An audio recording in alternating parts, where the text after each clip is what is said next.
Hey, what's up, everybody? It's DH Thorne here. What's going on? What's going on? Who do we got? What do we got? Wyatt Coverdale's here already. Jockster's here. Tasha Johnson. What's up, Tasha? Yeah, so I didn't have too much planned tonight. Um, just sort of chilling out. Doc Stivel, what's up? Dippy the Best, what's up? Skeleton Power, what's going on? Hail yourself. Odo, woohoo! Good morning, morning. Yes, indeed. Yes, indeed. Just sort of trying to find my footing. I'm glad everybody's here. I don't really have anything major planned for tonight. Doesn't mean I won't get up to something at some point. As people fill in. 16 people. Say hi in the chat if you want a shout out. As usual, the rules are I will try to respond to every question that is reasonable. Not everyone will get a response, but I will try to respond to as many questions that are interesting as I can. If you have an important question and you want me to respond to it, there are two really good and easy ways to get my attention. That is with putting it in all caps or a super chat. Super chats are not required, obviously, but they are definitely appreciated. So, what's up, Jilligan? Kelly Meadows, what's up? The Hermit, what's up, Hermit? Doc Stivel asks, will Fleshy be going, is Fleshy going to be back on your live stream soon? His presence is missed.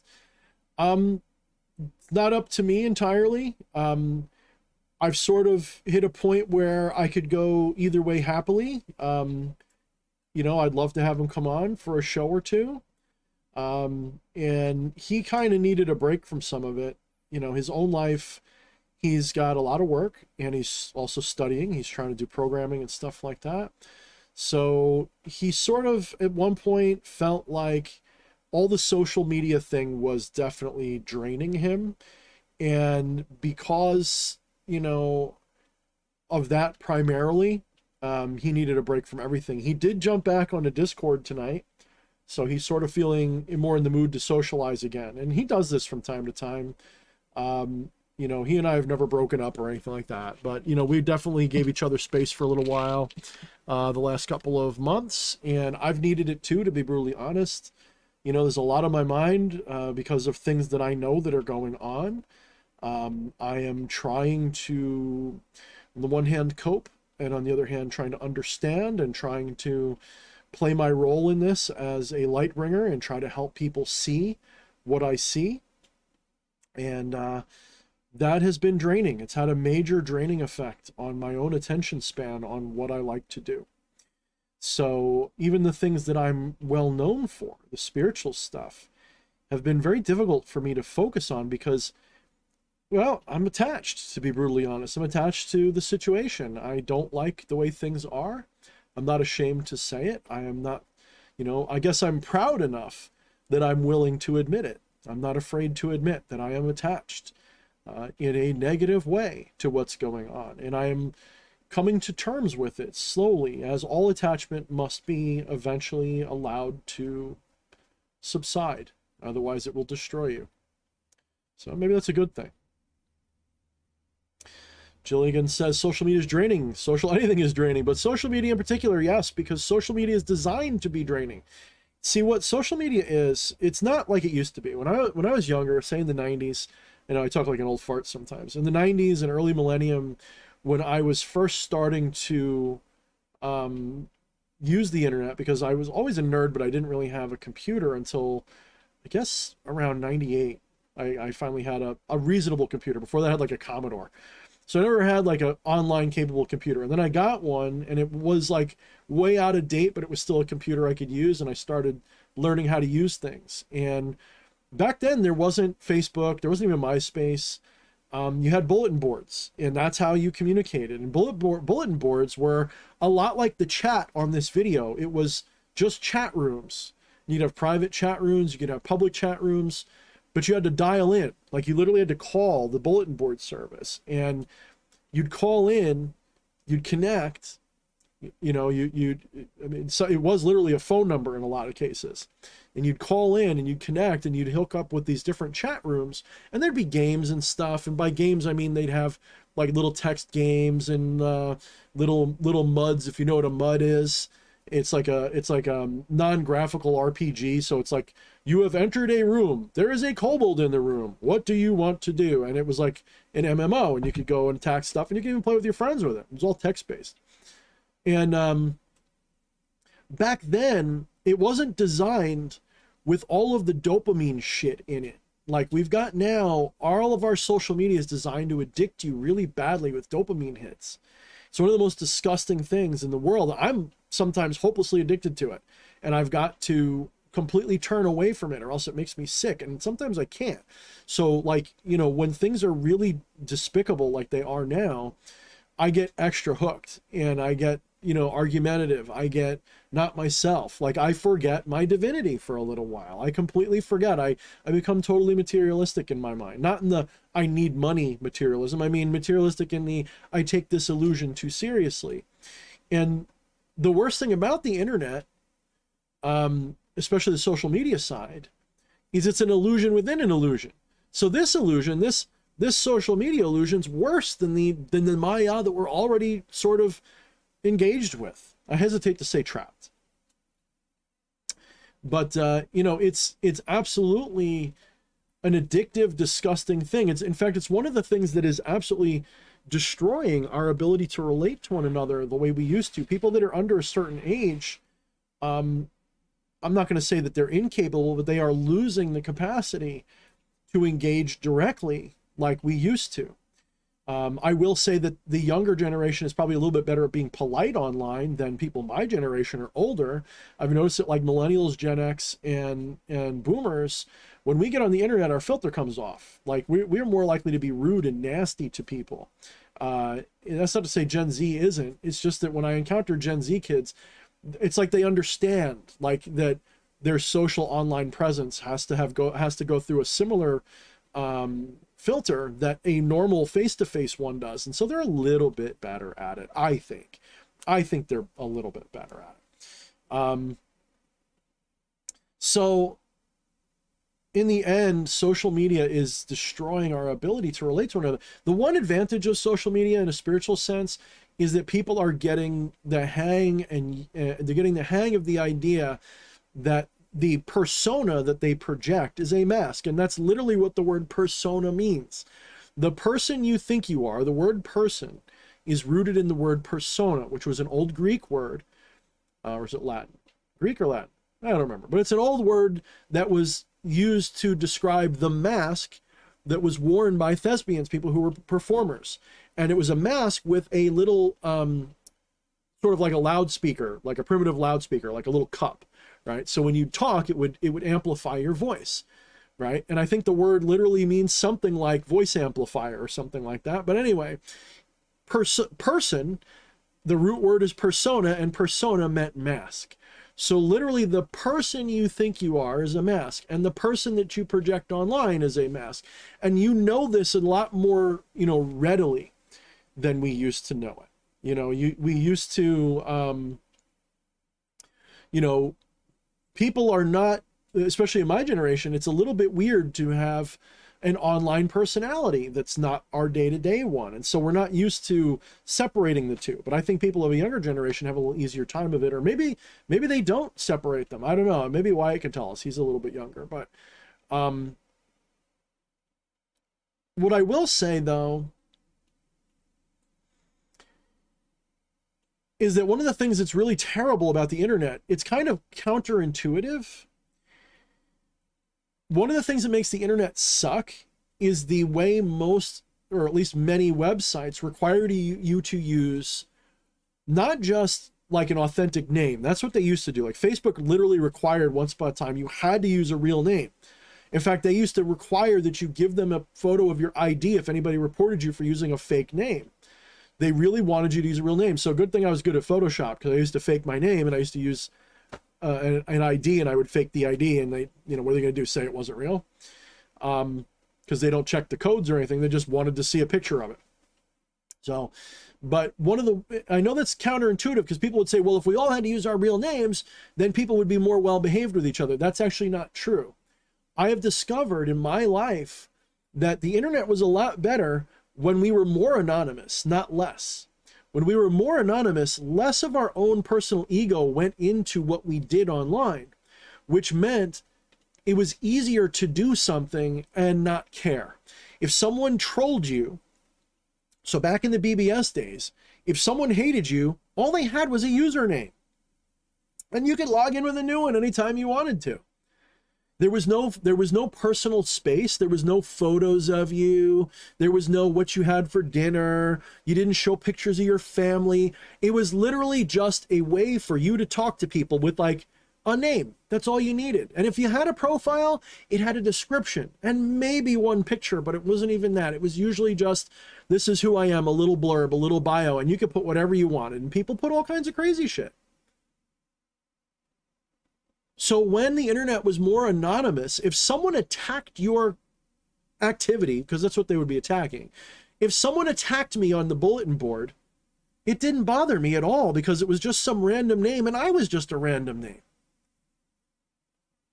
When I was there, yes, I did gauge because I'm actually regurgitating the thing that I told you.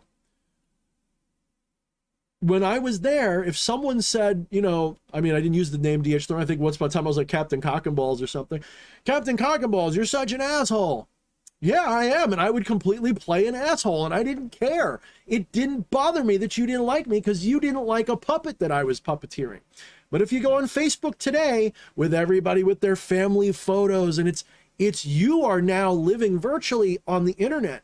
And this causes way more stress. If someone attacks you on Facebook, even if they just say you're wrong, they're not just attacking an avatar of yours now. They're attacking you. Even if you don't think that, even if in your left brain is rationally going, well, that's not me. That's just an avatar. Your right brain can't tell the difference because your right brain is simplistic by comparison. And I'm using left and right. It's not accurate because neurology doesn't quite work that way exactly, but let's use it as a analogy. So your left brain, the reasonable side of your brain says, well, that's not really me. That's my Facebook profile. I don't care if somebody hates me on there as much. Why does it bother me when my friend is mad at me on there? And they're not even somebody I met. Rationally, there's no reason to be upset when some random person trolls you on Facebook or even YouTube or something. But on things like Facebook and Twitter and Instagram, you are way more likely to have your real self injected into that. So even if you have the psychological thought, this isn't me, your right brain, your little infant mind, doesn't know that. Your right-hand brain doesn't realize that it's not you that's being attacked because it's already invested so much of its own identity into that fake thing. So when someone attacks it, the right side of your brain really hurts. And some people, even if they can, like me, I can clearly distinguish, but every once in a blue moon, there's like a part of me that goes, nah, fuck that guy. And I get literally mad at somebody for something stupid. Like they don't matter. I've never met them. They don't exist. And I end up like, for whatever reason. Now, sometimes I like to think that usually they have it coming, but sometimes I don't know if they do or not. Sometimes I just have to block or unfollow or I literally have to like write them out of my attention so that I don't go crazy dealing with it. Some people are just trolls, right? But again, if I was on the bulletin board, it wouldn't bother me. If you hated me and just made fun of my bulletin board handle all day, never once did that faze me. You could say whatever you wanted. You know when it would faze me? If I knew the other person personally and they were attacking me. That would have been different. Interesting, isn't it? Interesting, isn't it? So think about this. They are pushing people towards using their real identity more and more all the time because they for a full spectrum reason, okay? They want you to use your real identity so they can track you better, so they can use your information for advertising better, so they can use your information to control you with algorithms better. Don't think that they don't already do this.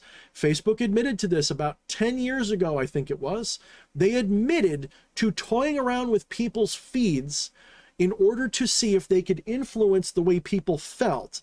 They had ways of detecting this, and they found out that they could. They could, by using algorithms to change what you saw, they could change your mood. They figured this out. If they could do that 10 years ago, gee, I wonder what they could do today. If you listen to, I forget his first name, Yuval Noah Harari, which is like the bigwig of the think tanks for the WEF, not the WWE guys, the WEF, the World Economic Forum. If you look at them and you look at Yuval Noah Harari and see what he says, he talks about hacking the human brain. Not with a chip in your head, but with algorithms that are making sure you see what they want you to see. Some of them are innocuous, like when you use top chat versus live chat. That's fairly innocuous usually, but they're already getting you used to doing what? Well, they're basically curating the information that you see. If you go to Google and you type a search question for most topics, you see a curated list now, not a literal list, not an actual list. You see a curated list of results. Once upon a time, if you typed a question into Google, you got the most relevant results to what your question was. And there was a way that they figured that out, but it was pretty benign. Now, if you ask a question, they're curated more than they are just related. And if you go to different, it used to be you could use DuckDuckGo for this, then DuckDuckGo started doing it. And there's a couple others. I don't remember which one you're supposed to use now, because was it Brave? I think it's Brave is the one you're supposed to use now. I don't bother. I don't care, because I don't use it for that much. If I need to know something, I can find it. But if you look up something, they will curate that information so that what they don't want you to pay attention to, or what doesn't profit them, isn't at the top of the results anymore. So if it's something that goes against the narrative that they like, that could be about anything, by the way. It doesn't necessarily have to be something shady and evil. It could just be, I don't know, pick a company. McDonald's has given Google a couple $1 million and says, make sure when someone types the word hamburger, the first thing that pops up is something from McDonald's, not Burger King, right? So you got a curated list of results. And that is unavoidable. You can't flip a switch and turn that off. Google does that on purpose, and there's only a handful of search engines that don't. Okay? That's just an example. By doing that, that's how they get everybody screwed up. That's how they get everybody screwed up with their information. They don't have to lie to you. They can just omit the results that are relevant.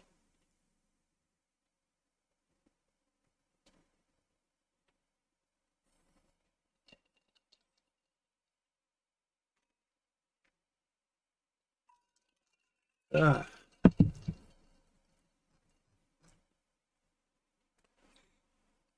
right, let's see. Let's go to some of these comments. I'm a little zoomed out here. I gotta let me squeeze up a little bit further. Yes, Jay Baddest. I think, is that how you say it? Jay Badale. Jay Badale. Baldale. I'm gonna say Baldale.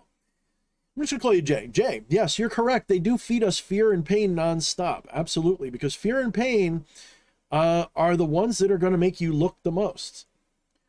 People would think that negative reinforcement would make you turn away. It's not true, because you have an anxiety reaction to, look, one of the reasons I have started sleeping with my phone not in the bedroom, there's about 1 million reasons for it. You can say EMF and all kinds of weird shit, sure.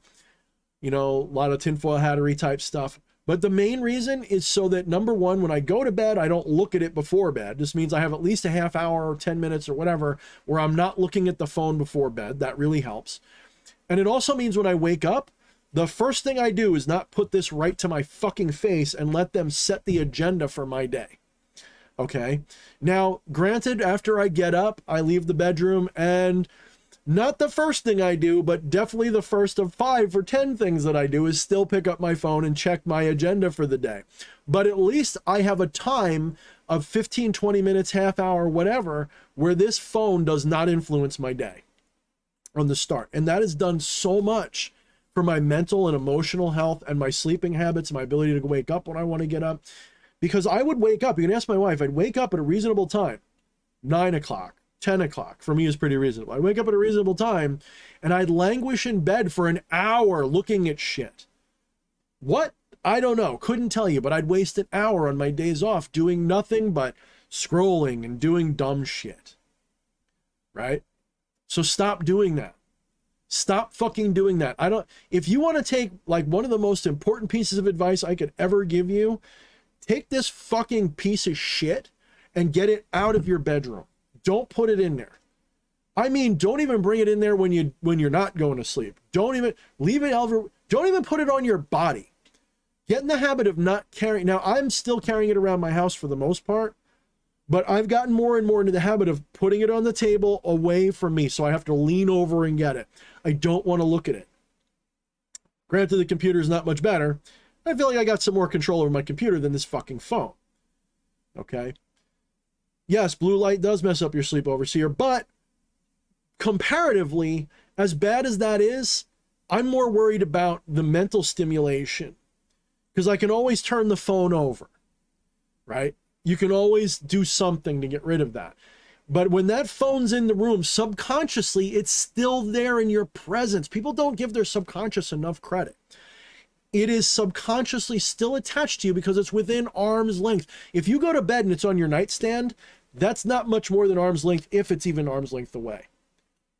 That just reinforces the "it's married to me" mentality that your subconscious, your right brain picks up on. Get the fucking thing away from you. If everybody listened to me and did what I'm telling you, you would see you could tell the difference. I knew it almost right away when I started doing it. I think it was like 2 days. And I was like, holy shit, I'm sleeping so much better. And I wake up feeling so much better. And I get out of bed and I go right to what I got to do. I feel so much fucking better. So take that phone, take my advice, unsolicited as it may be, take that phone and keep it in another room unless you need it. And the more you can do that, the better. I'm going to let you know a little secret. You know, one of the reasons that I keep my phone even handy is because my mom calls so much, and she's elderly and she's got issues and she likes to bother me, right? She'll call me. She's called during the live stream. She calls a lot, right? She's a little neurotic. And if I don't answer the phone, then there's guilt and everything else. So I will keep the phone handy more because of that than I normally would. If it was up to me, I wouldn't even necessarily have a cell phone with telephone capability. I don't want to talk to people on the phone. And if I didn't have anybody to worry about, I might not keep it as handy. Although maybe I would, maybe I would, maybe I would. I don't know. But I do believe that if I didn't have to worry about that, I might not use it so much. I'd have at least one less reason to bother with it. I mean, I have a Kindle. I hardly touch that. I have a laptop. I hardly touch. It's mainly my computer and my phone. Why? You know, my wife, she plays tons of games on her phone. I can't stand phone games. I see right through those. They're just, you know, they're just buy me shit buttons. That's all they are.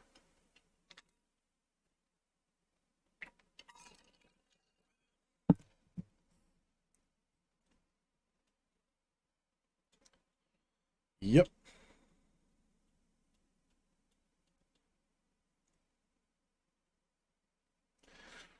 Wyatt says, what do you have that's better to do? Well, one of the problems with our modern world is that more and more of our lives are going virtual. I have very few real life friends anymore. One could say it's because I'm an abrasive prick. I disagree. I think that a lot of people have an easy time getting along with me when they meet me. I think I'm more of an abrasive prick online than I am in real life. And when I am an abrasive prick in real life, it's usually done in a way that people will laugh about. So no, it's not that. I went from having hundreds of friends, literally. You know, when I was in high school, I threw a party, 80 people would show up, no problem. Easily. Because I made it a habit to be nice to people and to make friends, right? I wasn't even looking to be popular. I would just, if I met you and I liked you, I invite you to things. I was always nice to people, as much as I would attack people. It was kind of an interesting dynamic. But I had no problem making friends. All the nerds, you know, jock kids, nerds, metalheads, all kinds of people would come to my parties. I have pictures of like full backyards. I'd have bands come. And I wasn't like a popular kid. Like I wasn't like, oh, come on, Buffy, let's go to the prom or something. It was more like, do you really want to hang with those people, or you want to, like, you know, you want to get high and burn shit? You know, and of course people want to get high and burn shit, right? So as I got older, um, I changed, people changed, but I didn't really lose that until maybe 5 or 10 years ago. It started like 10 years ago, it started to wane. And about 5 years ago, 6 years ago, I divorced myself from most of my friends. And I did that for, well, if I can be brutally honest with you, part of me did that as a vindictive measure. I was a little annoyed with them. You know, like we've been sort of drifting apart for years, but I was beginning to see the world in a different light from them. They're definitely either normies or leftists, either hard leftists or normies.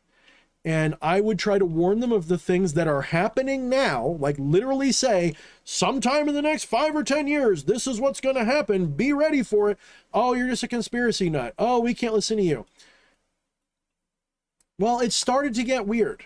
And, you know, I can't say that it wasn't my fault, but it was one of those things where it's like, yeah, I could have been silent and kept my friends, or I could tell them what I see coming and hope that they would have some sort of sympathy, at least, if not empathy, and try to understand and listen, but they wouldn't. They would just start fighting against it. And after a while, when the 2016 election happened and they found out that I voted for Trump, I saw them screaming about how everyone who votes for Trump is a Nazi and you know, punch a Nazi day, it should be a holiday, and blah, blah, blah, blah, blah. And like really stuff that was like, you're not my friend then. Like you might not be aiming that directly at me, but you're saying things that, like, if the situation was reversed, you'd call that bigotry or something like that. And I tried and I tried and I tried, and I finally said, to hell with it. And I could only take so much generalized insult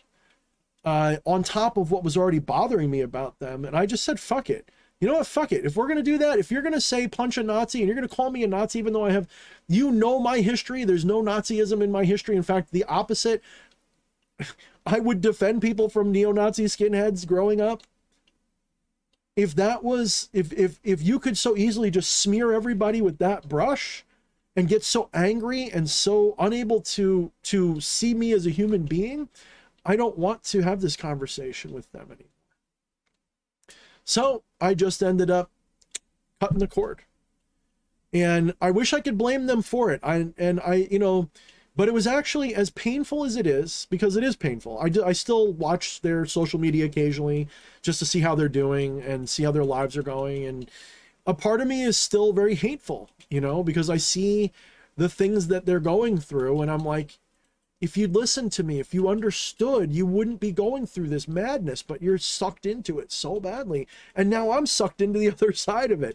Why couldn't we come together and figure out a way to get through this as friends like we used to do? So the world got really, you know, galvanized and split. You know, in the end, I actually don't think what I did was wrong. And maybe that's just like a coping mechanism. I don't think it was wrong. I think if I was friends with them right now, we wouldn't be friends. They would hate me right now. If they saw the things that I say, they would hate me. And they wouldn't be ashamed of hating me. Some of them would be hoping I would get beat up by Antifa, because some of them think they are Antifa. So I have absolutely no, like, it's kind of like it was a survival thing I did. Like a survival mechanism. And I just cut them all out, including family. There was family that I had to cut out. And it's one of the things that, you know, I talk about a lot, is learning to just cut toxic people out of your life. If you are unable, see, one of the criticisms that I've got, you know, from people, well-intentioned criticisms, by the way, I'm not saying these are like nasty things. One of the well-intended criticisms that I've gotten in the past was, you're too quick to cut people off. I don't think I'm too quick to do that at all. There's plenty of people that disagree with me about fundamental things that don't get cut off from me. Some of them are in the chat right now. Okay, but the difference is, I look at things as, are they toxic to me? And am I toxic to them? Or do we just disagree about something? Is this an existential difference, or is this something we can work out? And I often use the analogy of, if I was black, could I have friends that were in the KKK? Well, I think that's a pretty obvious answer. No, I don't think I could, and I don't think anyone would think it's unreasonable for someone who is black to not be friends with someone in the KKK. In fact, I would applaud them if they were even capable of even talking to them, you know, and I don't have a problem with them saying, fuck you, I don't want to be your friend. I think that we have to be able to say no to people.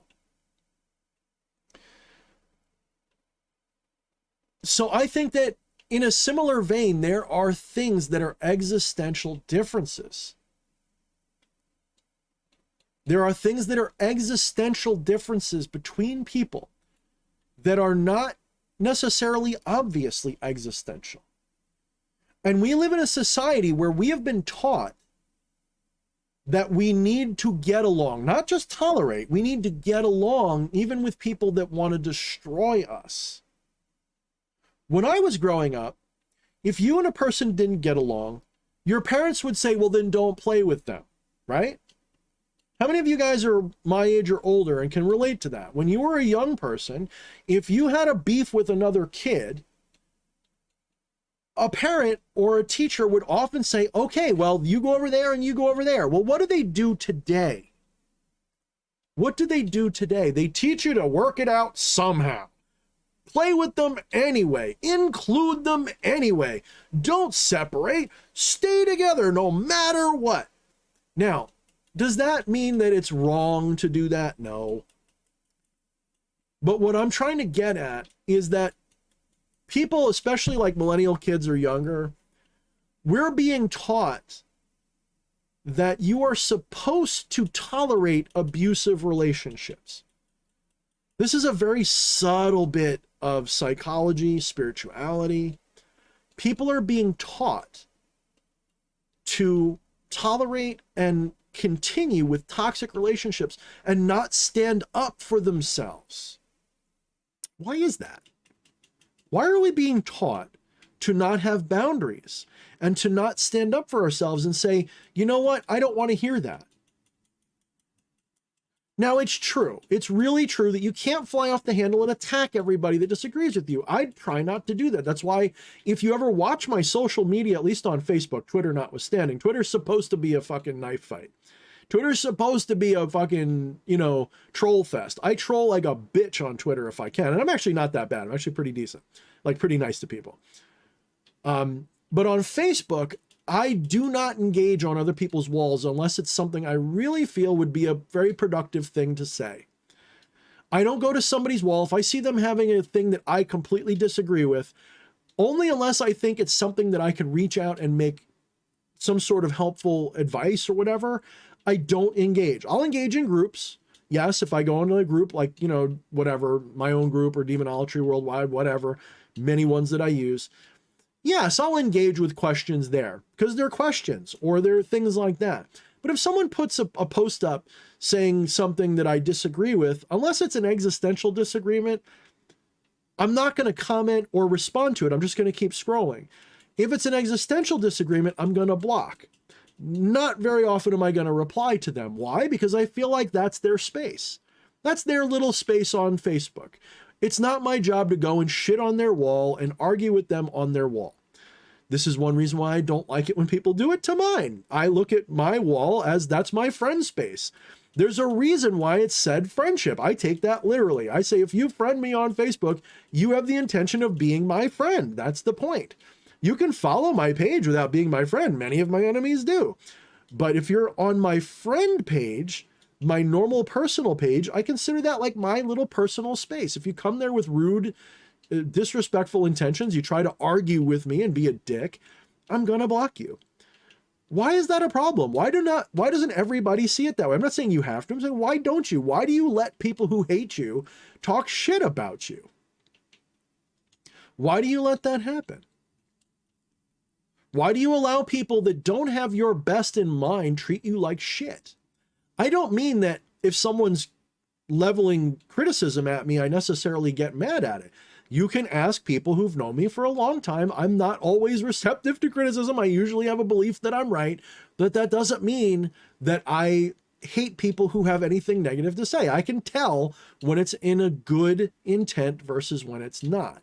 In fact, if you ever really pay attention when someone's being critical of you, most of the time they're being critical of you because what you're doing bothers them. So in other words, when, when someone is more likely to say you're doing something wrong, it's because what you're doing somehow hurts them or makes it harder for them to be your friend or something like that. People don't usually reach out and say, oh, you're doing that wrong, because they want to help you. Usually they don't care that much. I know I don't. I don't look at someone and be like, oh, you shouldn't do it that way. I'm giving you constructive criticism unless it's asked for. Like when we're on Discord, if you go on the Discord and you post a picture that you painted, if you want obvious, if you want sincere feedback, yes, I will be like, okay, that color wasn't what I would have used. And I'm usually framing it in a positive way because I usually mean it in a constructive way. But that's an exception. Generally, I don't respond to things. I don't usually criticize very often. I don't like to do that. Anybody who knows me knows that I don't like to tell people that you're wrong in a way that is like going after you.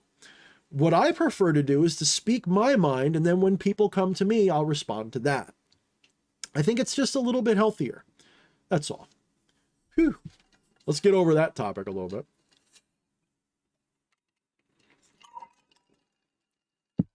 But generally speaking, we are conditioned right now to face tank hurtful, toxic behavior. The entire internet is like a narcissistic monster. I can see why people would call it the demiurge, like Eddie just said. Facebook, Twitter, Google is the fucking demiurge. The demiurge is a very narcissistic entity. It's the ego personified as Yaldabaoth.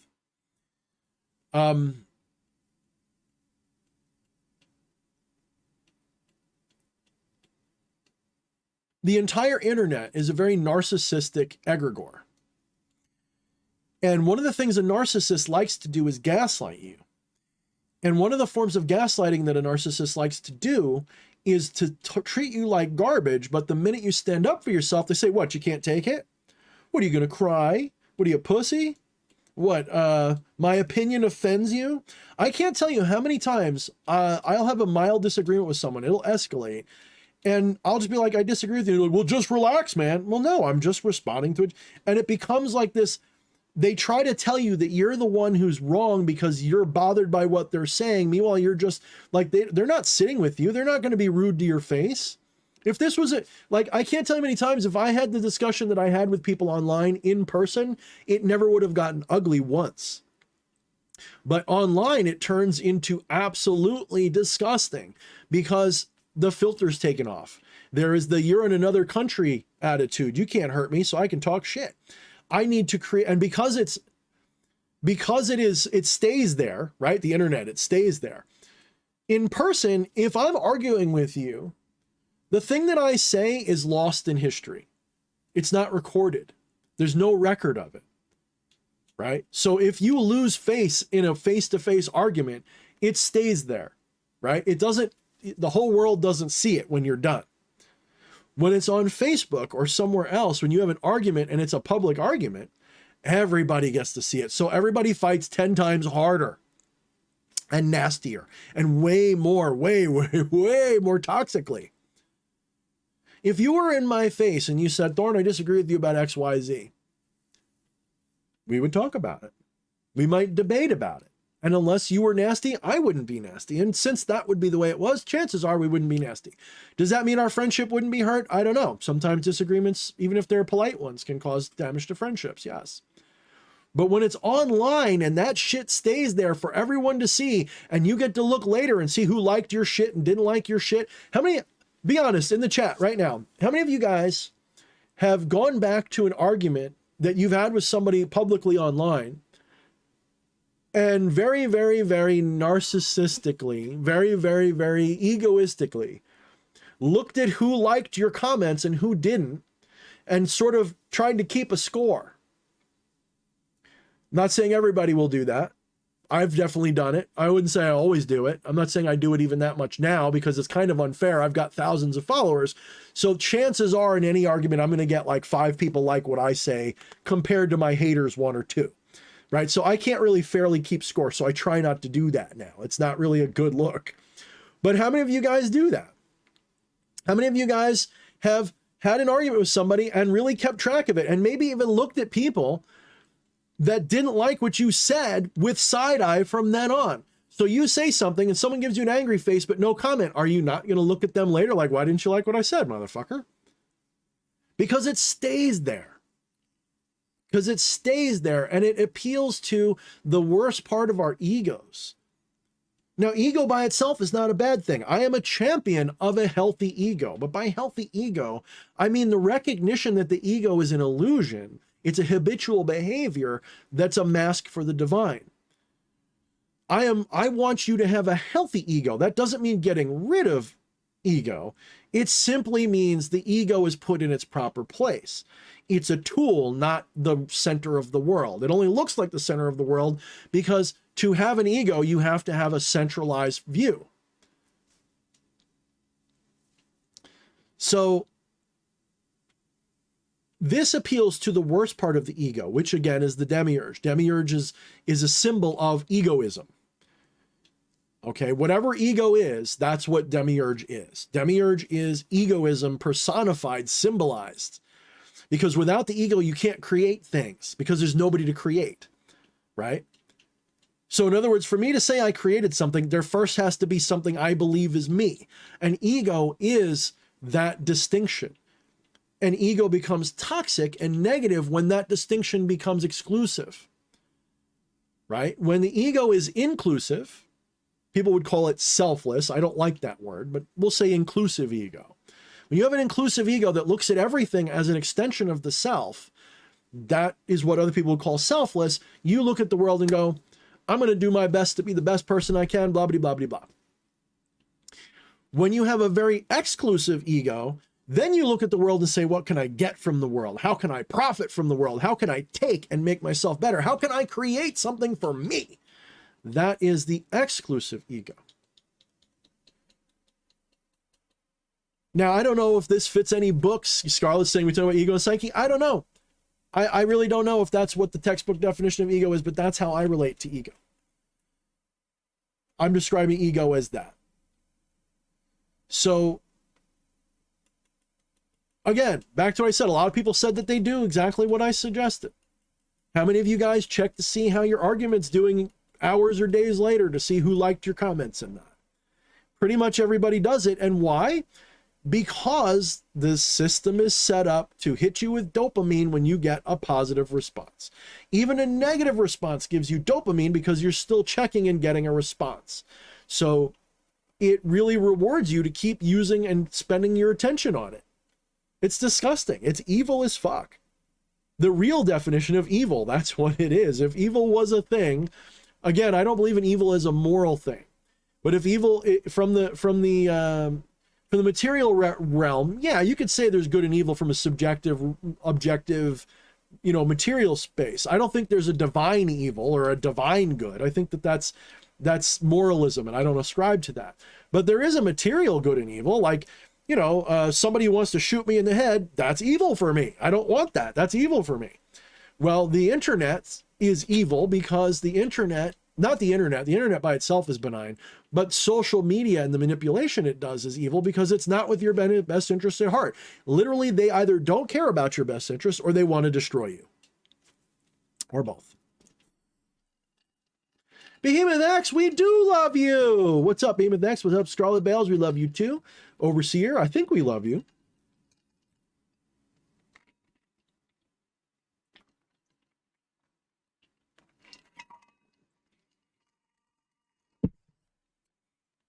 You know what I miss right now?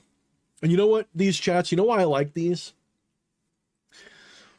I like these chats because they are the only thing that remotely comes close for me to when I would go to the goth club or any club and meet with people that were like regulars, and we'd hang out. Now, right now, Behemoth X is like one of those regular goth metalhead dudes that was cool as fuck, and we would meet up and we'd have a few drinks, and we'd get into a conversation on the side, and then people would gather around us and we'd talk. And you know, Scarlet Bells is another one, and Wyatt's like that kid that always was there all the time. It was cool as fuck, and that's what this is like for me.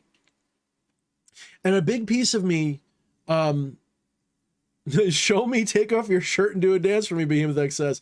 I would, but I don't know, man. I feel like my man nips would just, I don't know if people can handle it. I don't know if people can handle them things. I just, oof. Let me see. Nah, let's keep this PG. But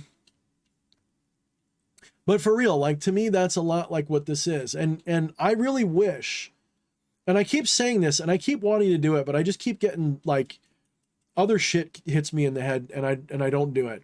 I really want to set up a user meet. Like, I really want to set up a public meetup where we all get together, whoever's on the East Coast, and meets up somewhere that's reasonable for all of us to get to. And maybe I'll do that this fall. I keep saying this fall and I keep meaning it. If I can do it, I will. But maybe somewhere, you know, reasonable this fall, we'll do that. I think that there's people up and down the East Coast who could make it. It would probably be for, like September, October is what I'd be aiming for. In fact, Fleshy has talked about taking a trip out here around September, October. So if he comes out here, you can bet your ass, if I know he's coming out here, like if I have a good enough heads up, I will absolutely make sure he and I set up a real life meetup and everyone can hang out probably in the New York, Philadelphia area. I can't say for sure. New York, Philadelphia, Camden, somewhere in that trinity of hell, because that is not what I consider the nicest part of the world.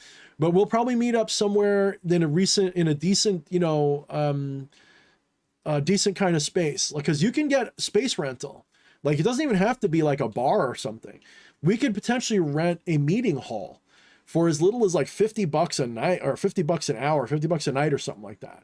So I could potentially get something I could do like a, some sort of GoFundMe or something. I don't know if I'd use GoFundMe. I don't know what I would use. I have to look into it. GoFundMe pisses me off. I think it's GoFundMe, which is the one that's constantly like, you know, like they kick Kyle Rittenhouse off it and shit. I don't want to use that. So I'll have to look and see which one it is, but I'll find one that will let me take donations for that. And, you know, consider it like, if you do it, you get a special something. You'll get a special something. Maybe I'll like have something printed up, like a t-shirt or something, and I'll give it out to people who do that. And if you help make it possible, and if you don't, oh well, no big deal. So you can still come though. So we'll see. I'll have to look into it. If I am going to do that, expect announcements to start like at the end of summer. I really want to do it. I really, really, really want to do it. I've wanted to do this for 2 years now. Wyatt, you'd be too young because there'd be alcohol on the scene. They wouldn't even let you in. You got to be 18. But people who could make it, if you were on the East Coast and you could travel 5, 6, 7 hours by car or take a plane in, I think you'd have a blast. I think we could have fun. We could make it even a weekend's worth if we did it right, to the right place. So we'd have to see. I would love to do that. I'd like to make it sort of a convention, and maybe every year it'll get bigger. Maybe the first year it would just be DH Thorne and friends, and then the next year maybe someone else would show up and we can make it more like a convention every year. But I'm also talking about just a hangout. So I'm thinking like, you know, maybe like 2 nights or 3 nights of activities, maybe a convention and a bar night, or a convention and a club night, or something like that. I think that would be a fucking blast. I think that would be cool. It wouldn't even have to necessarily be all magic. It'd just be like a symposium, a conversation, different people to meet, books to sign. I know that there is, I lost touch with them. I think they're called the Iron Guard. I forget. There's a group out in New Jersey. I think it's New Jersey, that has invited me when I'm able to come do like a book signing event with them. They usually get 30, 40 people, I guess, show up to it. And it would be fun. I think it would be fun. And they're part of some bigger like vampire goth community. And I think that would be a real blast to do. So maybe that would be a good place to start, you know, get everybody who's interested to come to that for me. And that would be cool for them. It'd be cool for me. It'd be cool for you. You can meet me and other people interested in the community. I mean, maybe instead of calling it the community, we should just call it the society. Maybe that'd be a little bit better. No, we're not going to do camping, me too, and I'll tell you why. I don't trust half of you motherfuckers, and none of you should trust me. We'll just leave it at that. You can ask a guy that I finally allowed meet me recently. He lives locally, and he wants me to be his mentor and his friend. And I'm looking for friendship more than anything lately because I'm just kind of sick of the world, and having some like-minded people around would be really cool. But I finally let him meet me, and we went on a walk in a nice park nearby. And, you know, I've sort of set a boundary up because I want my personal life separate from my work life. I don't want people to know where I live. I don't want people to know me too much. And if I do, that's a privilege, not a common thing. So he turned out to be really cool. So maybe I'll let him into my personal life more. But the point is, I'm not about to do that. I am not about to go camping with total strangers, not because I'm afraid of you, but I won't trust you. I don't know what you're going to get up to. I don't know if you're going to steal my shit. I don't know if you're going to try to hurt me. I'm probably going to be armed, so that means you're probably going to get hurt, right? So why put myself in this? I'd rather go someplace like a club and meet up with people and get to know people, and then maybe someday we'll have Thorne's camp out with the insiders, right? But that would be more like a cult thing, right? That would be something like if I ever started an open order with an inner order and all that shit, maybe, but I don't know.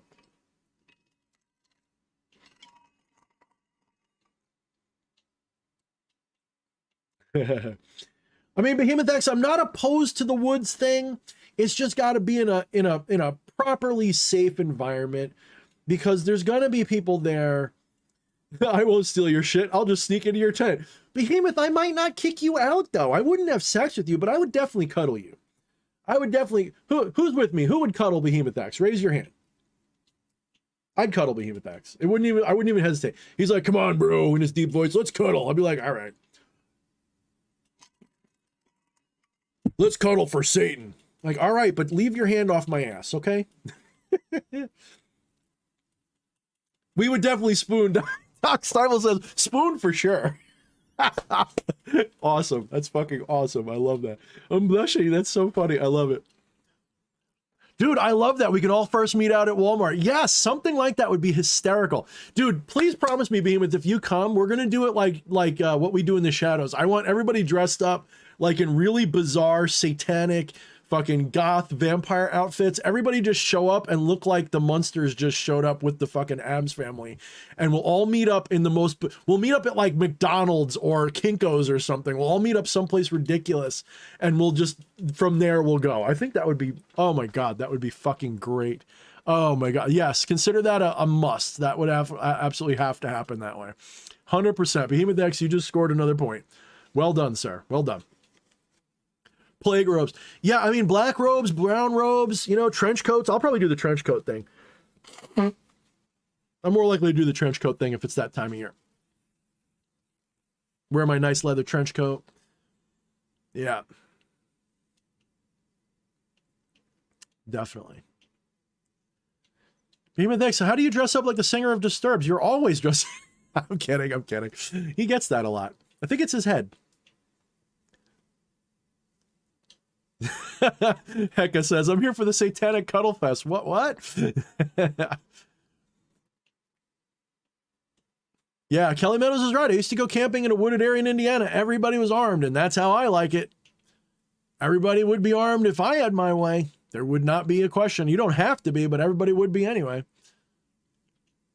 I don't do the makeup, Jay. I would like to do, Jay says, I say black metal makeup. I would, but I don't do makeup very well. I've tried it. I think the glasses throw it off. When I'm not wearing glasses, maybe I'd do it, but glasses throw me off too much. You know, I used to never wear glasses. I used to wear contacts everywhere. This is what I look like without glasses. Hopefully my eyes aren't going all over the place because without contacts, I can't, my eyesight is so bad that my eyes don't have anything to focus on unless it's like this close. So when I'm looking around, eventually like my eyes just kind of drift all over because I can't see. So, but I used to not wear glasses. I think I look better without them, but I don't think I look bad with them. So I miss not wearing glasses, but I actually ended up hurting my eyes. I wore contacts too much and I wore them so long and in a bad way without a doctor checking my eyes that I actually had blood vessels growing into my eyes, blinding me. And they didn't make me blind, but they were getting me on the verge of it. And if I had done it for like a little bit longer, they said I would have started to go literally blind. Like my eyes would have turned white, like worse than cataracts. I would have needed, even corneal replacement might not have worked. It would have been a bad deal. So I stopped wearing contacts, which is depressing because I really prefer to how I look without glasses on, but whatever.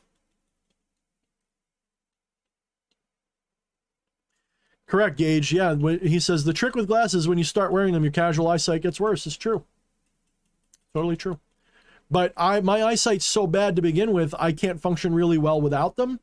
So yeah, I can walk around the house, but you know, I've described it to people like, go play an old Nintendo game, and that's what the world looks like. It's just a bunch of blobs, like colorful blobs, like a face. Like when I look at the average person's face, it's like an Atari game. Like I look at your face, it's like a brown blob, skin tone blob, and there's two dark blobs where your eyes are and a pink blob where your mouth is. And it doesn't look like from across the room, I can't tell who's who unless I tell by other means. It's really not easy. I think Behemoth is hitting on me. He says I look good with glasses on. All right, I appreciate that. I feel like there's definitely a role for glasses these days. You know, like used to be glasses just looked nerdy and they really just didn't have styles that looked good. Nowadays, at least they have glasses that can look cool on people. But what I used to do to compensate was I would get prescription sunglasses, like sports sunglasses that looked like sunglasses you'd wear anyway. And I would get those and I would have them so that they were progressive tinted. And I would wear those around. I had a strap on them, so I kind of looked kind of doofy.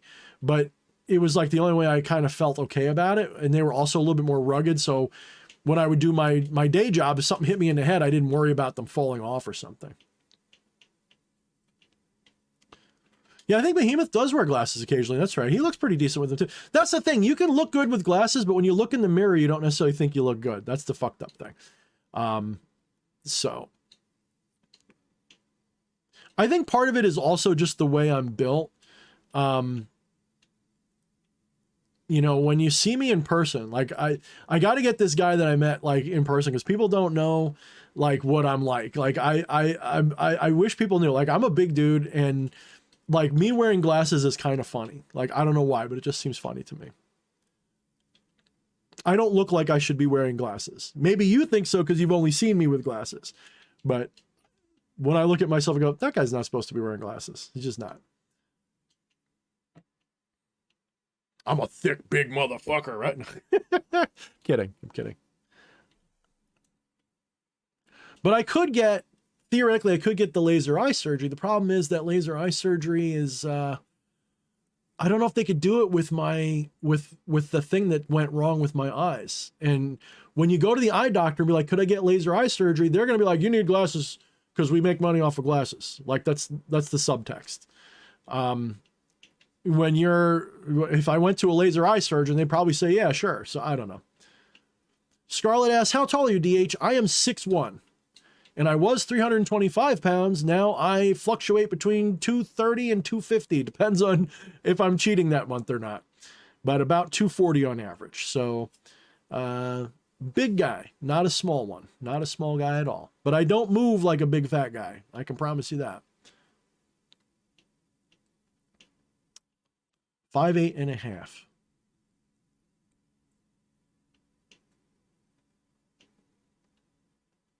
You know what's happened to me?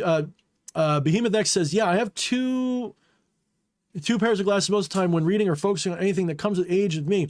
You know what's happened to me is I've gotten where I can't read with my glasses on unless it's over here. Like I have to hold it way out. Like I'm never going to get bifocals. I refuse, but I am getting to the point where I got to like do this to read. And that sucks because I have to hold it this close to read without my glasses, and I have to hold it this far away to read with it. So it's like I can't hold it in that sweet spot that I like. It's like really uncomfortable. It sucks.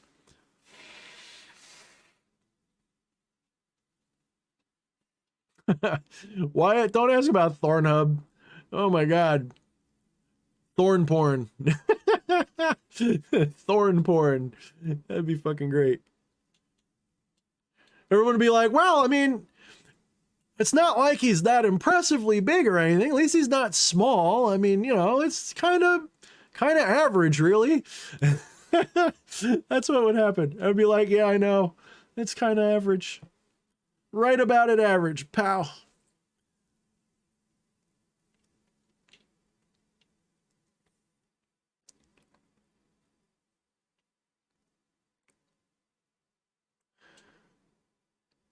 Yeah, you know, I don't wear height endowing boots, really. The overseer says he's 6'3" with combat boots. I don't wear height endowing boots. I actually like to be as light on my feet as I can be. So I actually don't like wearing, although they look cool, I don't like wearing big, heavy shoes. So I wear, do I have them over here? I don't have them over here. I have a pair of Danner Kinetic boots. They're military boots, but they're fit like a sneaker on the inside, and they're really lightweight. And I can run in those, I can jog in those, I can do sports in them actually. But they're actually tall boots, like they go up to almost my calf, like they're like mid-length calf boots. And they're actually really good. They're like almost 10 inches tall. But they have a very light build and they don't really give me any height, and I can really move quick. So that's what I prefer. I don't like big, heavy combat boots. I never did. When I was younger, my favorite thing to wear all the time were those silly tabby boots. I still have them. I haven't worn this pair. I got a brand new one here somewhere. I don't know how I do that. But Japanese tabby boots is what I actually like to wear. And they made some now with like air inserts so that they feel like a sneaker a little bit. So like those are perfect. The problem is they don't go with much. So like I feel weird wearing them without like leg wear that looks good with them. And you're not going to wear Hakama around without people looking at you funky. So I don't wear those either.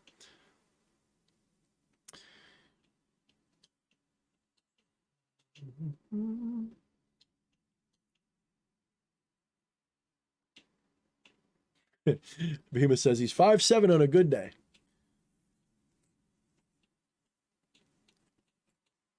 He says, I'm a Nike guy and I'll die with Nike shoes on.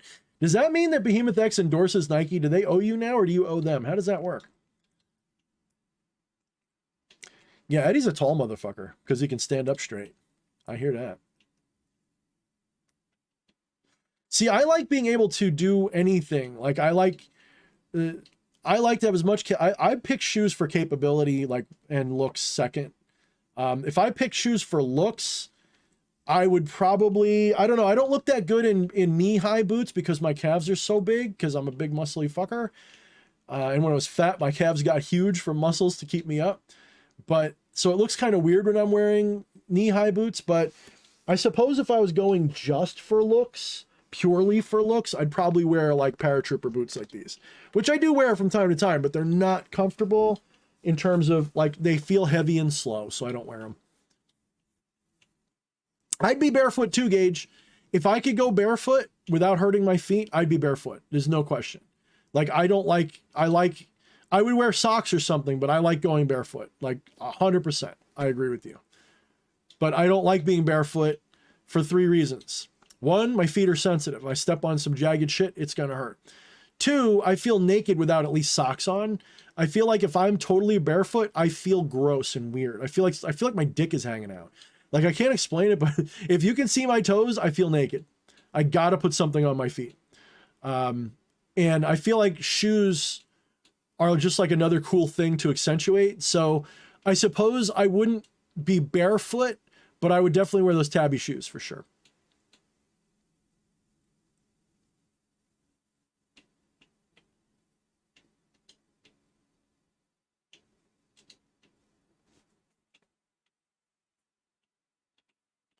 You know, we're supposed to be talking about spiritual stuff. We're talking about shoes.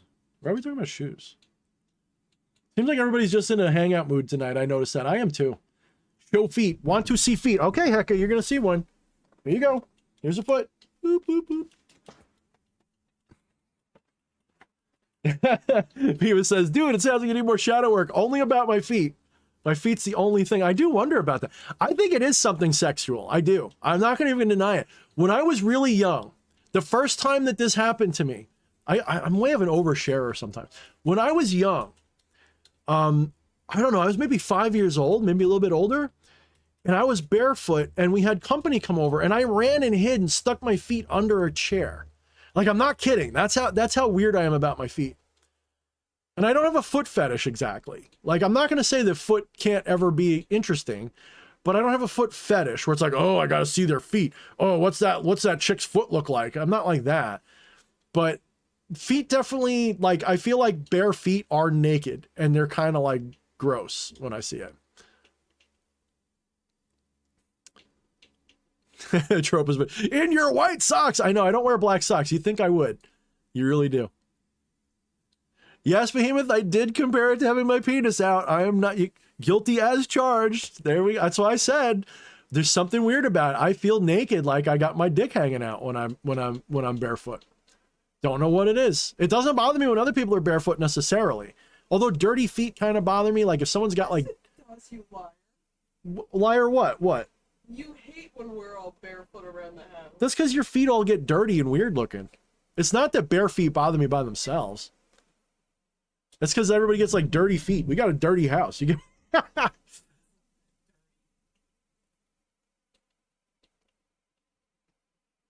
Show feet. I love that. Show feet.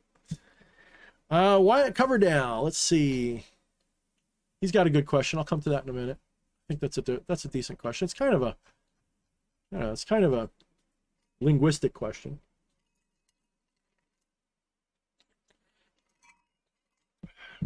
All right. Wyatt asks, hey, Thorne, here's some content for you. You know, I'm listening to like the most like fucking dreary music right now, and I'm talking like the goofiest shit. Hey, Thorne, here's some solid content for you. What is the relation between separation and limitation? Also came up with this a day ago, Game of Thorns. Okay.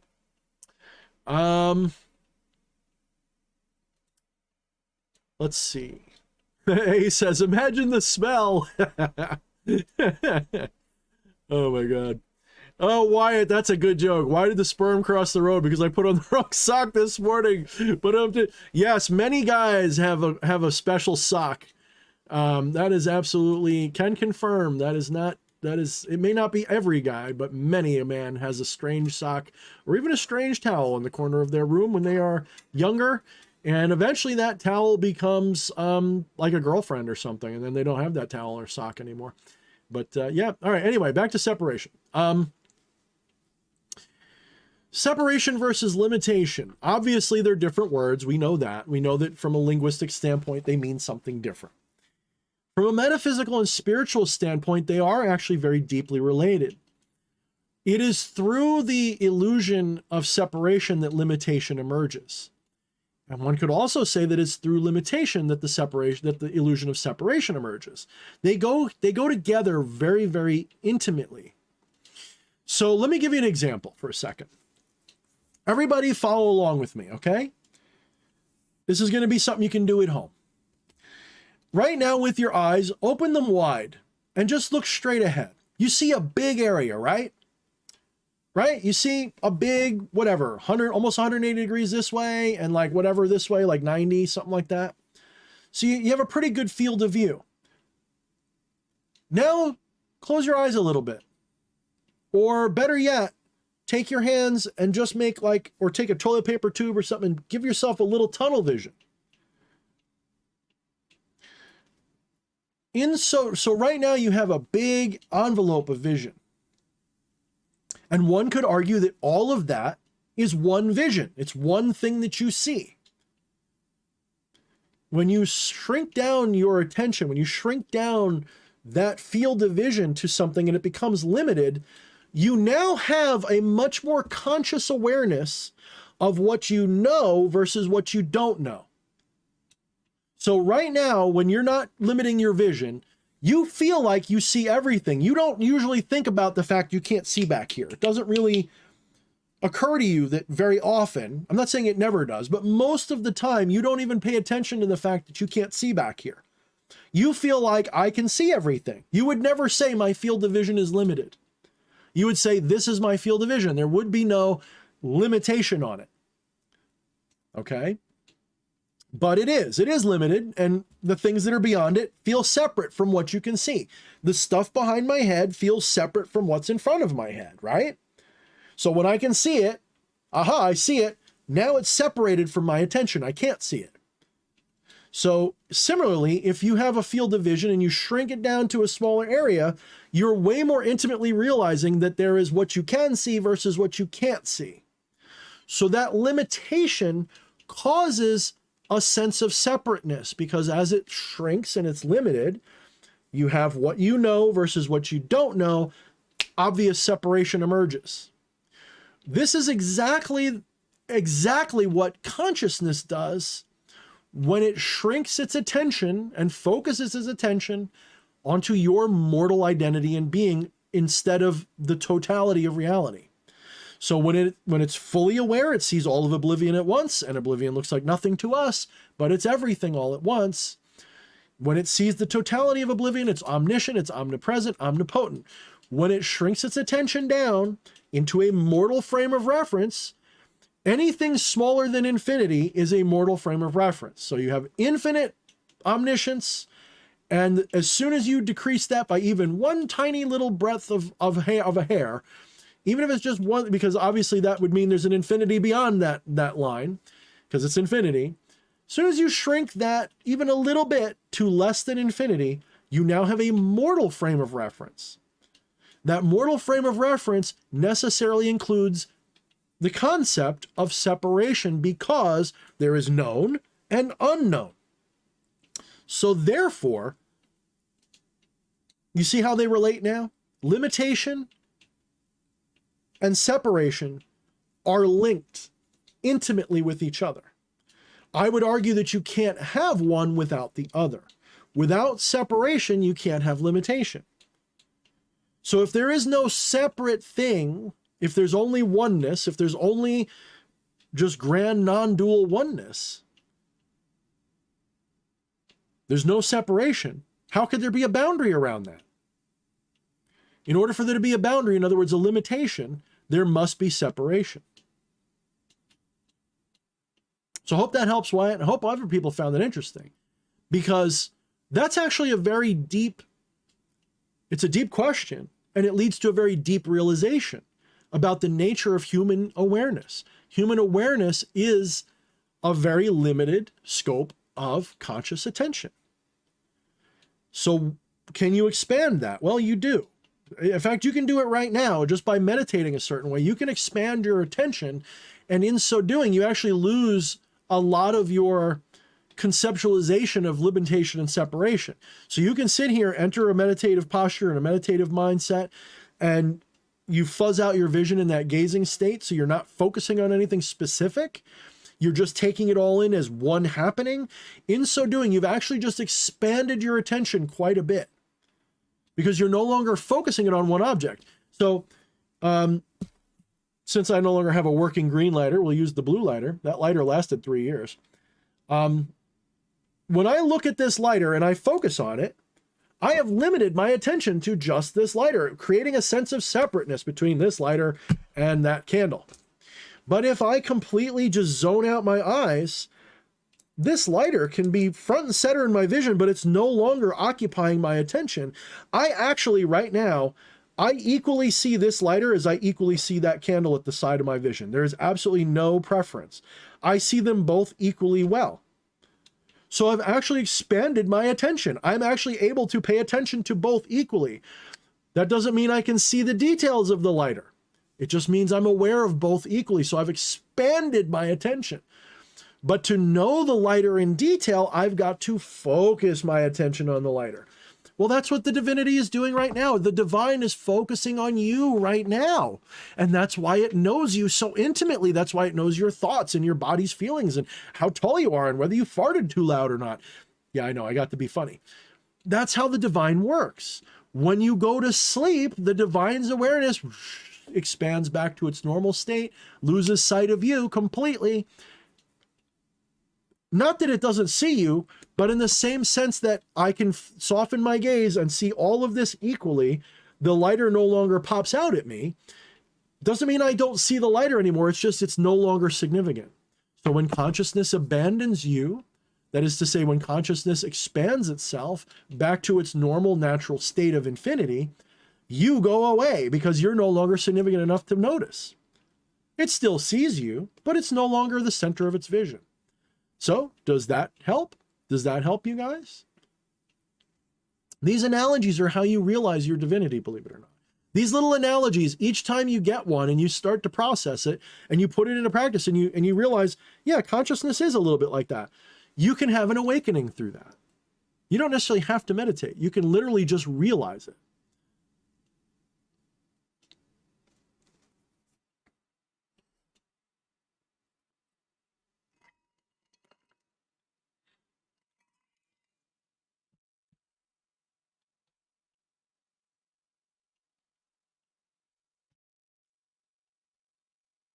All right, so let's get this going with a little bit more questions. I know I didn't see all questions earlier. If you guys have a valid question, preferably of a spiritual or current political events, and I hesitate to use the word politics because I'm not into politics. I could be. I could tell you all about the fucking. I could tell you all about how the House is debating taking guns away right now and how it's probably going to pass in the House and fail in the Senate. And probably even if it did, it won't pass constitutional muster in the Supreme Court because the Supreme Court is about to rule upon basically the equivalent of constitutional carry. And the way they're most likely to rule in favor of it. So a lot of gun control is about to be repealed through the Supreme Court anyway. But that's a political question. But if you want to talk about current events or spiritual things, we can do that. Just put your question either in all caps or give me a super chat. Either one. So long as I notice it, that's how it helps me. Preferably all caps because I'm sitting far away. So, yeah, Doc Stivel, I'm not even going to open carry. I am going to conceal carry. I do think it's a little safer. If I was going to open carry, I'd be using a drop leg because I fucking think they're cool as shit. Like I want to look like fucking, and it's really just for looks. Like and it's a little bit quicker on the draw. Yeah, obviously. But I'd look like Star-Lord or something with a fucking hip or Han Solo or something like that. Yeah. But no, I don't know, man. I would probably stick to shoulder carry most of the time. Armpit carry.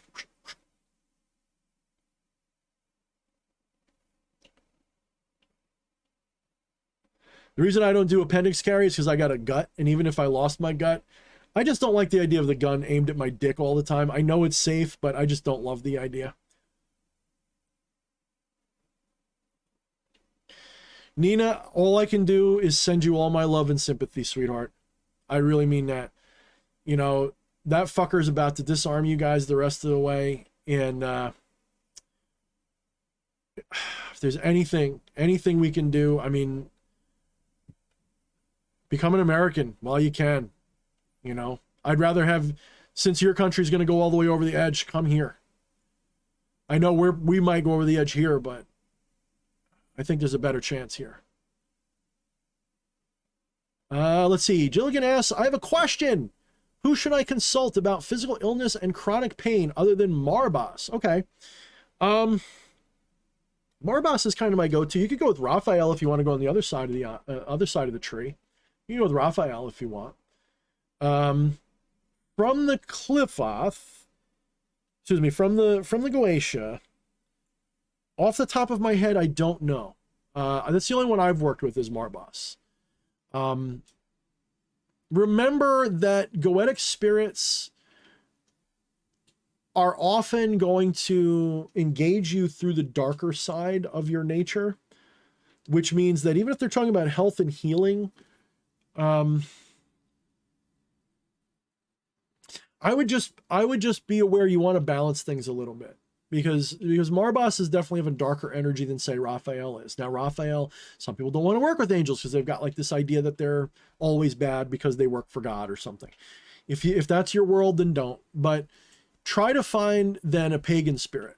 So the equivalent then would be like Mercury, I guess. I think Mercury. Correct me if I'm wrong. I have to look into that. But it would be Chiron. Chiron would be a good example. Go to Chiron. Would be a decent example in pagan stuff. There's plenty you could go with. Go with Hygeia. There's a lot of gods and goddesses you could go with for sure. Yes, Hecka, exactly. You can always go with the healing spirit from a pagan. Because don't forget, the Goetia are generally just Christian, demonizations of pagan spirits or folk spirits. or anything like that. So Gage the Mage, archangels don't answer to Yahweh. I mean, it depends on your school of thought. I agree with you in that the archangels, they answer to the source, right? Whatever that is. They don't answer to the demiurge. The archons answer to the demiurge. Yeah. The problem, though, is that for every being, there is an archon version, and there is another version that isn't. And it might be somewhere in the middle. Because all of these beings that we're talking about are eidolons. They're all creatures, they're all egregores that when we perceive them, we are usually looking at an aeon. So we're looking at an aeon, which is a fancy word for a spiritual archetype. We're looking at a spiritual archetype, an unnameable, unspeakable thing that when we look at it, it projects into us in a personified, reified kind of way. So, for example, we'll take like Baal Hadad, right? Baal, Baal Hadad, Marduk, which was like the replacement. You're talking about a god of thunder. You're talking about Indra. You're talking about Thor, okay? What do they all represent? Well, they all represent something very similar to one another. Jupiter too, Zeus, by the way. They represent the creative force that is contained in the sky, in the heavens, the masculine, divine masculine, the flame of heaven, lightning, okay, the force of that, okay? Now, that's why am I using all these words that are similar? Because none of the words by themselves are enough. None of these gods by themselves are enough to actually, by themselves, truly represent the aeon that it represents. But the aeon it represents is, you could say fertility. You could say the male essence. You could say the fire and light of heaven that inspires and creates. You could say the divine spark, okay? All of those things are defined by that. So that aeon is an unspeakable thing. Aeons are always unspeakable, or they're a very simplistic single word. So you have like an aeon of enlightenment. But what is enlightenment? Well, that's a complex question, isn't it? So we have a word for it, but we don't have a very simplistic understanding. You have to just sort of know what enlightenment means, right? Especially if you've never experienced anything like it.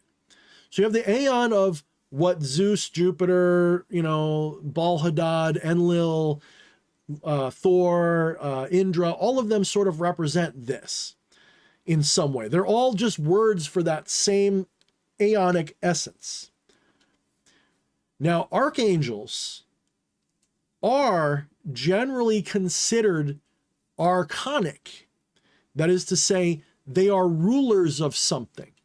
They are doers of something. They are causers of something. But even that, if you look, represents an aeonic essence. So Raphael, for a lot of people, correct me if I'm wrong, because I'm not as good at my archangels, is an angel of healing. Okay, you want to be healed, you go to Raphael.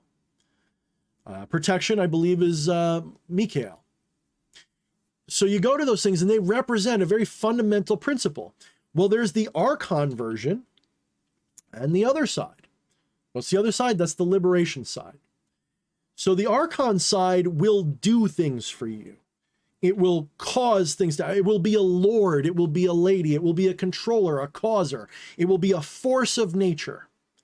Okay, so the archonic side, the egoistic side, really is what I should say. The egoistic side of creation is, I did that. So you have Zeus, who's like, I did that. Zeus is arguably an archon.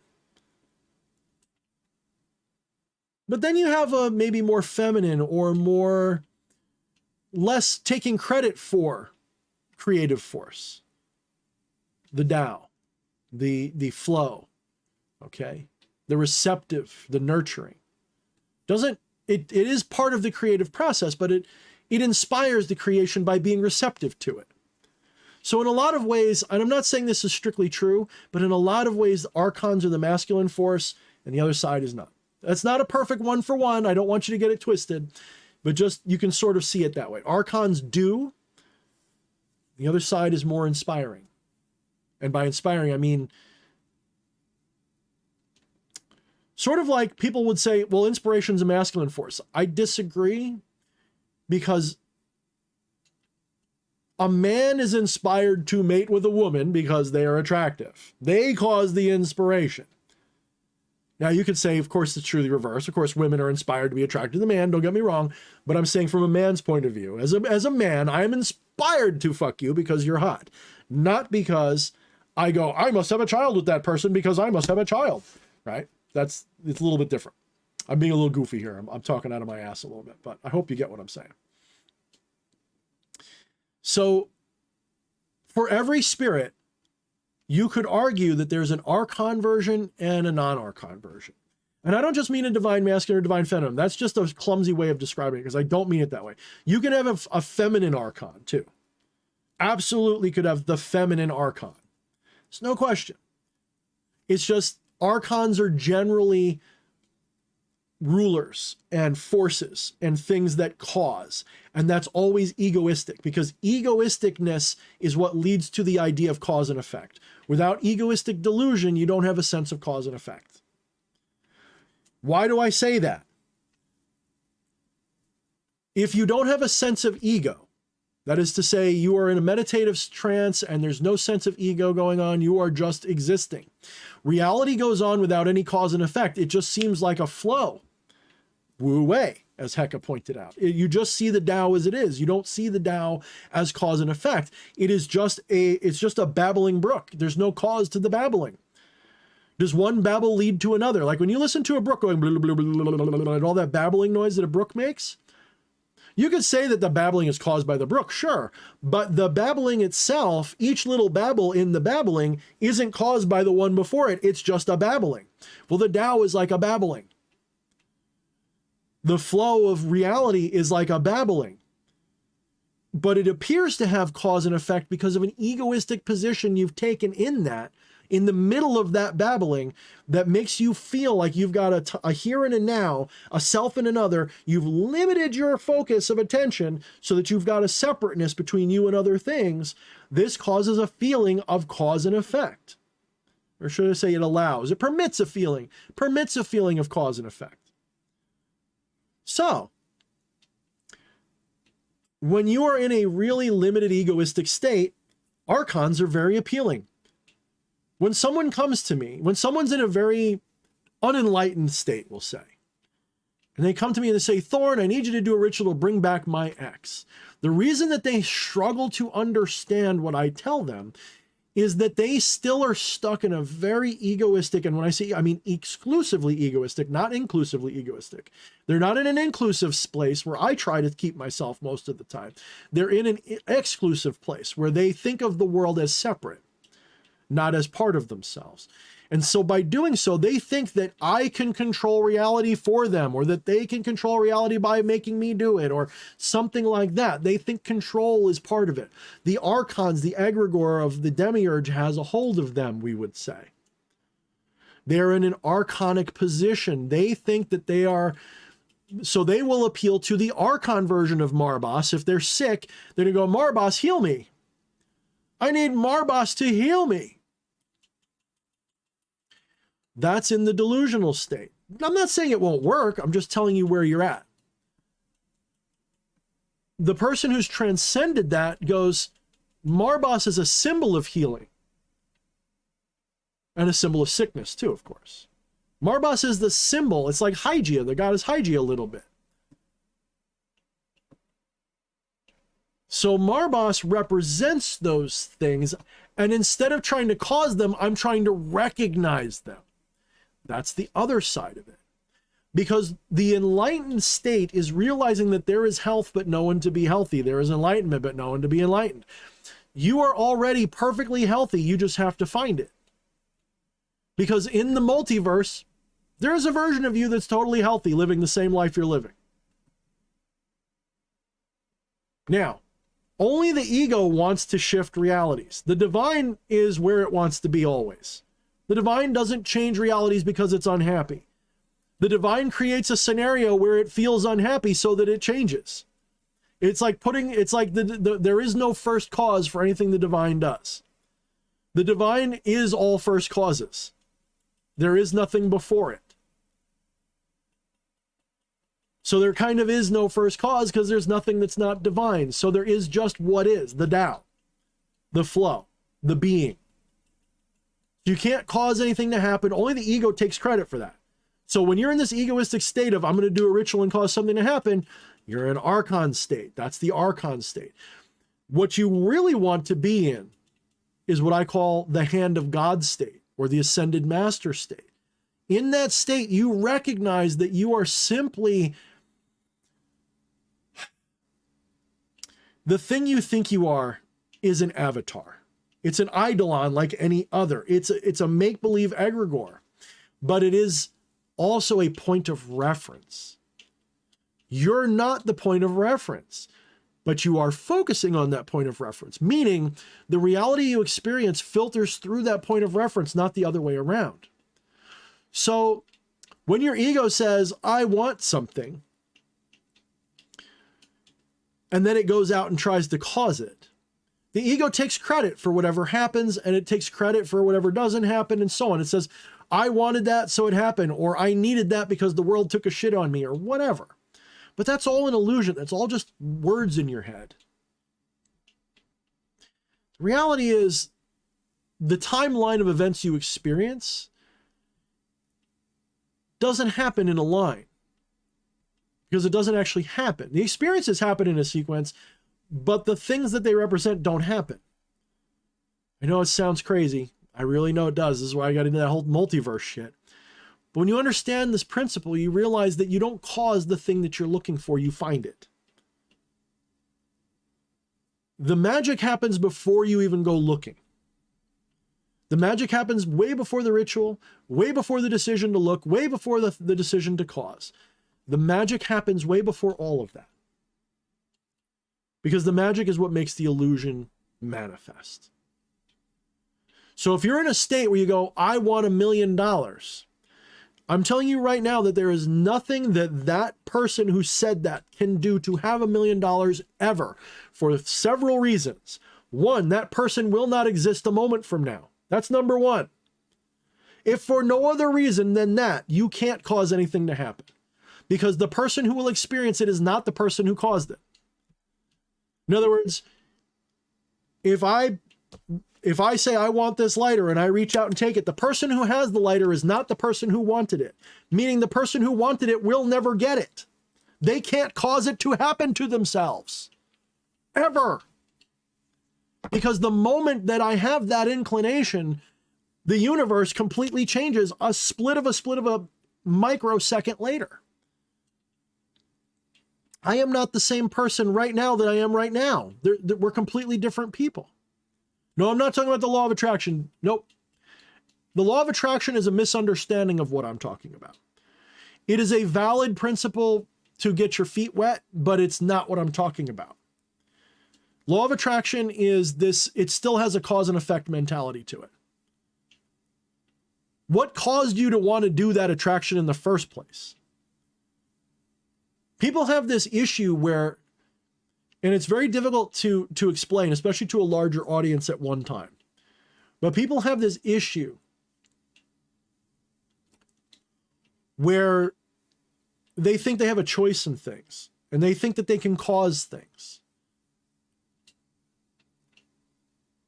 For example, if you come to me again with a hypothetical scenario, Thorne, I need you to do a ritual to get my ex back, right? And sometimes I'll say why. And then I get like this whole parade of reasons. And I sort of laugh inside, because when I say why, that's not what I'm asking you. I'm not asking you what your reasons are, because those are all bullshit. What I'm saying is, why are you coming to me? Why do you want me to do it? Oh, well, and they'll again answer with all these bullshit reasons. No. Why do you want it? Oh, because I want to be loved. No. Shh. Why do you want to be loved? Go further back. I'm trying to get you like with a potato peeler. Goodbye, Eddie. I'm trying to get you to layer by layer. I want you to get to the nothing behind the why. Because somewhere before all of these whys is the real reason, and that reason is unspeakable. That reason has no language because it's not a reason. It is simply a thing you did.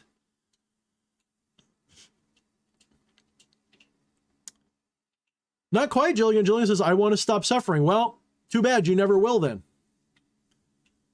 You're never going to stop suffering them so long as you want to stop. Indeed, the person that you think is suffering won't exist when the suffering stops. The person that you think you are does not exist where suffering ends. There's a lot of reasons for that.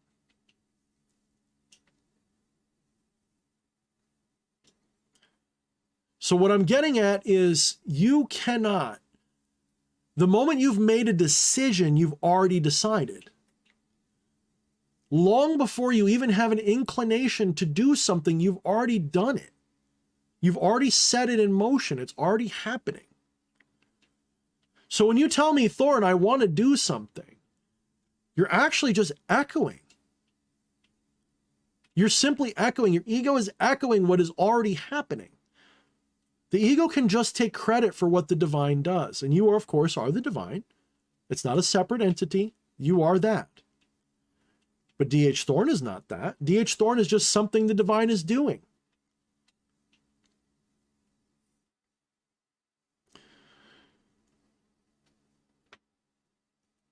Jay says that to live is to suffer. I don't agree. I think suffering is a choice. We suffer because we are egoistically unsatisfied with what the divine does. And what the divine does is perfection. Because there's nothing to compare it to. So it's perfection. It's the only model there is. So it's perfect. The divine does, what the divine does is inevitable. The reason you suffer has nothing to do with being alive. The reason you suffer is because you egoistically take credit for things after the fact and feel like a victim in some way. Then you have desires and wants are echoes of things, but they're not the things themselves. An egoistic desire is like a dream. When you dream about a monster in your dreams, a lot of people, when they do dream analysis, will say, well, this monster represents this and that monster represents. They're overthinking it. The important thing is that you're scared of it. That's all. Doesn't matter what it looked like. I dreamt of a snake eating me. Ah, that's a symbol of rebirth and you're scared of being reborn. Okay, sure. No, the fact that you were scared is all that you really need to pay attention to. You're scared of something. That means there's a fear going on. Well, let's find out what that is, right? So desires are a lot like the symbolism of a dream. It's going to be a little different for everybody. And you've got to get to the root of it. And the root of it's usually very simple. You guys were on the right track a little bit when I said when I was on the right track, and I said, well, why do you want to get that person to love you? Well, I want to be loved. Okay, good. You're getting there. Let's go deeper. Why do you want to be loved? Well, I feel like I'm not loved. Oh, okay, so we hit an invert. Okay, so you feel like you're not loved. Why do you feel like you're not loved? Well, those people are mean to me. So if we get it to the root of the matter, we're talking about an insecurity. And I just did a big post about this. Desires and insecurities are the root of suffering because we do not trust what is to be what it must be. So Jillian, so you're talking about, when you say, I'm talking about physical suffering of bone disease and spinal cord damage and so on, I understand, but that's not the word suffering in spiritual. So you're talking about just pain. Pain is not suffering. Suffering is what we do with the pain. I have physical problems. If you knew me, you'd know that I'm always between a 3 and a 4 on the pain scale most of the time. I have back problems and things that I don't show. I have invisible pain. I tell people that all the time. They don't get it. I'll be like, yeah, I have carpal tunnel. I can barely write with my hands. I do it anyway. I have a bad back. Sitting here is agony sometimes. You can ask my wife. But do I complain much? Not really. Sometimes I grunt and groan. Not too bad. So what's the difference? Well, I don't suffer it. I experience the pain as any other sensation, but I don't suffer it. Suffering is different from pain. They're not the same thing. Ego tells us they are, because ego says, I'm in pain, so I'm suffering. No. You're suffering because you think you're what is in pain. Sounds like I'm contradicting myself, but I'm not.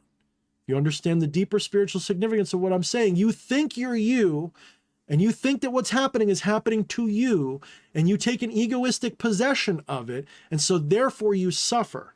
If you realize that this was not you, not really, it's a part of you, but it's not you, you would suffer it far less. Think of it like this. When you're playing a video game and you lose a life, does it bother you? Sure, a little bit. But does it really bother you? Probably not. When you recognize that you are just like that, the pain that your body feels is something you can become detached from. You will not stop feeling the pain, but you won't suffer it as deeply.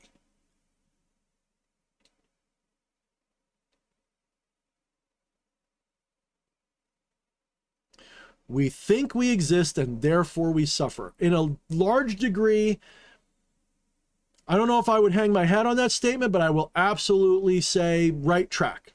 That is definitely the Buddhist Zen perspective of it, yes. Ron says, how do you gain more self-control and learn to be more moderate with everything in life, from smoking weed to drinking? Okay.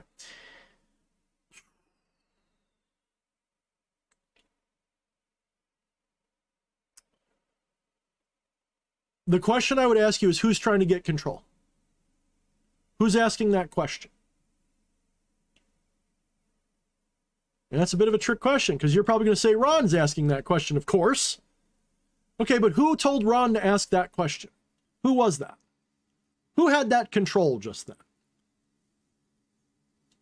Keep looking behind every mask that you encounter till you find nothing. And then you'll have your answer. You've got to look behind each mask that pops up. If I say, Ron, who asked that question? You're going to say, I did. I'm going to say, who is that? Well, Ron. Well, who's Ron? Keep looking behind each mask that you encounter until you're like a Russian nesting doll. Eventually you get to nothing at all. Keep finding that. When you find that nothing, you'll find the source of all control. And you'll realize that you're already in control even now. The fact that you feel like you don't have self-control is a delusion. That's an egoistic fantasy. Ego is reified through either feeling like it did something or was a victim of something. Those are the two greatest ways ego manifests itself. Ego is a habit that says, I did that, that was done to me. Those two things are pretty much, to my understanding, the entirety of egoistic nature. I did that, it was done to me. But there is no I that is separate from everything else. So that means you can't do anything to anything because you're doing it to yourself. So there's no doing. It's just a thing that happens. And it doesn't happen because it's all one. Meaning all time is one as well. So nothing changes. It's just an illusion. When you feel like something's done to you, that's a denial that that thing is you too. Because if you're that... So did my hand just slap me? Did I slap myself? Was I in control of that? Did it happen? The deeper understanding is there was but nobody caused it. Knock my glasses around. So there's but nobody did it. That sounds nuts to someone who hasn't had a non-dual awakening. Absolutely nuts. If you haven't had a Gnostic or Samadhi experience, what I just did right there looked like insanity. An average person, a materialist watching this right now is going, what a lunatic. He's slapping himself. He didn't do it, and saying he didn't do it, but he obviously did. I just watched him do it. From an egoistic perspective, yeah, I did.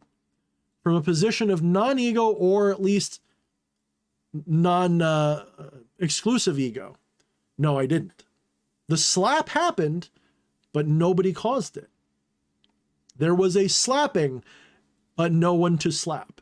That's the Zen mind in action. And it's not wrong. It's actually very correct. So, did I feel pain? I mean, I felt the slap. Did I suffer it? I don't care. Doesn't bother me. It wasn't me that did it. This sounds like a head game. I mean, there's a limit. If I chop my hand off, would I scream? Of course I would.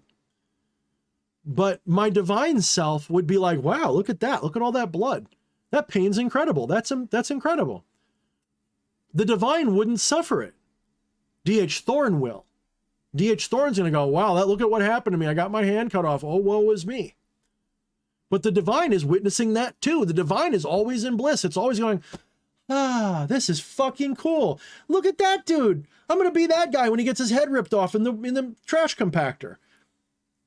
I know that sounds crazy, but if you understand the deeper stuff we're talking about, that's exactly what's going on. Imagine the divine is this all-powerful entity that is all things all at once, everywhere, at all times, from beginning to end. Anything that can happen does happen.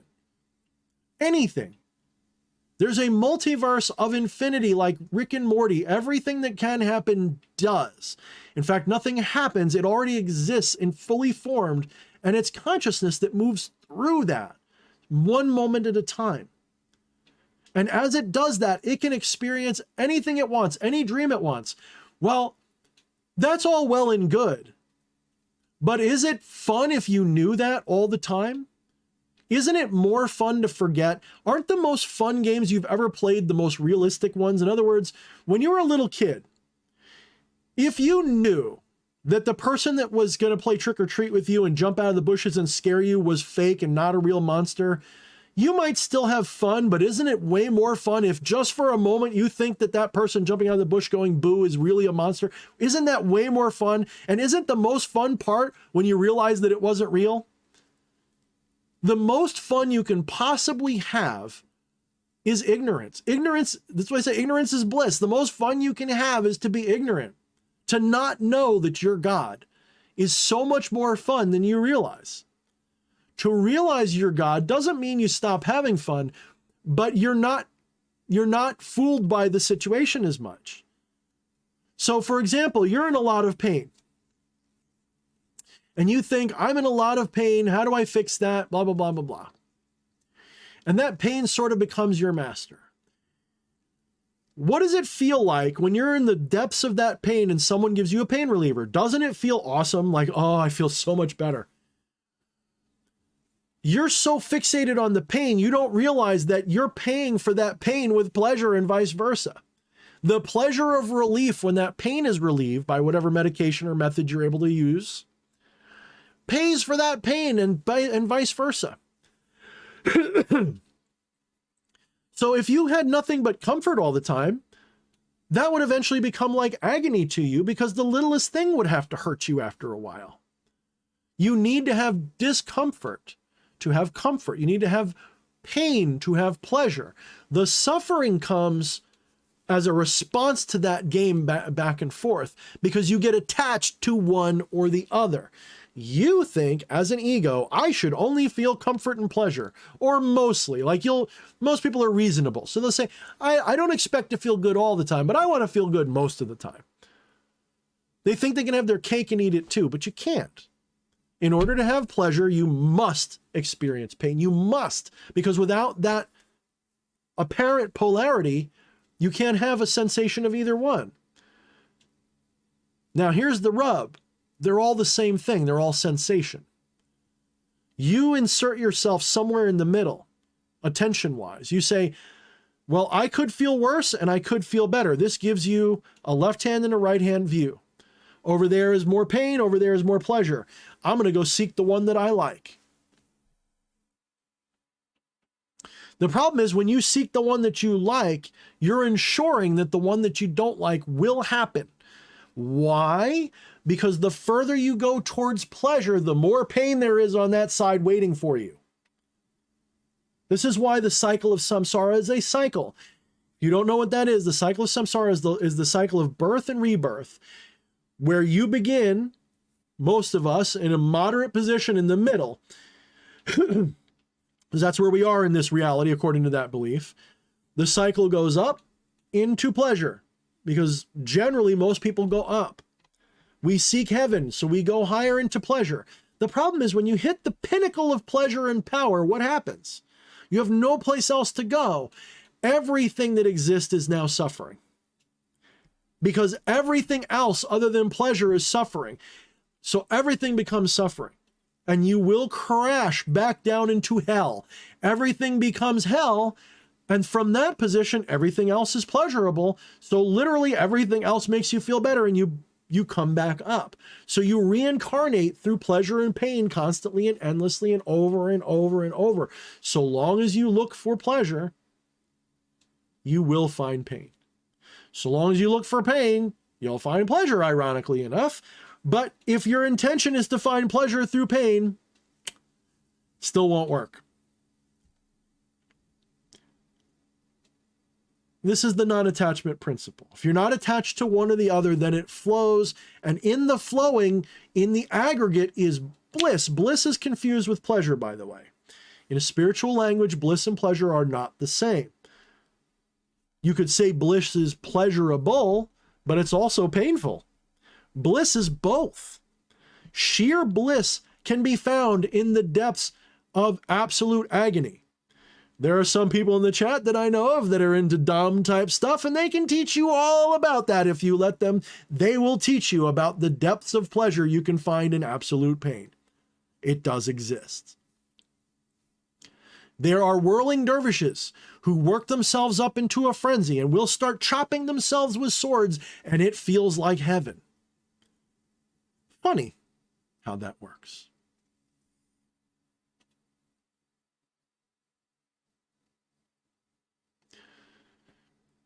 So that cycle for you, Jilligan, if your goal is to cease the pain or even the cycle, you never will. There is a saying, I don't remember which Zen master said it, but they said you will continue to reincarnate into this reality until you enjoy it so much that you will happily reincarnate into your worst pain and day 5,000 times in a row and be looking forward to it. Until you can do that, you will continue to reincarnate, meaning you will continue to suffer.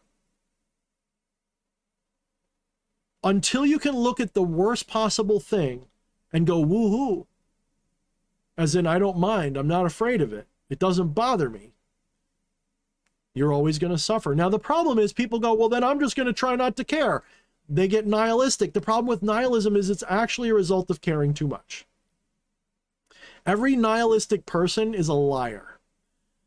Every nihilistic person who says, oh, the universe has no meaning. Oh, well, I'm just going to accept that.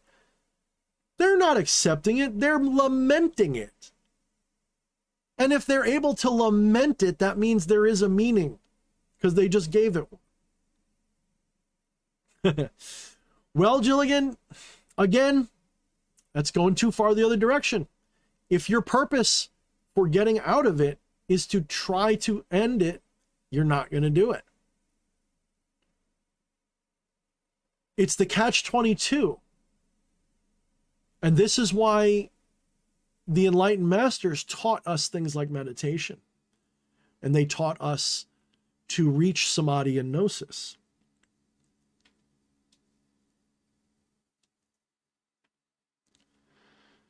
Samadhi and gnosis and hitting that meditative trance state, when you are able to de-objectify and have ego death, even via psychedelics, for example. Although I'd be careful with that one because psychedelics are valuable as a validation tool, not as a way to achieve the goal. It's kind of like you should already be able to do it a little bit. You should already be touching it before you do that. It shouldn't be the thing that causes it. It might be the thing if you're having a blockage that helps you do it, but it shouldn't be your normal method. You shouldn't be, personally, I would say you should not be reliant upon psychedelics to achieve ego death. You should be capable of ego death without it. It's not that hard. But once you're able to have ego death consistently, suffering subsides. Pain continues, but suffering subsides. You will still have moments of suffering, but you realize there's no one to suffer, and it will pass quickly. And you will spend less time in a suffering state. But if your goal is to make suffering stop, you must realize that the thing that has that goal is the cause of your suffering. You must just let go. You have to let go and in a very stoic way accept what it is, and then do the meditation just because that's a fun job. It's a fun thing to do. Seek samadhi, not for the sake of samadhi. Seek it as just another thing that you do. Sort of like what happened to me, okay? I tell this story a lot. I'm going to tell it to you briefly again. When I woke up, we'll say, if we're going to use the mystical language, when I woke up, I wasn't doing anything special. People will ask me, Thorne, how did you come to all this? What rituals did you do? What spirits did you work with? What school of thought did you study? What meditation did you use? And my answer is very disappointing to them.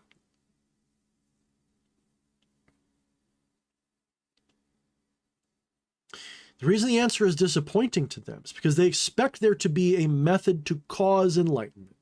They expect it to be something they do on purpose, that you can do on purpose, because it gives them hope. And it gives their ego hope. Because the ego can say, I did that. The ego can't do it. The ego cannot wake itself up. A good analogy would be, how do you wake yourself up from a dream? Is there anything you can do in a dream that'll wake you up? No. You have to just wake up. Yes, weird shit might happen and that might inspire you to wake up, but nothing causes the awakening. You just do. And by what I mean by waking up a dream, I mean a lucid dream is what I'm really getting at. You have to realize you're dreaming to have a lucid dream. How do you realize you're dreaming? Well, there's no set method because the weirdest shit could happen and you could just accept it as part of the dream and not realize you're dreaming. Happens to everybody. You know, you'd think that like doing something weird would wake you up. Well, I can't fly, but I can fly in my dream and I don't give it a second thought. So how did I wake up? What did I do? I did nothing. I did absolutely nothing. It was a spontaneous event. Like people say, oh, God spoke to me and I saw the face of God. You know, when you read the Bible, it's coded language for people having ego deaths and realizing their own divine nature and then trying to communicate that to people in the language of their spirituality, which didn't help. And it got twisted over time by people who wanted to turn it into religions that they can control you with. But the reality is, when I woke up, you know what I was doing? I wasn't seeking it. I was at my day job. I worked at a tree and shrub nursery. I still do part-time. And it was in the middle of the summer. I forget if it was July or August, but it was hot. It was definitely like upper 90s, like 98, something like that. And actually when it happened, I actually thought I might be having either heat stroke or my cousin slipped me some fucking psychedelics. That's how vivid and nutty it was. To be brutally honest with you, it was crazy. But I did nothing to cause it. I was watering the bushes at work. I was listening to Alan Watts, and I was just in a meditative state of mind. I wasn't actively thinking very hard. I was accepting reality for what it was at the moment. And as I was listening to Alan Watts, something he was talking about, let me just fix my lighting here because it went off. Something he was talking about, coupled with what I was doing, I had the inspired thought. I'm not watering the bushes are watering themselves. And that thought was followed by a cascade of more crazy thoughts like that. And I began to lose myself in those thoughts because I started to realize that who I wasn't real. But that didn't cause it either. That was actually, think of what I'm describing to you as, imagine a cloudy day. A lot of stuff happens to me at work, Gage, correct. It does. I should go back to work more often because some of my craziest shit happens at work. Totally true. Can't deny it. So what I'm describing is, imagine that you've never seen a blue sky before. And you've heard about a blue sky. Somebody said to you, if you ever see the blue sky, it's amazing. It's the most amazing thing ever. Well, you can stare at that sky and go, and try to make the sky turn blue, but there's tons of clouds there. Nothing you do will cause that to happen. But then at some point, those clouds might clear and you'll see a little patch of blue. You're like, oh shit, is that the blue? I don't know. Was it? I don't know. Maybe it was. But then eventually those clouds are going to completely go away and the blue sky is going to be apparent.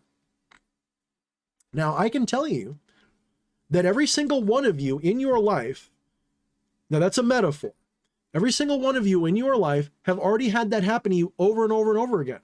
The problem is you didn't know you were looking at the blue sky. Meaning you have already experienced what I've experienced. I shouldn't say that because no one can experience enlightenment. So I'm kind of misspeaking here because it's difficult to communicate this. So forgive me. There's people who know better. Who be like, don't say it like that because you can't experience enlightenment. Correct. You're right. But just from a linguistic perspective, you've already experienced enlightenment before, but you didn't recognize it because it didn't fit your idea of what it should be like. You think it's supposed to be some kind of crazy ass thing where you fly out of your body and God says, look at the size of your dick. And, I'm being goofy, but you get this crazy ass vision or something. It's not it. Enlightenment is the complete and total realization of the truth. And the complete and total realization of the truth is not an intellectual activity. It's actually the dropping of intellectual activity. It is the clouds parting, meaning the thoughts subside. The recognition that you're not your thoughts, you're not your body, you're not the person you think you are.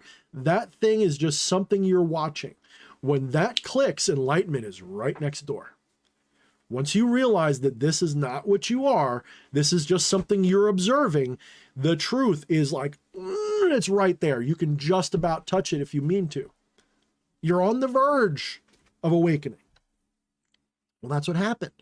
I realized when I thought to myself, I'm not watering the bush is watering itself. That led to a cavalcade of thoughts that each one of those de-objectified myself. Each one of those was an argument against my belief in myself. And once I had them all, I had no argument for why I exist at all. And once that happened, I was free to see myself. And that sight is invisible. That realization is invisible. And when it was over, yes, I went on this wild ass out of body experience. I did. Wasn't very long. Actually, it was like a quasi, because I still was in my body.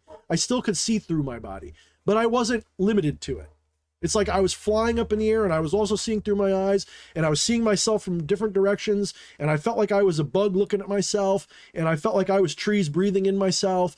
And I realized that the trees were part of my lungs and my lungs were part of the trees. And therefore my body was part of the trees and the trees were part of me. And the sun was part of me because the sun's part of the trees. And see where I'm going? There's no words that can convey this because it's just this intricate web of reality that I realized that I was. That totally dissolved that ego delusion of who I thought I was. That ego disillusion was the key. But that wasn't the answer. That was just the key. Once I had that little moment of ego death, then the realization of what I really am had to come. And that was realizing that I was consciousness itself. And consciousness is not a thing. Consciousness is a verb. It is a being. When I say I'm a human being or I am a divine being, I am not a noun. I'm a verb. Yes, Gage, and it does. It happens all at once. It's a collapse. There's a reason why people who have a non-dual awakening call it a collapse of the subjective objective delusion. It collapses, and it collapses like a house of cards. And you're just left there going, look, you still see the world the way you think you see it. You don't stop seeing the illusion. It's just you see through it now. You still see clouds in the sky, but you see the blue. And you realize that they're one and the same. The sky and the clouds are one. They're part of the same show. There's so many things that sound contradictory to low-level brain, to your material brain. It'll sound Thorne, are you saying that you could see the clouds and not the clouds? Which is important?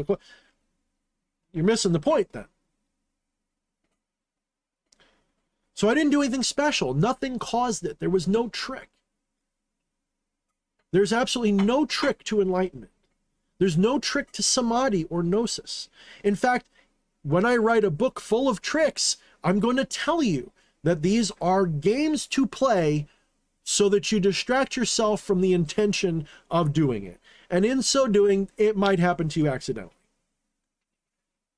Meditation is like playing tiddlywinks to pass the time until you wake up. You don't need meditation to cause it to happen. There are people who don't know anything about meditation whatsoever, because what does that even mean?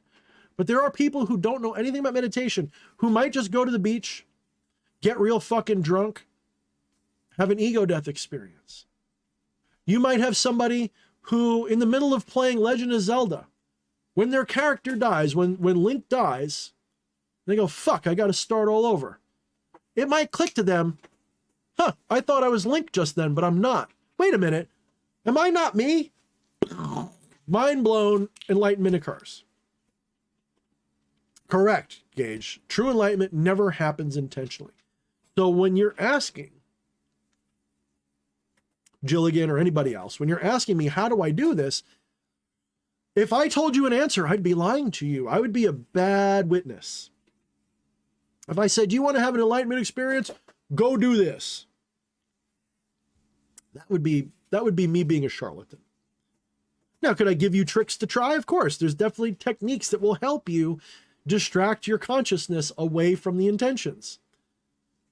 You can do meditation. The reason why meditation is so useful is because it helps de-objectify reality, because you're not thinking so much in the way that you were. You're getting into a different mental state that frees you from the delusion of reality being what you think it is. When you de-objectify reality, guess what? Your ego also gets disobjectified.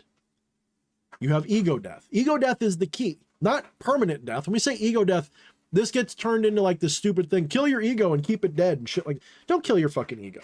That's not my point. You need to dissolve your attachment to it. The ego needs to subside for a minute. It'll come back, I promise you. Mine did. My egoistic habit came right back. But the difference was it came back, and now as part of its egoistic identity was, I had a moment of enlightenment. Ha! Look at me. I'm better than everybody. I'm enlightened a little bit. And of course, with further disillusions, I talk better about it. The ego now says, okay, I'm going to say, I'm going to show how enlightened I am by saying I'm not enlightened. Ooh, that's the next level of the game. You got to get through that. Eventually you get through all these levels of the game and the ego just won't talk about it anymore. You'll only talk about it when you're asked.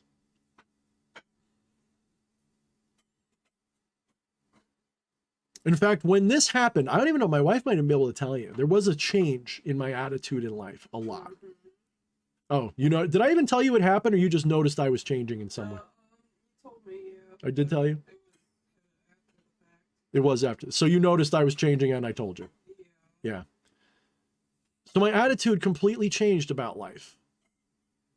And I'm not saying it was better all the time. There's times I still stumble, fall, crash, and act like an egoistic asshole. Of course there is. I'm not ashamed of it. That's the difference between me and most people.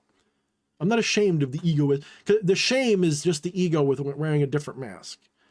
I'd rather be proud of my ego and say, yes, my ego is pretty fucking colossal. Thank you very fucking much. Because unlike you, I'm not ashamed of it. Shame is way more egoistic than pride. I'm sorry to tell you, but it is. So I had a very subtle shift in my sensations. And I can tell you that one of the biggest things that changed was I could have a bad day at work and not be broken by it as deeply. Eventually, I was able to be happy even on a bad day. And even when I was cursing somebody out, I wasn't as personally suffering it. Sometimes when my wife, I hate to bring up too many persons, sometimes my wife and I have an argument. Sometimes my anger is an act is a strong word, but it is a projection. I know that I am not angry, but I am acting angry to communicate. Like I recognize that the anger is not what I am. It's a communication going on. It's something that I know will break through whatever blockage between us that's going on. And sometimes I have to do other things. In fact, anger is my last resort. I don't usually start with anger. I usually start with something else. So I am not angry, but I'm acting angry. And I know that. And sometimes I think my wife can see that in my eyes. I think she can see it. She's smiling and laughing at me. She says, uh-huh. Like she's not, that's not being mean. She's, I guess she can see it. So there's times where I am acting angry, but I'm not. And you know how you can tell? Because when it's fixed, I'm instantly happy. I'm not holding on to that anger. There's no anger there to hold on to. The anger is an act. And I know that. I know that my body is acting angry, but I know that I am not angry. So since I know that, my body can let go of that anger way quicker. I can snap right back most of the time. Sometimes not. Yeah, there's some days where it'll take an hour or something for me to completely stop. But you know what? That's when I'm in an egoistic, trapped state.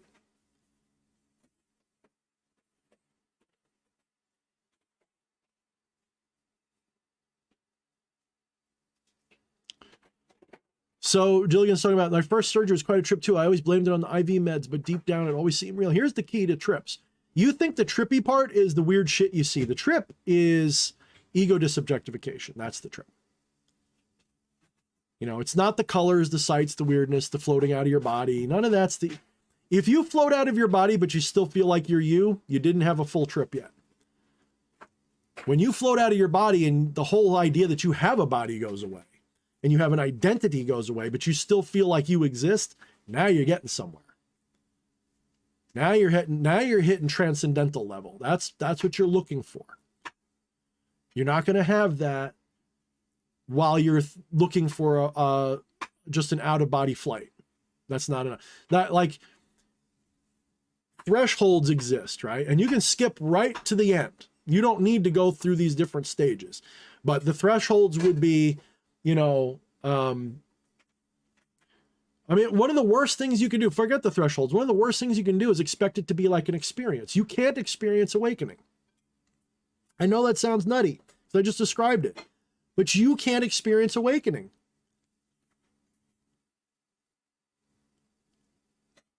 And it's not just a play on words.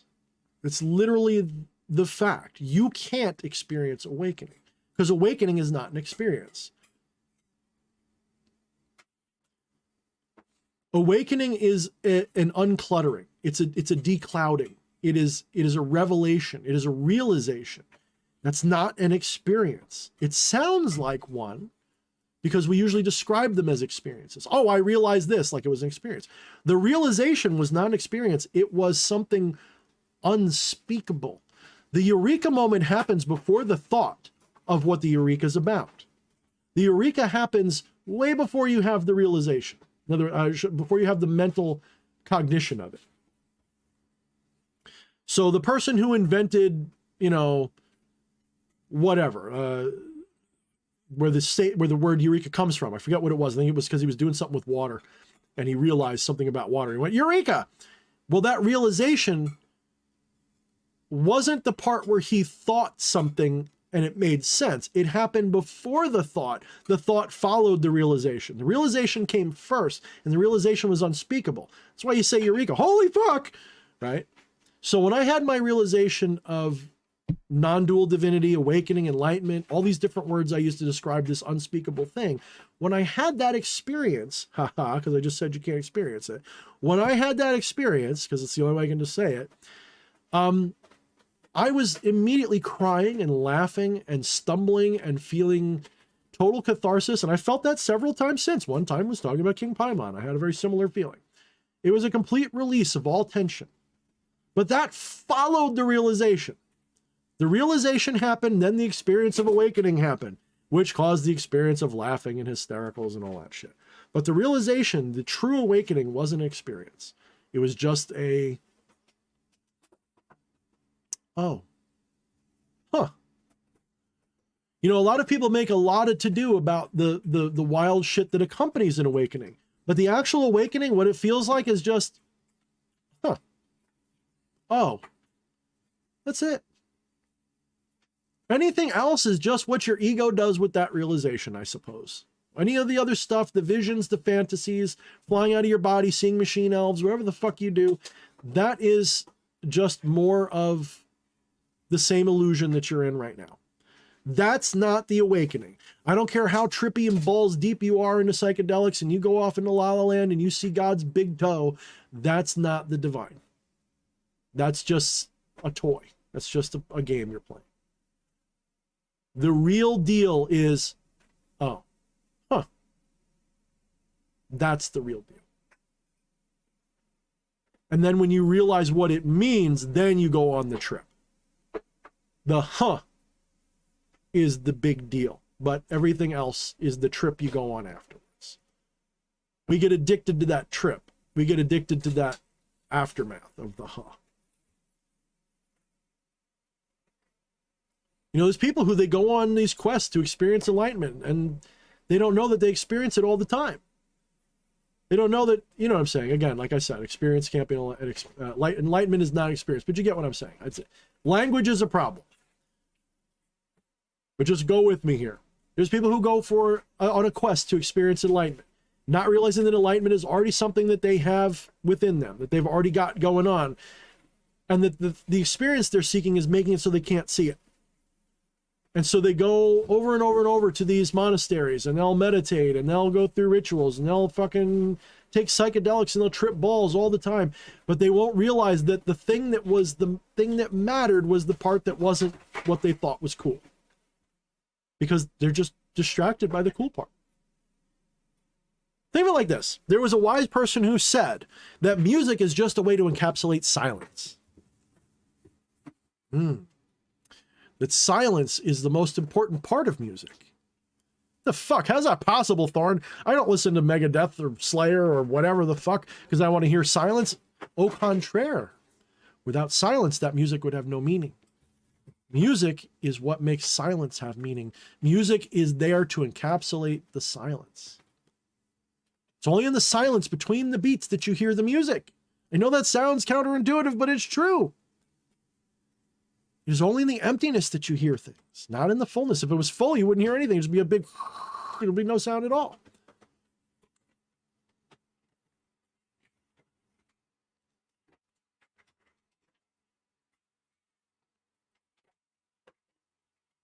So it's that silence that's enlightenment. That silence is the enlightenment, that peace, that tranquility, the clear sky, the emptiness, and the realization that that emptiness is all fullness. That's it. And it's it's not a, holy shit, I see big-titted mermaids flying through space and I'm now. That's not it, guys. That's not it. That's the game you play. All this, you know what? This is why I get a little frustrated when people ask me, I shouldn't call them stupid questions, but stupid questions about spirits. They'll ask me things like, you know, how many points are on King Paimon's crown? Because I think I saw it, or blah, blah, blah, blah, blah, blah, blah. I find those questions just like, that's, I don't mean any offense to them, but that's like when a little kid asks you, like, I don't know. I can't even quite put it in a good frame of reference, but it's kind of like when a little kid asks you, you know, so I can put this into perspective.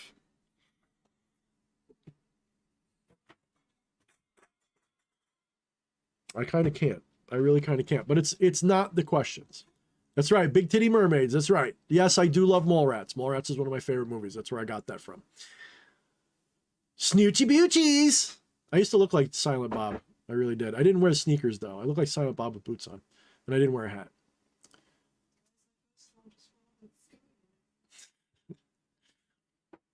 All right, but what I'm trying to get at is some of those things, that's not the point. That's not where I hang my hat. Okay, so it'd be kind of like a little kid asking me what my imaginary friend looks like that they should see at the same, like asking me what their imaginary friend should look like. Like when a little kid would ask you, you know, what should Mr. Winkle look like? Like, have you seen Mr. Winkle? What color are his shoes? Like, I don't know, kid. What is Mr. Winkle wearing on his feet? Dude, I didn't know Mr. Winkle was there. You're gonna say, well, Thorne, are you saying that King Paimon's imaginary? Yes and no. The King Paimon that you see is imaginary. The essence behind King Paimon, the aeon that inspires him, is real. King Paimon is an eidolon, not real. It's a thought form. It's an egregore. But the essence that inspired that egregore is real. And people say, isn't that the same thing? Play with that for a while and think about it. A good analogy would be a word on a page versus the word in your mind. So do I have anything that's obvious in front of me I can pick up real quick? Something that's just like, boom, here's a word. It's not going to get me in trouble with anything here. Something, I guess I could use this. I want it to be an easy word. Something obvious. Let me get a piece of paper. I'm just going to write a word on there, okay? I'm just going to write a word on a piece of paper real quick. Let me see. I'm going to write a word for you.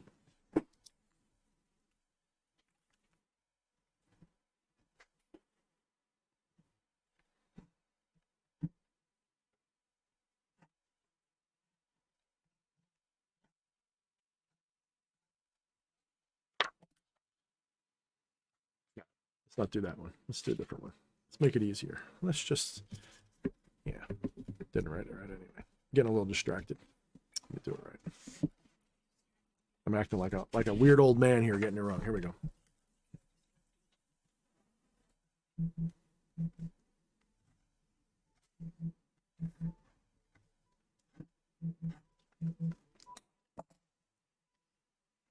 Okay, so here's a word, right? What's the word? Is the word here? So what's the word? The word's foot. Is the word here on this page? How many of you guys think the word is on the page? Is the word on the page? Yes or no? Just say yes or no in the comments. Is the word foot on the page? I'll wait a second. How many of you guys say yes? How many of you say no?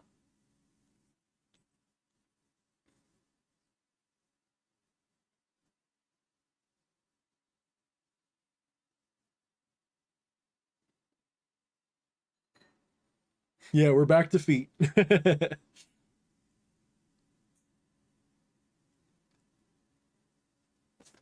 So how many of you guys say that the word is on the page, and how many of you are going to say the word is not on the page?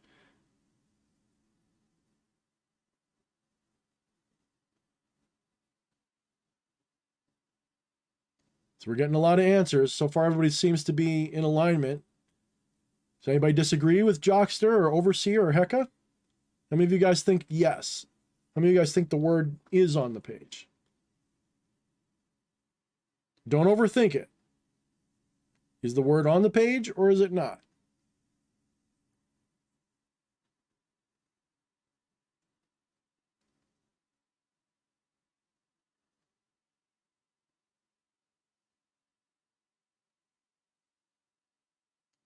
All right, some of you guys are very good. You've either been following me along for a very long time and you know what I'm going to say, or you've started to figure out, or you are already there. So yes, Wyatt and Hecka both kind of nailed it.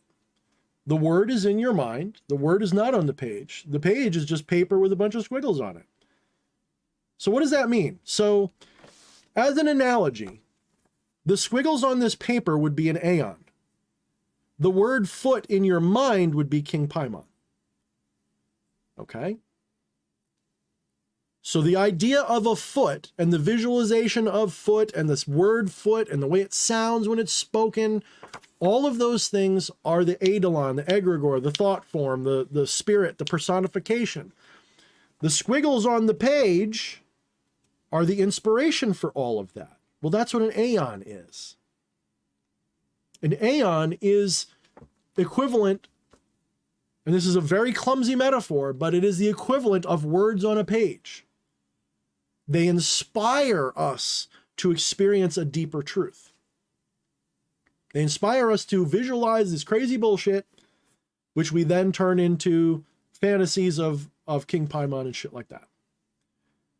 Now, unlike this piece of paper, where you would say, well, that piece of paper is not a living thing, and I know King Paimon's alive, and blah, blah, blah, blah, blah. Here's the thing that you miss. This is no less divine than you are. This is made out of the same bullshit stuff that you're made out of. You're no more alive or dead than this piece of paper is. You think you're alive, sure. You have what you feel like is actions because you're egoistic. You think that you're doing everything. You think your body is beating its heart and blah, blah, blah, blah, blah. And you think that's what makes you alive. And that's just a piece of paper. The paper's not alive. But consciousness is within that paper too and without. That paper is not real either. You're not real. The paper is not real. Consciousness is what's real. There is only consciousness being. There is only the divine being. The paper is something it manifests within itself.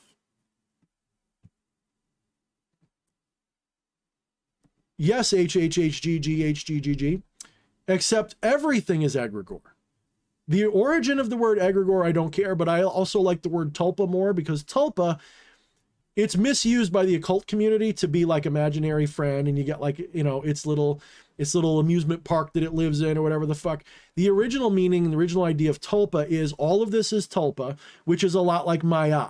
Okay, it's a very similar word. Tulpa and maya go together very well. They're almost the same. They're not quite, but they're almost the same. So tulpa is identified illusions. So this cup is a tulpa. This pen is tulpa.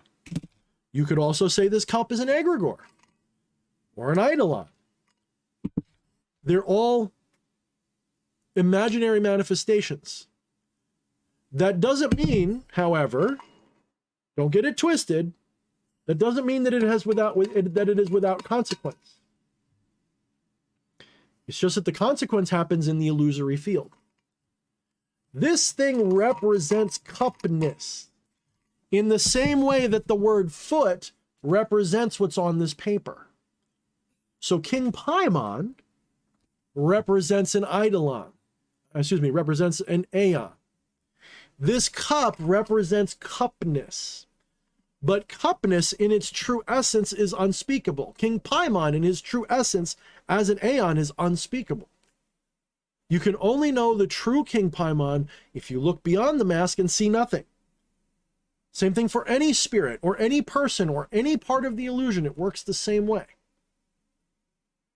You will always come back to oblivion or nothing or emptiness or void or gap or, I guess, Goetia, because Goetia, if I remember correctly, sort of meant yawning or wailing, like the wailing of the gap. I have to look it up. Correct me if I'm wrong, if anybody knows better. I have to look that up. I might got that wrong. But chaos meant not random nonsense. It originally meant gap. That's what chaos, K-O, meant abyss. Not abyss of nothing, abyss of meaning, abyss of recognition, abyss of realization. Because the abyss wasn't empty either. Chaos as an abyss wasn't empty. From it springs everything. How's that possible if it's empty? You can't have nothing from something or something from nothing. Nothing can't exist. Howling, yes, thank you, Jay. So howling as in, did they mean howling of a gap? I don't remember. I have to look it up. So Jay, if you know, feel free to tell me. This is where my bookwormy shit falls apart because I'm not a bookworm. People go, Thorne, you know so much. I intuit a lot. I've read a few things. I know a little bit. If you want to have a bookworm perspective, watch Esoterica or Foolish Fish. Those motherfuckers are great bookworms. I learn shit every time I watch them. But they don't have a big grasp on the deepness. I'm not saying they're dumb. I'm not saying they're wrong. I'm not criticizing. I love their shit. Without their shit, sometimes I wouldn't know anything. So I love their shit. But the stuff I'm talking about is not within that. You can't find it in the books. The things that I'm really interested in are things you can only, well, spontaneously realize.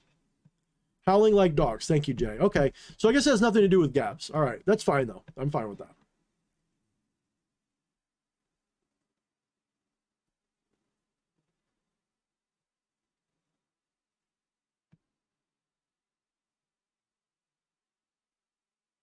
Yep, and the rest is silence. The only thing is, silence is a misunderstanding, too.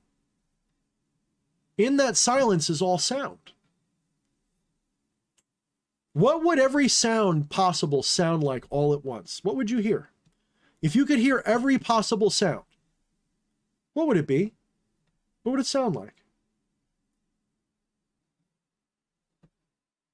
What is ultimate sound? What does ultimate silence sound like? What does everything all at once sound like? They sound exactly the same. Why? Well, from a scientific perspective, if you understand what sound is, you understand that sound is pressure waves in a medium. So you have more pressure, less pressure, more pressure, less pressure, more pressure, less pressure. And that reverberation of pressure causes vibration in something that triggers sounds in your head. So what happens if all sound happens at once? Well, then you just have one wave of energy there wouldn't be a sound, it would just be and that's it. So if you could hear all sounds at once, it would sound like nothing. If you could see everything at once, it would look like nothing. If you could see and hear everything all at once, it would look and sound like nothing. What do you see every night when you go to dead ass sleep? You see nothing. You go to oblivion. You click off and you wake up later. There's a gap. There's an abyss. There's an everything. But you don't see that because you're in an egoistic space. So you look at that nothing and see nothing. When in reality, you were just looking at everything. But you can't recognize it because you can't recognize everything at once in your little limited self. Here's another way to think of it. If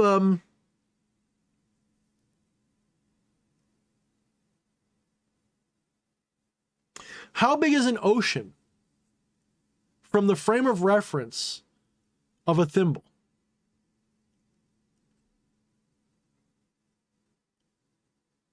From the frame of reference of a thimble, the ocean might as well not exist because it's everything that there is to the thimble.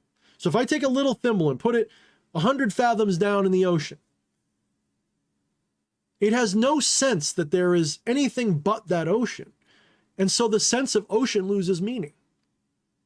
As far as it's concerned, there's only the ocean. And that ocean loses meaning. So it's not even holding anything, right? So when we have an empty cup, what is it holding? You say, it's empty, Thorne. It's not holding anything. Oh, no? You sure about that? Are you sure? Even if I'm saying you hear stuff rattling, take that out. Pretend this is completely, there's no ice in it. What's this holding if it's empty? How could it be that way? It's not holding nothing. It's holding everything. It's the same everything that everything else is. There's no empty space in a cup.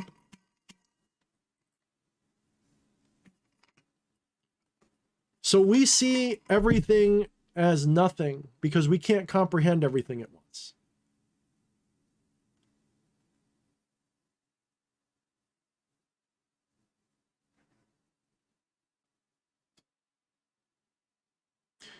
Okay, so Atropa is saying there's oxygen in the cup, but what's in between the oxygen then?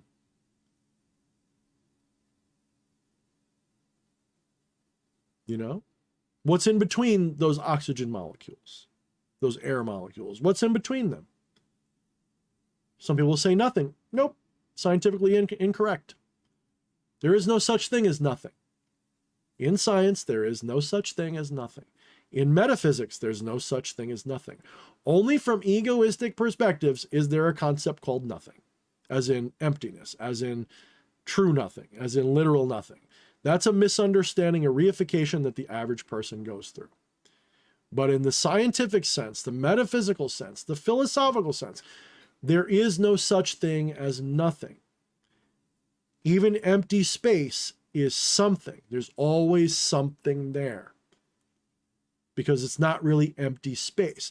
What we're describing as empty space is, there's a specific word I'm trying to use. Not uneventful, sort of uninteresting. Okay. So if you were to take a pond with absolutely no waves, ripples, or anything on its surface, you'd say there's nothing on the pond. Right? A lot of people say, oh, well, I don't see anything on the pond. Well, the waves and ripples aren't a thing. They're just something the pond's doing. They're just the pond wiggling. There's still the pond there. There's not nothing there. There's still the pond there. So when you see empty space, you're seeing the pond, but there's nothing wiggling. It's a lot like that as a metaphor.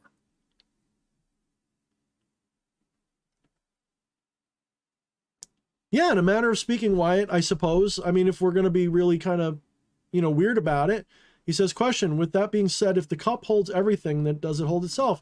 It must, right? But how? Of course, it doesn't hold anything, really. But the cup, in essence, holds itself in the same way that everything holds itself. And it is part of everything. Because one way to think of it is like this. What makes a cup special, right? A cup is special. Is it because it's got walls, or is it because it's got a hole in the middle? What makes it special? What makes the cup special? Is it this part or the part in the middle? What makes it a cup? Interesting. Interesting question.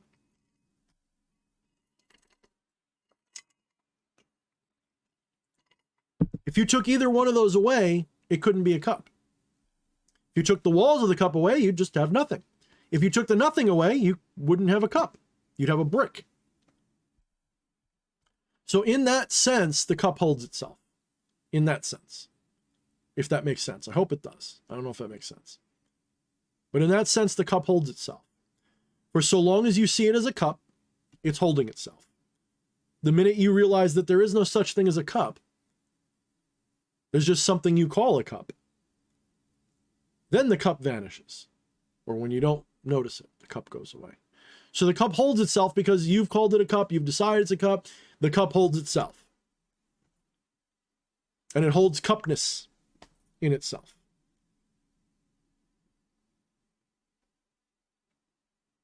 Well, there's a lot of things that can contain something that aren't cups. You know, is this pill bottle a cup? Is my gut a cup? Is my mouth a cup? Or my, well, I'm not going to go completely gross, but you know. A cup is whatever we decide it is. But what makes a cup useful is this idea that it can hold things, yes. But that's not what makes a cup a cup. What holds the cup together is our decision to value what it's doing. This is the principle. I don't know what the word for it is, but in non-dual metaphysics, it would be the clay analogy. So the analogy is there is only Brahman, and Brahman is shaped like all of these things. So there are no cups, but there is clay shaped like a cup, right? So metaphysically, there is no cup, there is only reality shaped like a cup. And the idea that it's shaped like a cup is Namarupa, name and form. So it's an assignment process. You observe this, and if you focus on it, and you differentiate it with your focus and say, this is separate from that, you've just created the walls of a cup. Now it's a cup. Does that mean that it didn't hold things before? Well, still held things, but you wouldn't have thought of it as holding anything. It just would have existed. I'm sort of getting at this, I'm getting a little tired, so I'm kind of losing it. But what I'm trying to get at is we reify everything into being. We have this qualia that we call experience. Qualia being the elements of experience. So hot, cold, up, down, forward, back, the way the color blue looks, those are all qualia. They're sensory qualia. We have these qualia, and then we combine them into a solid picture of the world. And then we differentiate those qualia so that those qualia over there represent one thing and those qualia over there represent something else. And as we do this, we begin to separate and parse things into a digital, if you will, almost a linguistic is a better way, into a linguistic model. We create a model made of name and form. That's how we comprehend it. But you don't need to comprehend it to experience it. You can completely blank your mind and still experience the same world. Why? Right? So I'm talking about a very complicated set of things here, but I'm talking about the way you reify reality. And as you reify reality, that's what gets the better of you. When you reify reality, it gets the better of you. When you recognize that reification as an illusion, it stops getting the better of you. It still exists, but it stops existing as cups and trees and rocks. It's just a hum. It's and the silence between. You get it at that point.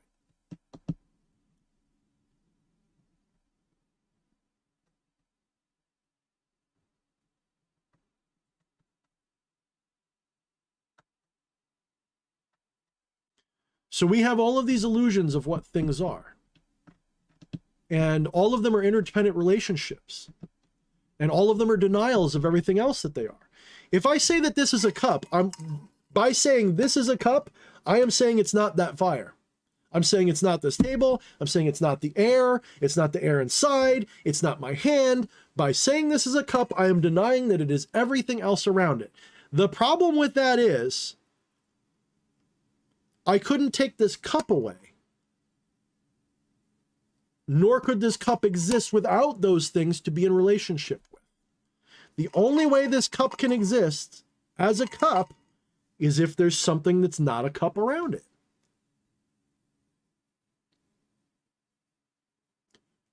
And people will say, well, that's proof of dualism. No, it's not, because dualism would be the idea that there are independent somethings. What you're describing is dialecticism, similar but different. A magnet is a dialectic object.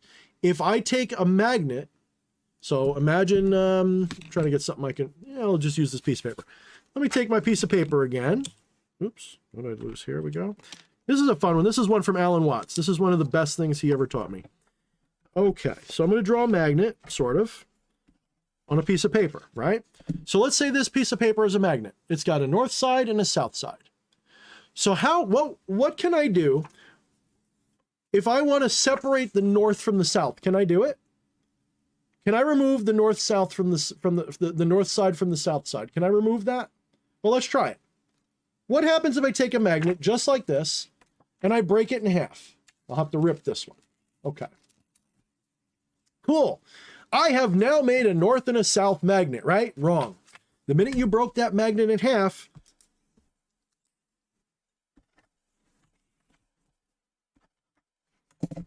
that's what happens. It still ends up with a north and a south side. I could continue tearing this apart over and over and over again. There will still be a north and a south side. That means the magnet is what? Well, it's not a dualistic object, is it? If I take this cup and in a similar way try to isolate it, like trying to isolate the north from the south, I can't do it. If you can't isolate it, it's not dualistic. It's non-dualistic. It's one thing. It's a oneness. So even if I were to somehow miraculously make that cup poof, I wouldn't actually remove the cup. You just wouldn't see a cup anymore. Now, if I rip this magnet in half and I say, okay, do I now have two magnets? Or is it one magnet in two places? Or is it, what is it? Now that's another question for another philosophical time, but the answer is there is no magnet at all. You divided an illusion. Nothing was divided. Magnet, these are symbols of magnets. Even a real magnet is a symbol of magnet. You hold a real, just like that flame, it feels hot, but the hot isn't the flame. The fire isn't the flame. The fire that you experience is a symbol of flame.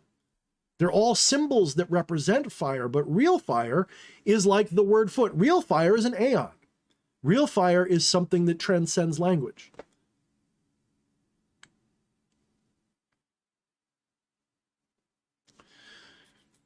So overseer, instead of like the duality of nothing and something, take the word nothing and put a space between the O and the T.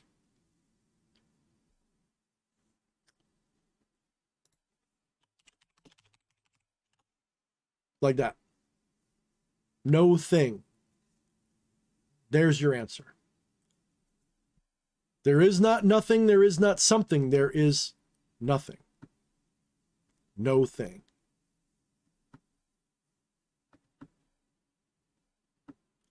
It is not nothingness, it is no thingness.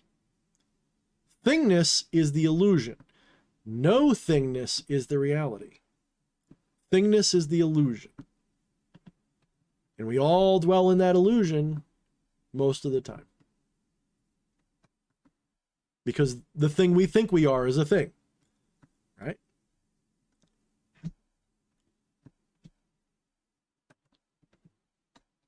All right, so I think I'm going to wind it up here, guys, and I really mean that because my voice is going. But I really appreciate everybody. We're down to 26 people, but we had a good time tonight. You know, we talked about feet a lot, and maybe next time we'll talk about toes or something. Maybe we'll switch it up a little bit. But that's what makes it funny. You know, you never know what you're going to get out of my crazy ass. At least we took our mind off of politics and world events a little bit. I don't think anybody want to talk about that tonight. It's a little too real. But I will say this. I will close with this. This is something I've been talking about a little bit on the Gilded page instead of the... So I have Discord, which is utterly non-current events and politics. That's where you get away from that shit. My Gilded, we're all about the politics and stuff. And I brought up that, you know, shit's getting real because Fox News, and I don't like Fox News. I want to preface this. I don't like Fox News. I don't like any of them. I don't like CNN, don't like MSNBC. I don't like any of them. They're all lying to you. They're all trying to fuck you up. But what is telling, what is fucking with my head, what is really surreal and scary is that the other night on Fox News, they talked about that which cannot be spoken. They spoke about one world government. They spoke about the World Economic Forum at Davos. They spoke about all of that shit. And they spoke about it during prime time, more or less, if I remember correctly. The guy I don't watch, like I said, I don't watch Fox, but I do catch stuff. They brought it up. They said it. They said the quiet part out loud. They even exposed Soros. You don't do that. So that tells me, it both gives me hope, because it's like, oh shit, if they're willing to talk about it, they're trying to get ahead of something. If they're trying to get ahead of something, they're scared. Or they literally don't care anymore, and they don't mind telling you. Neither one of those is happy, because either one means we're about to go into some real rough seas. They're either about to close the noose, or they're about to try to do anything they can to get out of one. I'll let you decide which one it is. I happen to think it's the latter. I think that they're going into a noose, and they don't want to. So they're going to just... The fact that they're telling you what's going on, even in a 5-10 minute segment. They had Rand Paul on doing it. So it wasn't just Fox News talking about it. Rand Paul came on and said, you know, the problem with one world government, that is surreal as fuck that they're even bringing it up. That does not happen. That was like, they just decloaked the whole thing.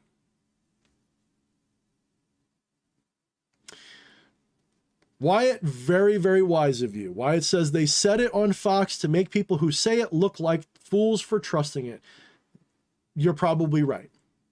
That's a very good, very, absolutely wise beyond your years. You hear it all the time. I'm telling you again. If you figured it out that much, damn, dude. Now, if we could just get you tuned in right. Damn. Right, Leah. That's also possible. That's why I said, like, it could be that they're revealing it because they're trying to get ahead of it, which is scary as fuck, because that means they're trying to put it into the conversation so they can control it, or they're trying to cover their asses. Or as Wyatt said, I like that possibility too, that they're trying to make it look stupid. But then again, Rand Paul was part of it, and Rand Paul, although he's not his father, and I don't like him as much as his father, I got problems with him. I trust Rand a lot more, and he's consistently on the right side, and he takes the right actions pretty consistently. He very rarely, I'm not saying he never compromises, because I don't believe that you can get anywhere in life without compromises on occasion, even with evil things. You know, it's like martial arts. If someone throws a punch at your head, if you just fight it, you know, like a brick wall, they're going to hit you and it's going to hurt. So you got to roll with punches sometimes. If they do, if you get caught in the jaw and you just go, you're going to break your jaw or get knocked the fuck out. You want to avoid that. Well, you can't roll into another punch, but you gotta go with it a little bit. You gotta, there's ways to do it, is all I'm saying. If I hit, I mean, yeah, 1-2 punch is a thing. Let's not overthink it. But the point is you got to roll with it. So he's pretty good about that. And if he was on there saying it with them, all I'm going to say, guys, is what I keep saying is it's going to get worse before it gets better. And I really feel like, from an intuitive perspective, I have nothing to base this on rationally. This is all, I see evidence everywhere, but no proof, but I believe it. And I think that if you have any means at all whatsoever, obviously if you're too young, you might not. But if you've got any means at all, you need to be preparing for a very bad time. At the very least, it's going to be as bad as the start of COVID when shit was shutting down. You couldn't get paper and you couldn't do this. At the very least, there's going to be intermittent shortages of things. At the very least, that's what's going to happen. I think it's going to be way worse. I don't know when. It could be this year, it could be next year, it could be 2 years from now. But it's coming up fast and it's going to be hard.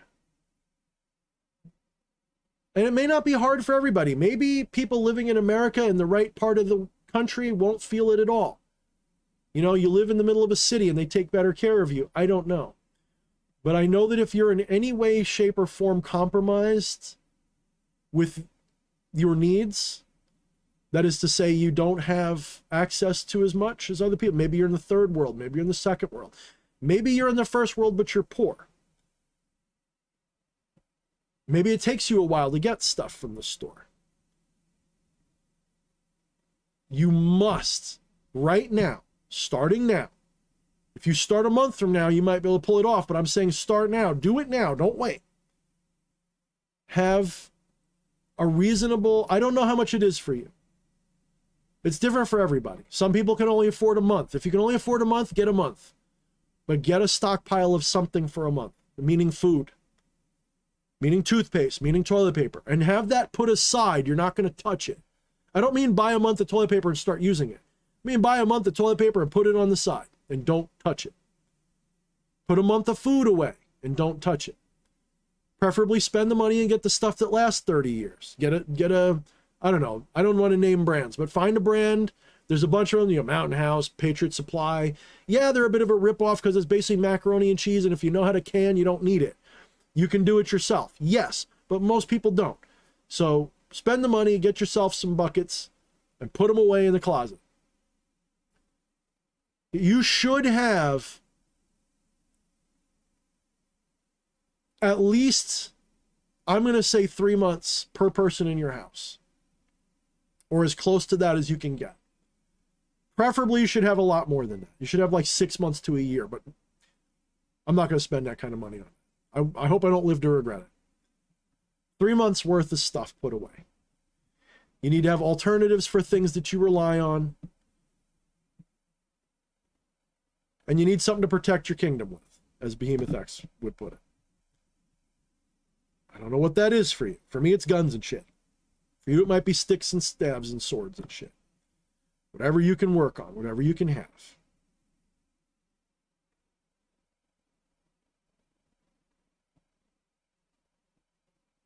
Yeah, if you can do your own food growing. Here's the problem, though, that I know with that. Most people vastly underestimate how much they need to grow.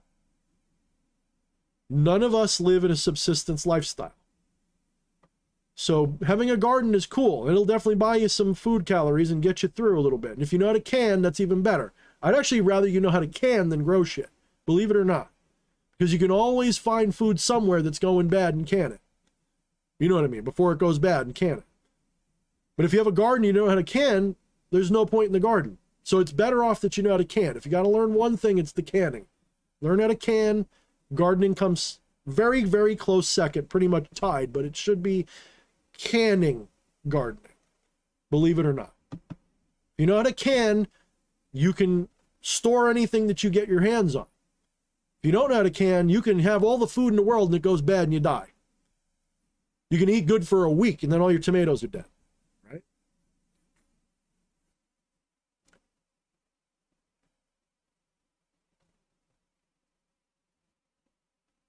So you want to have all of that ready to go. Bean sprouts are good, for example. You can keep bean sprouts in a dry place and they won't sprout. They'll last you for years as sprouts, and then a little cup of sprouts, as they sprout, that's quite a bit of meals, actually, from a cup or two of sprouts. You go a long time on sprouts. So sprouts aren't bad. They're very full of vitamins. You don't even know how to grow shit. You just keep the bean sprout seeds, and you're good. They'll last for years like that. I forget how many years it takes for them to go out. But it's like, it's got a half-life. Like every couple of years, like half of them will grow, and then half again, and so on. And you can extend that with good storage. Bean sprouts. You don't got to be a doomsday prepper with a basement full of everything. If it gets that bad that you need that, you're dead anyway. I'm telling you right now. If it gets to the point where you have to have a full basement full of years of food and ammo, and you're predicting, then two things are going to happen. One, it's so bad you're probably going to die anyway from something else. Two, someone's going to find out that you survived and come and take your shit. So you're not going to survive as an island unto yourself with a basement full of shit. If you got a basement full of shit, your mentality should be, I'm going to give that out to other people so that we can form a group and try to survive.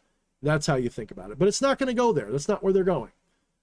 The reason they're doing this is to put us into a position where we beg for help. And they're going to squeeze and squeeze and squeeze until everybody below a certain point of readiness is going to wish that they had help. And then when the government or whatever steps in and says, we're going to give you that help, but you got to sign away your gun rights, freedom of speech, property ownership, and we're just going to take care of you. A lot of people are going to do it. Most people will do it. And it might only take a week or two. What people don't realize is it only takes 9 missed meals for the most civilized person to become a barbarian. You could be living in the middle of a most peaceful, liberal town in the world. You'd be living in the middle of Santa Fe, New Mexico with all the artists and shit. And they're all like, peace and love all day long. 9 missed meals. That little granny with the fucking flower, brimmed hat will fucking drive a knife through your skull to feed her little grandkids. I promise you. You don't even know the half of it. Go watch A Third World for once. You'll see what I'm talking about.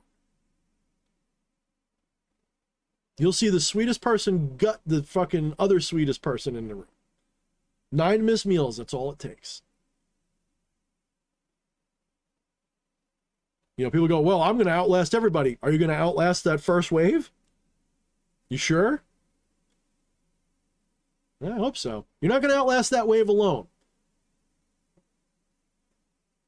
They turn into cannibals, yeah. Quite true. So they don't even have to get us under that system for long.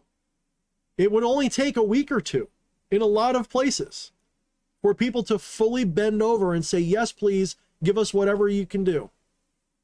I'll sign anything. My babies are dying.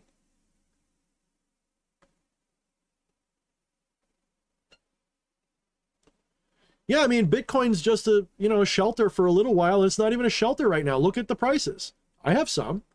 It's certainly not sheltering me from anything. What I'm hoping is it'll rebound. That's what I'm hoping, is that it rebounds.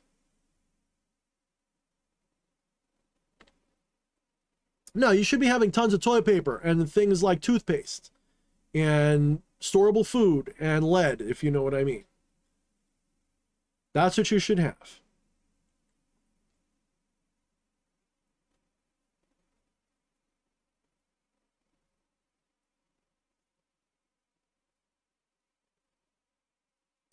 No, Kiratos, that's not how it works. Nope. I don't know where you heard that. That's pop culture stuff. That's Christian myth. It doesn't work like that. There's no selling of soul going on.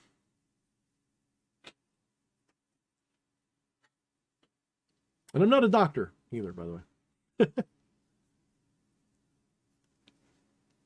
Yeah, Tropa, they will probably give it all up. Although, I can hardly blame them in the situation they're going to get put in. I might even too. I mean, let me be honest with you. I've got enough to last me a while. But when that runs out, at some point, I'm going to be like, fuck, what do I do now? And one of those options would be give up. Look, I'm not so proud I can't give up.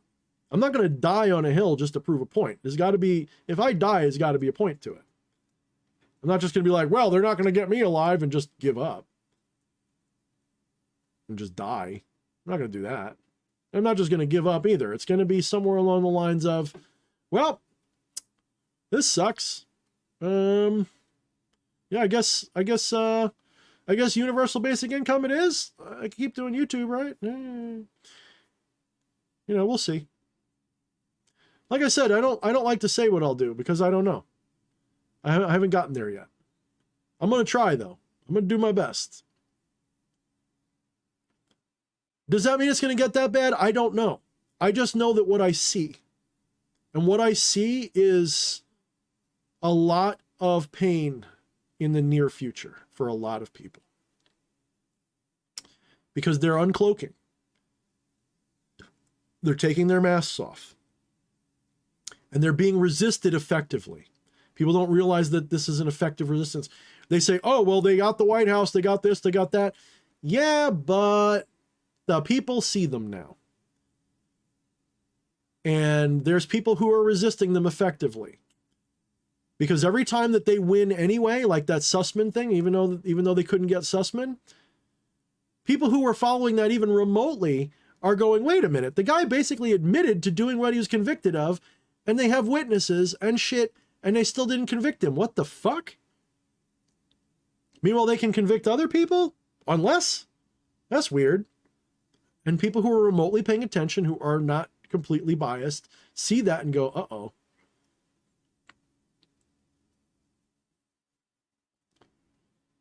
And as they squeeze, it's just like in Star Wars. I use this line all the time. When Princess Leia says to, I don't think he said it to Darth Vader. I think she said it to the other guy. But she said it to the Admiral. And she says, the more you squeeze, the more systems slip through your fingers. The more these fuckers squeeze us, the more people realize they're being squeezed, and that wakes them up.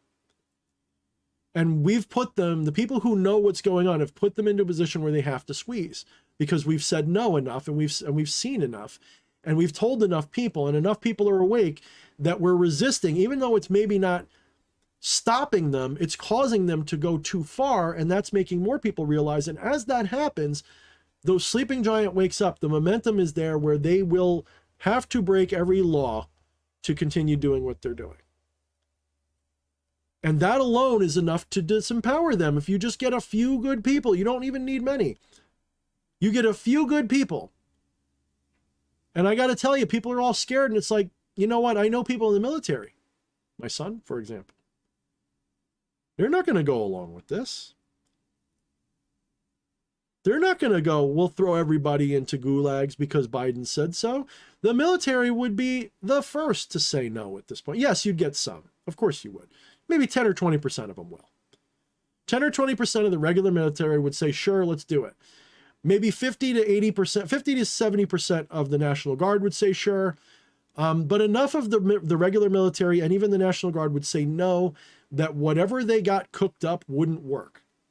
Because they would immediately join whatever civilian resistance is going on.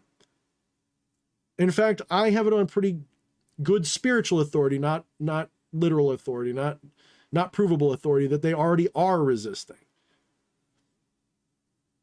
The military is led by woke fools, but there's a lot of people who are awake in the military who know what's going on, and they're saying no. They're doing things to stop it. I do believe that. Yeah, you're right, Scody. That's very, very likely. Either an internet shutdown or a blackout. I know JD was predicting one for last year or the year before. I think he was right. I just think his timing was wrong. I think he was seeing the truth. I just think his timing was off. He thought it was going to be in 2020 or something. Yeah, he was saying solar flares or something. Yeah.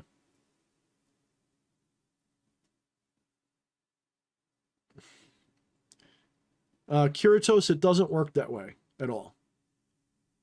I'm not offended. I think you're asking an honest question. So if I sound a little disappointed, I'm more disappointed because the question happens a lot, but that's not how this works. I encourage you to not look at it like that, because that is not how this works. It's just not. There was no offer, sell me your soul, never happened.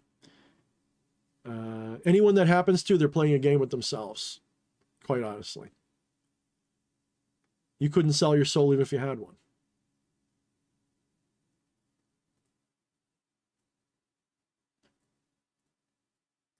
Well, the thing about losing the internet is that it's the primary means of communication for most people. What they're talking about is a communications blackout. And the communication blackout could be multi-spectrum. I like that word today. I'm using it a lot. It could be multi-spectrum. It could be a power outage. It could be internet. It could be telecommunications of all sorts. It could be a grid, basically. The grid going down. It could also take the form of a brownout. Now, a communication brownout is when they hyper-censor shit. So we had what I consider communication brownout in 2020, a very soft brownout, because all the major media and all big tech and everything that had any control over social media did a real bang-up job of suppressing any resistance and dissent from what they were doing. If you dared speak about it in a way that they didn't like, even just a little bit, they would silence you, fact check you, ban you, suppress you, shadow ban you, everything. And they did it very heavy-handedly. So that was a soft brownout. A hard brownout will be absolute silence. They will use every algorithm they have to completely shut you down if you try. And they'll be like, we are using this because we think there's terrorists. They'll make an excuse, and the normies will buy it, most of them, and we'll all be screaming and yelling. But that's actually, when that happens, that's like a desperation move. They're already done. That's like we need to buy time because we're about to get hung. Like it's pretty much over at that point. When that happens, if that happens, it's going to be scary, but you need to take it as a good sign. If they do that, you need to realize that they're doing that because they're fucked. And that's all they have left. That means that the noose is coming. The day of the rope is about to happen, and they have to do it to try to get control of it so that they can get away from it. Even if they end up losing, it's sort of like during the Iraq War, and you had Baghdad Bob saying that America was losing. Meanwhile, you could basically see the tanks driving around behind him. The American tanks bulldozing the other side. Like, is that an M1 Abrams driving behind that guy? You sure? Are we really losing, or is he about to die? So that's, if they do that, at least the way things are right now, you can rest assured that when the power comes back on, the next thing will be tribunals where people are getting hung. I can tell you that with almost 100% certainty. Because that means that every one of their normal methods has failed, and they're up against the wall. That's right, Ninurta. The only problem I worry about with militias, and I know it's a little bit of maybe an unfounded but also founded fear, is infiltration from the feds. I do worry about that, at least some of them. And I do worry about that. So I don't know how I feel about them. You know, I don't want to discourage and I don't want to encourage. Good night, Jilligan. I just noticed you're leaving.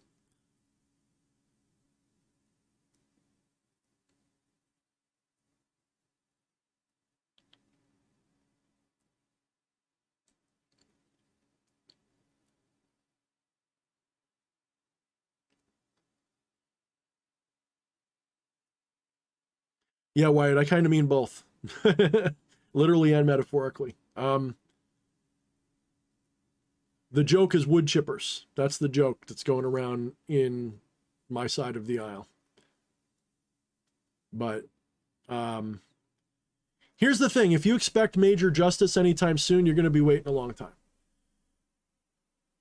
What is probably going to happen, if things go the good way, is the right people will start to take power back over the next 12 to 48 months or longer. I don't think we can make it till 24 to get some of the right people back into offices. I don't just mean Trump. He's part of it, but I mean, we got to pay attention locally more. We've got to make sure that all of our local jurisdictions have good people in them, because that's actually the way America's set up.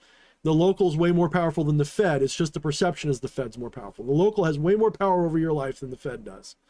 If you've got all the right people in your local level government, starting with your town, your county, your state, your governor, your city, etc., Like Florida's a good example. They got a good governor. They got this, they got that. So they're sitting better than average.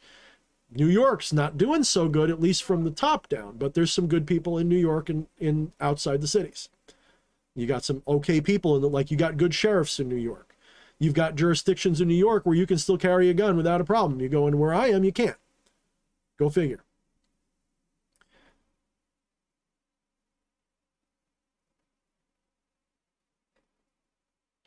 So Slim Lewis asks a very important question, and it's a very good one, because what will happen if it doesn't get as bad as I'm predicting? And it's possible it won't. So when I say I'm predicting, that's like a dice roll prediction. I could be wrong. I'm not speaking as if like I've seen the future, prepare. I'm saying prepare for the worst, because it probably is going to get bad. Okay. Like we know a hurricane's coming. Will you lose power? I don't know. Probably. It's kind of like that. So what will be the subtle forms of suppression if it's not overt? Look to Europe. They're doing it already there. So what you see going on in Europe, in the UK, in the EU, in Australia, in Canada, that is what it will be worldwide, including America, if they get their way, if it doesn't go absolutely off the bonkers crazy chain bad. The problem with that assumption, though, is that you have to realize that the reason why they aren't pushing like the worst of the worst, number one, they're not 100% ready for that. They're actually scrambling to catch up to what they lost, because we had a few years where they didn't get it. So they're kind of scrambling. They're pushing harder than they mean to. They have to push this hard to catch up on their schedule. The problem with that, though, is that America stands in the way. We still have our Constitution and freedom and the rights that we're supposed to have. No, there's a lot of areas we're not that free in. Yes, they're still infringing. Of course, they're pushing. We're not winning every fight. But they can't just turn on us right now. They have to disarm us. They have to silence us completely. We still have freedom of speech, even if it doesn't exist on the internet in the full form. We still have it as a rule. So if I go to your house and tell you what I think, they can't arrest me yet. If I want to carry a gun, theoretically, they shouldn't be able to stop me, right? I have certain rights protecting me.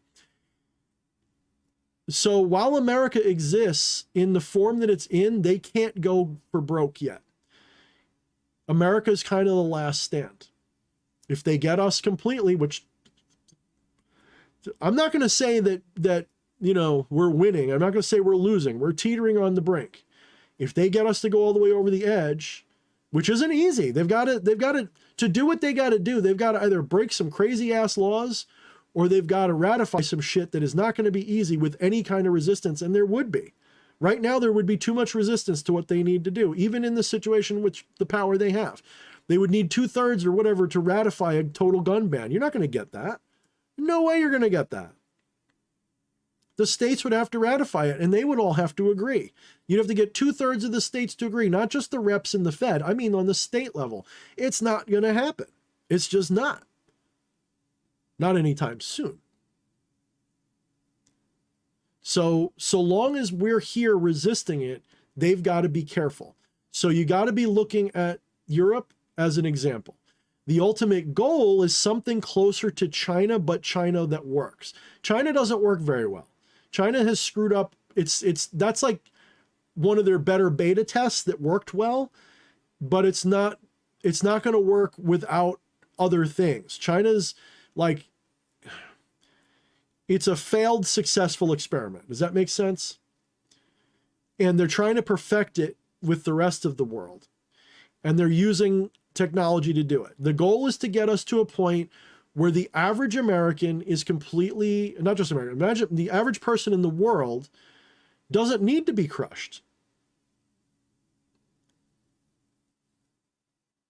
I don't use Kiratos. I don't use doctor at all. It's DH, not DR Thorne. It's DH Thorne.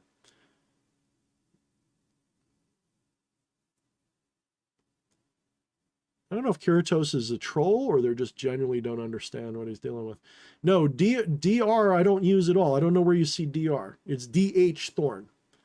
It's short for Daniel Hannibal Thorne. It is my pen name. It's a pseudonym. Yes, I will not use my real name. I don't know about Doctor Strange. Doctor Strange is a cool movie. So I don't know what you're on about this doctor shit. Anyway, back to what I was talking about. So no, you're not, it's going to take a while. But I will say that the 2030s, 2040s, 2050s, 2020s was supposed to be a nightmare, and it's been a nightmare so far. The 2030s is supposed to be hell on earth. By the mid 2030s to the 2040s, we're supposed to see massive die-off of some sort. I know this.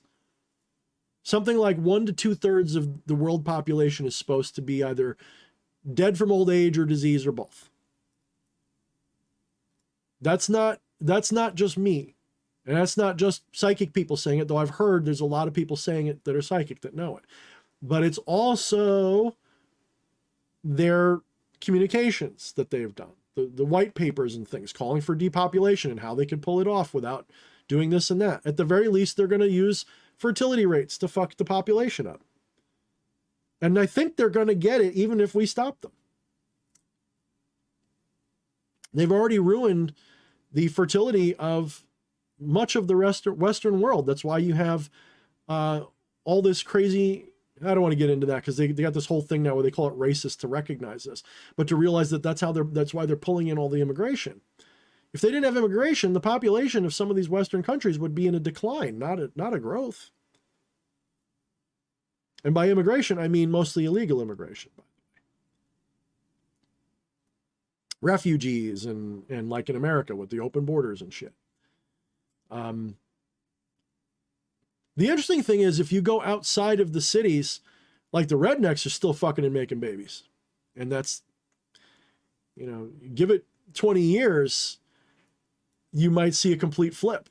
That's the fucked up thing. This is why they're scrambling, because their plans aren't working out. They have all this power and yet it's still failing. The New World Order reminds me of Jurassic Park, and I'll tell you why. In Jurassic Park, there's a scene where, you have, what's his name? The mathematician guy. And it's, played by Jeff Goldblum. And, he's talking about nature will find a way.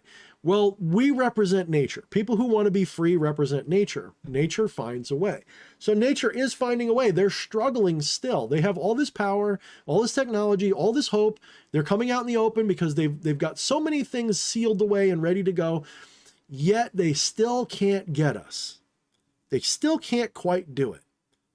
Nature finds a way. And the more that they push, the more people go, what are you doing, big step brother? And it gets real ugly real fast.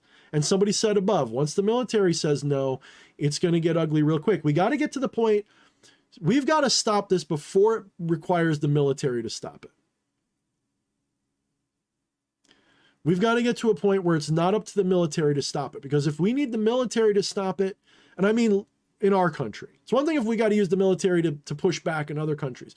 If we've got to use the military like in a civil sense to stop what they're doing, like the end of Posse Comitatus, and we go after the regime with the military, that is going to be real ugly. Number one, half the world, if not the whole world, is going to be turning against us for that because we would be seen as a rogue nation with nukes. We would be seen, the people on our side, it would be if America goes into a hot civil war of any sort, I don't mean the population fighting the population. I mean the, not just the population going at each other. I'm talking about the military fighting the military here. If we get the military fighting parts of, even if it's 80% of the military versus 20%, and we're the good 80%, even if it's like an open and shut victory, we're still seen as a rogue nation with nukes at that point, and the rest of the world's going to go berserk against us. You're going to have everybody in the world's going to be landing troops here trying to side with somebody, probably the other side. So it's going to be our 80% military versus the world. I'm just telling you. It would be like Russia all over again. It would be ugly as fuck. I'm not saying we'd lose. I'm saying it would be so fucking ugly you almost wish we would. So we've got to stop it before it gets that. That's why you got all these yahoos saying, oh, we need to go pop off and do 1776 again. You motherfucking morons have no idea what that would do. You have no clue. I'm not saying you shouldn't be willing. I'm saying if you go there,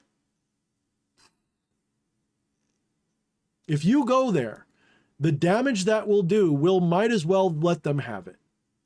Because whatever the fuck is left, they're just gonna, if there's any of them left, we'll either be free in a smoldering crater that's radioactive and glows in the dark, or they're just gonna go into their bunkers, and when they're done, they'll come out in 1,000 years and own the place. Won't matter. They'll win either way. So we've got to stop it from going there. We've got to be sane. We've got to try to be calm. We've got to be reserved, but we've got to be outspoken. We've got to use peaceful resistance for as long as we can. It's the only way. We've got to have as many people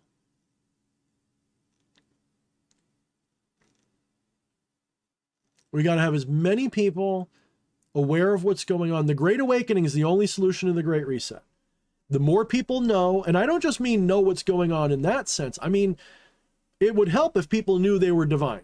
If everybody realized that they were an expression of the divine in some capacity, we'd look at one another in a different way. If more people looked across the aisle at people that they hated and recognized them as a part of the same divinity, they would have more compassion. Even if it still required some sort of radical action, it would be a merciful one. It would be a compassionate one. It would be a defensive one, not an offensive one. You know what I'm saying? But unfortunately, we're dehumanizing one another. I do it too. I'm caught up in it too. I look at people and go, oh, what a fucking leftist. I hate that guy. Ah, that's like a Nazi. I don't like him. You know, and instead of seeing them as humans, I put people in these boxes. We all do it. I'm aware I'm doing it at least, but not many people are. And that's unfortunate. That's not Great Awakening stuff. That's further into the Great Reset. I'm not sure how to fix that because there's a part of me that loves it. You got to admit it, but it's true. Slim, I'm not sure if it would roll out that way. I think what you'd see if it turned into something like that, National Guards would come into play, but I think you'd have a recall of the national forces. And, you know, there's no way that they would all just be sitting out in other countries fighting other wars while we're killing each other here. I don't see that. I think that you'd probably have, I have a feeling you'd have people coming home. And I think that you'd have them taking sides. And I don't know how that would go. I think if that happens, we're far off from that. I don't think that's next year. I don't think that's 2 years. I don't see that.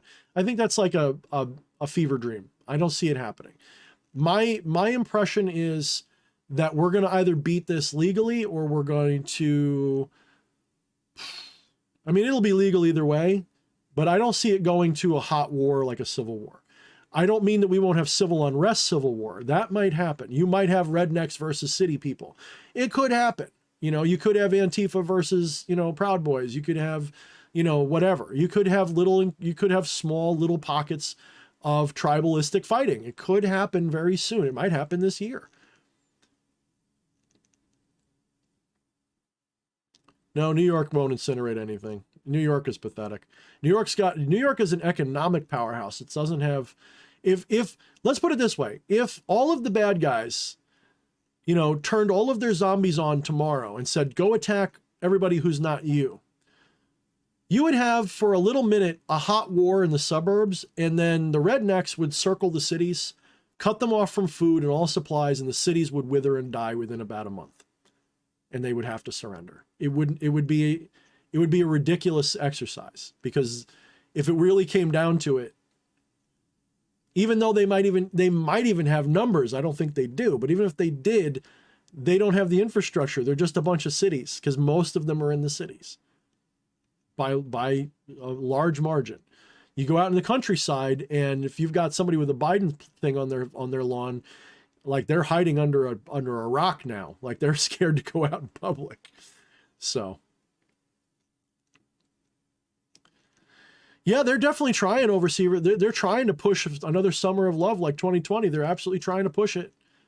You know, why do you think they keep yanking us back and forth with these different crises, like the abortion issue, the gun rights issue, cops doing shit, cops not doing shit? Like, they're really trying to push another summer of love, and they may get one. You know, the fact that they did, and when I say this, I'm sure Susan will get, this is allegedly, the fact that they allegedly did the Uvalde shooting, and I do mean they, I don't mean that guy, I mean they, I'm pretty sure they staged that, allegedly, staged the Uvalde thing right on the anniversary just about of George Floyd. That wasn't an accident. That's timing. And their playbook's so obvious now, you can see it.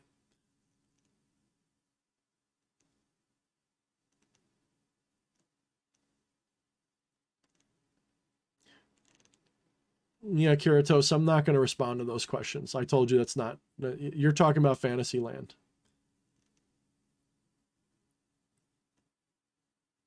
Yeah, I think you're just trolling.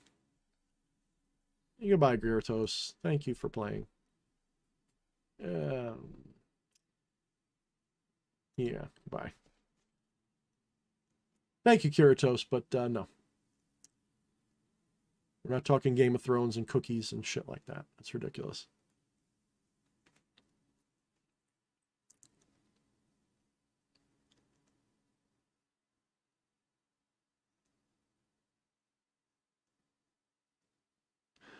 Yeah, exactly, Slim. Whoever controls the trucks and trains. But now here's the problem. You would think that that's where it ends, but it actually ends with the fuel. It begins and ends with the fuel and the supplies itself. If they can't be fueled, then they don't have control. So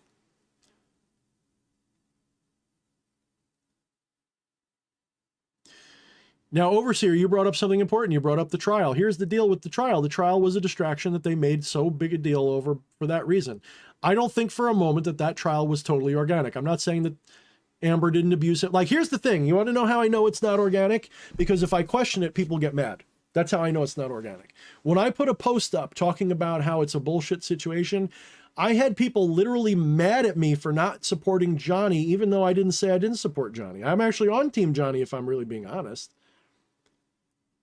But I think that that trial is bread and circuses.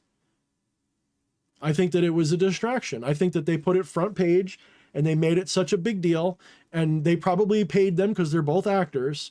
They put them front page and they said, here, make this the wildest fucking thing you've ever seen.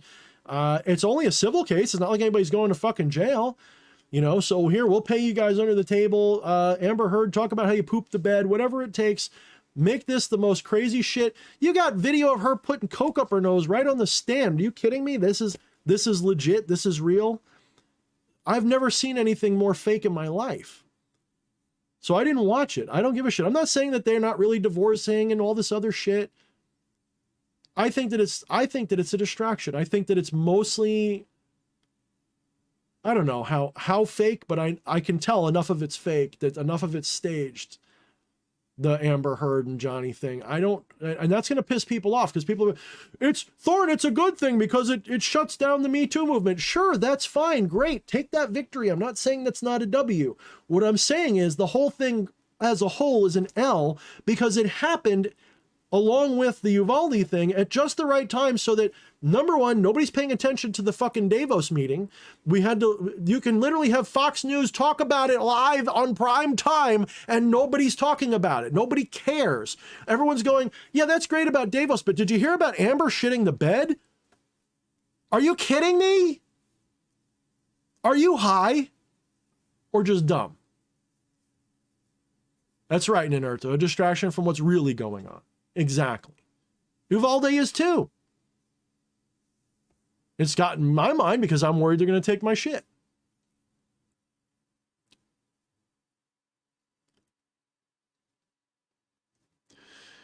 Elon's an interesting character because on the one hand, he does seem to be opposing them, but on the other hand, I don't think he opposes their ultimate plan in the sense that I think that I put it like this on the Gilded thing. I think that there's three options. One, we do nothing and humanity just grows and overpopulates and becomes a problem. I do believe that population becomes a problem at some point. I know everyone's saying that, you know, population will stabilize at 6 billion or whatever in a few years and we get a little surge and then it goes down and that's fine.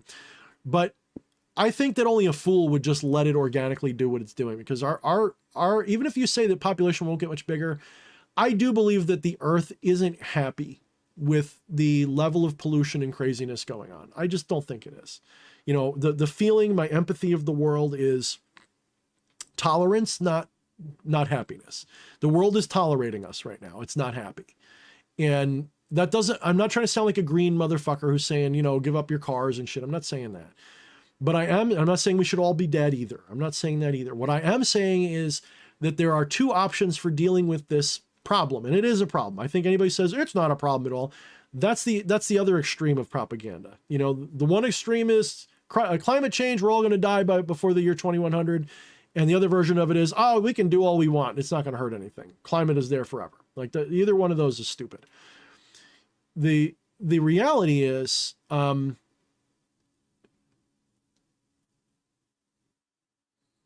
there's really only two ways to deal with it. You either do population control on some level and when I say control, I don't just mean, how many people, I mean, you control the population so that they do what you want and you keep their numbers down and so on. You treat them like animals, right? And the elites, whatever they are, the hidden masters, they see human beings as animals by and large. And the only thing that separates us from the animal kingdom is our brains in their minds, because generally speaking, they're either atheistic or they're of a type of spirituality that doesn't have sacred cows, if you will. Humans aren't a sacred cow to them, not as a species, the way that we think. It's more important in their mind that humanity continues and that they continue than it is for us to live free. They think freedom is an optional state of humanity, not a requirement. So their option is to control humanity. And by control, I mean both population and behavior.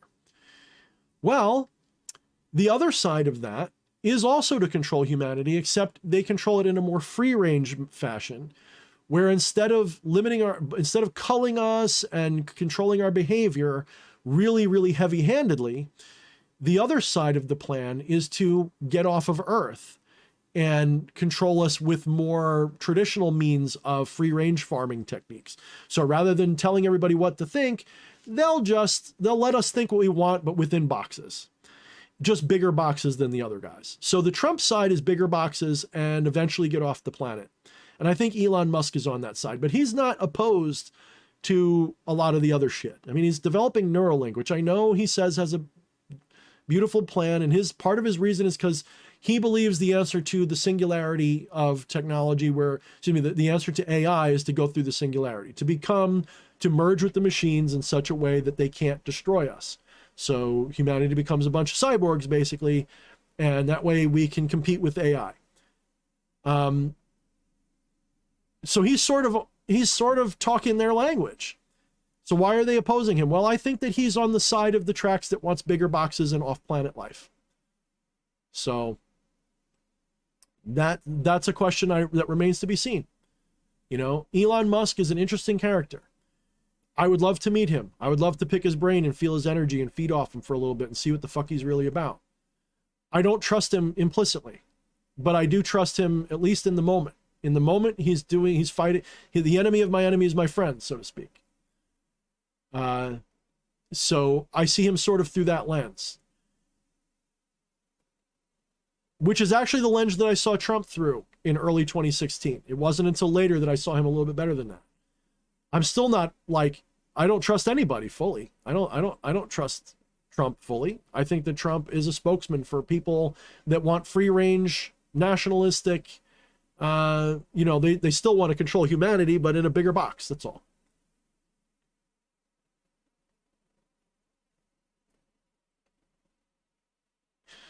Scotty, I don't think you're completely wrong. I mean, when you say that the world is a cork bobbing on a sea of money and nobody's in control, I think that, I think this idea that there are people that control everything perfectly is wrong. Obviously, it's not true. If they did, we wouldn't be here having this conversation because they would have shut me down already. So you, on a large degree, you're right. I'm not going to say it's rudderless. I don't think the cork is rudderless. I don't think that there's no control.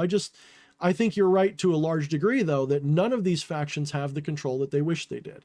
And ultimately, it could all collapse at any minute and they could lose. And I think that's what's happening to them. I really do. But we'll see.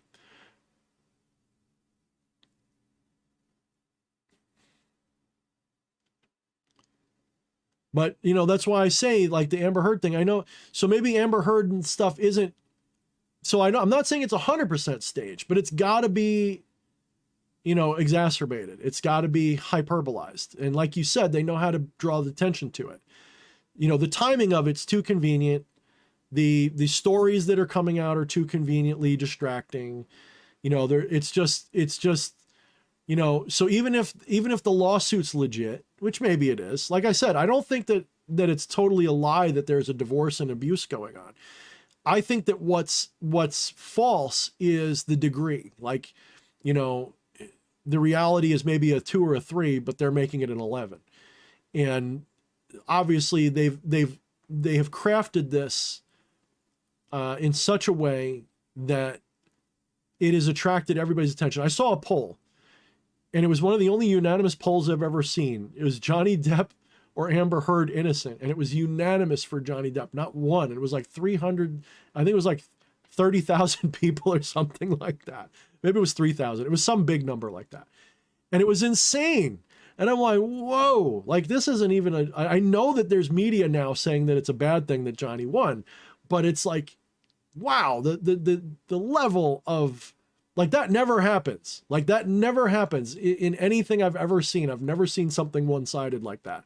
So that's also partially why I'm very suspicious, because it's like, it's almost too perfectly framed. So I'm just saying I don't trust it.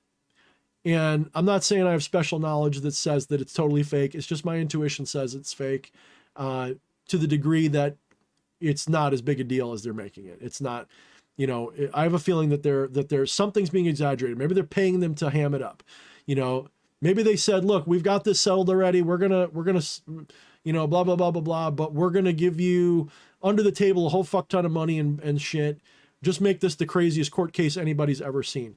I wouldn't put it past them. And you know why? Because Hollywood has always been in bed with propagandistic government efforts as it is. Hollywood's always been in on it. They always have been. The moment they had pro-military movies going on, and the moment you could have communists literally running Hollywood and get away with it, it's the thought that they are, as Hollywood characters, as people, somehow not, you know, directly connected to all of this. I think it's unlikely. This is why even when I have people in Hollywood that I agree with, I look at them with a little bit of side eye. You know, I go, are you sure they're not just being paid to say some of these things? Sometimes I think they are. I don't know. We'll see. Maybe they're just being paid by the good guys. I don't know. But I do know that the Amber Heard thing and the Uvalde thing happened at just the right time to make sure we weren't talking about Davos.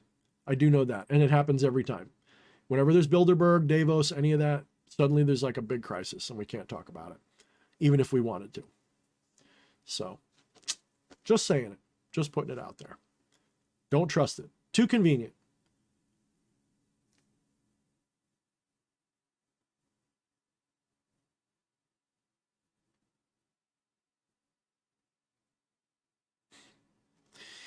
Yeah, Elon's self-driving. I mean, I want to see it. I don't love driving. I'd rather trust a fucking robot at this point.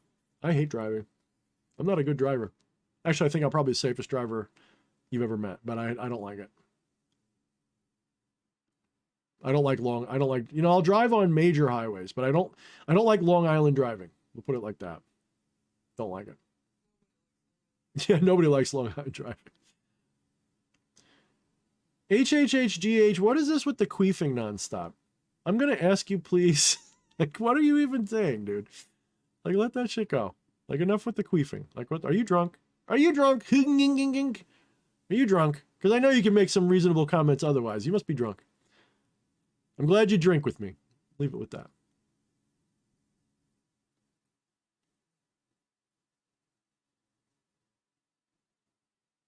I don't think there is an earth nor a hell. I think that these are illusory things that we think of as real.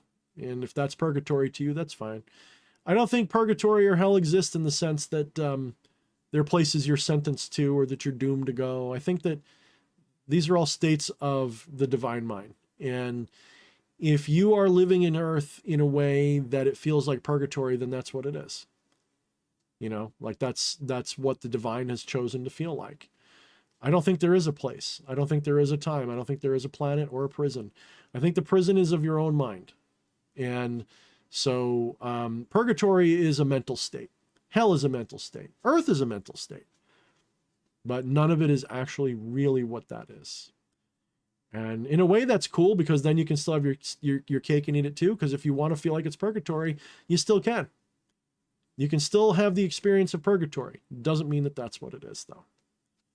I don't know if that makes sense. But so I don't know if I disagree. I think I transcend that dichotomy, is what I would say. So it'll sound like disagreement to someone who's hard coded into it in their mind. They can't get rid of it. That'll sound like a disagreement. But if you see what I'm saying, it's sort of like You can have it both ways. You know, earth is also a paradise. Why isn't it a paradise? What makes earth purgatory or a hell? It's really just the way you approach it. If you realize the truth, it's actually like a heaven too. Heaven and hell are inseparable. They are both the same dynamic of illusion. To have hell, you must have heaven. To have heaven, you must have hell. To have pleasure, you must have pain. To have pain, you must have pleasure. So I guess purgatory would be just having both. So Odo, Biden doesn't care about the Second Amendment. Biden is a puppet. They want to take away the Second Amendment. But otherwise, I agree with you. Biden's teleprompter writer wants to take away the Second Amendment. That's maybe the better way to put it.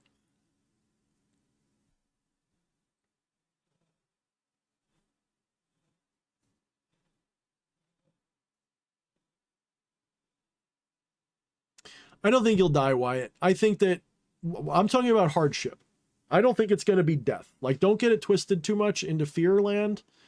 I think that people who go that way, I don't think they're going to do any better than people who go the other way. So all these people who are thinking like, oh, we're all going to die soon if I don't have my months of supplies and blah, blah, blah. I think that they're just as fucked in the head as the people who think nothing's going to happen. I think that the truth is somewhere in the middle, and it's just going to be a bad hardship, and you're going to wish you had it, and you're going to get skinny, and you're going to be doing without stuff, and you won't get the food that you want. You'll still survive. I don't think we're all going to starve out. The third world will starve out. I can guarantee you that next year you're going to see a lot of die-off in the third world if things don't immediately change, because really you'll start seeing it by the end of the summer when the crops are all failing, because without the fertilizers and shit. So be looking towards this winter, and the third world is going to be real rough. You're going to have a lot of die-off. In America, probably not. In America, you're going to be like a spoiled brat going, how come I can't have my fancy Cheerios and I got to have the non-frills brand? That's more like what we're going to go through. You'll still be able to eat. You just won't have the fresh food, and it'll all be expensive, right? So you'll still have it. It'll just be harder to afford.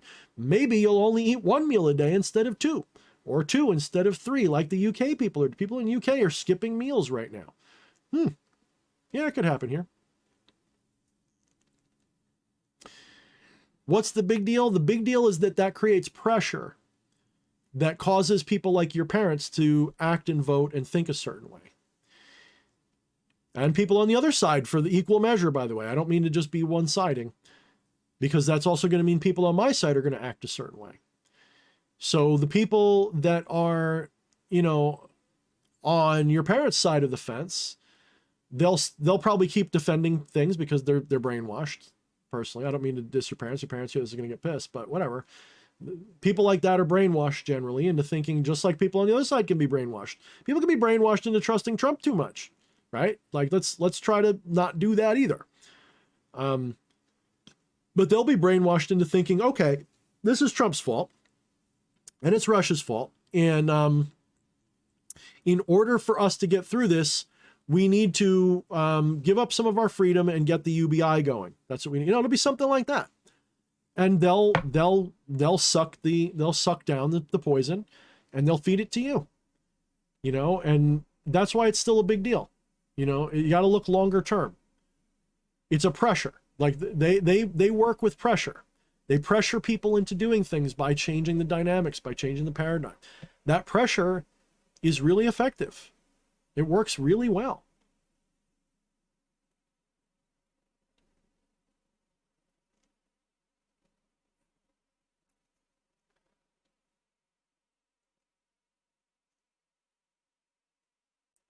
Shift happens. He says, even happy people suffer, and there's always some sort of frustration, dissatisfaction on some level. I doubt there's anyone who's planet truly happy and satisfied. You weren't here like an hour or two ago. We had a big conversation about suffering, pain, happiness, sadness. And I think you should, instead of me repeating everything, I think you should go back and watch that part. It may open your eyes a little bit to the reality of what happiness is and why it's not the thing you should be judging things by. Expecting everything to be happy is expecting numbness, because if it's always happy, if happiness is the only thing people feel, then eventually happiness fades into numbness because it means nothing. You must have displeasure to have pleasure. You must have happiness to have sadness, and vice versa. You must have pleasure to have pain, and vice versa. You must have life to have death. All these little apparent dualities, they're not really dualities. They look like it from our frame, but they go together inseparably. So you can never be unhappy without being happy. You can never be happy without being unhappy. So if your goal is to be happy all the time, you're actually living in a deeper delusion. The goal is bliss, and bliss is not synonymous with happiness. I don't care what the dictionary says. In the spiritual dictionary, bliss is not synonymous with happiness.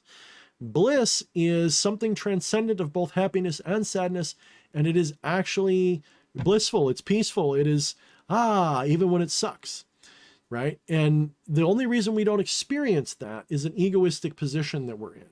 That's really it. That's really hard to see because someone who's living deeply in an egoistic position, I don't mean that as an insult because we all do it. Like you said, there isn't a single person, you're right. There's not a single person on the planet that's always truly happy. But the assumption is that there's people everywhere too. There are beings that aren't people so much. They are completely at peace with the suffering. They don't see it as misery. They're fine with it. Pain can be ignored. And when I say ignored, I don't mean you stop feeling pain. I mean, you don't suffer it. You can be in agony and be like, what's on TV? I know people like that. I'm like that to a point. Happiness is a state of mind, as is sadness. But bliss is what you should be really, really, really trying to learn about. And bliss is inevitable. Bliss is what's behind all of that. Bliss is what causes the pleasure and the pain, because the pleasure and the pain, the aggregate, is the bliss. Without pleasure and without pain, you don't have bliss. You have to have both to have bliss. Oh yeah, Jockster, what clicked? The power button? I'm kidding. Well, whatever clicked for you, brother or sister, I'm real glad to hear it. Hopefully it was a good thing that clicked. They're still talking about Lucifer queefing in the water. I don't know. You know, I've heard, I'm going to do hung for a little while. I've heard that people get a harsh buzz when they do an astral projection. And I am curious about that. I've seen some explanations for it now. To be clear, whatever thing I've ever done, either I've never done actual astral projecting or what I've done was different. So I've never had that harsh buzz, but I will say there's been times when I'm going to sleep and I get that like thunderous boom buzz happens. And then I'm, then I go into like a lucid dream or whatever. So maybe that's what it is, but I've heard that before. You're not alone with that experience. I think, if you look it up, you'll find that that is reported, like a boom or a radio buzz. Yep. Definitely something I've heard.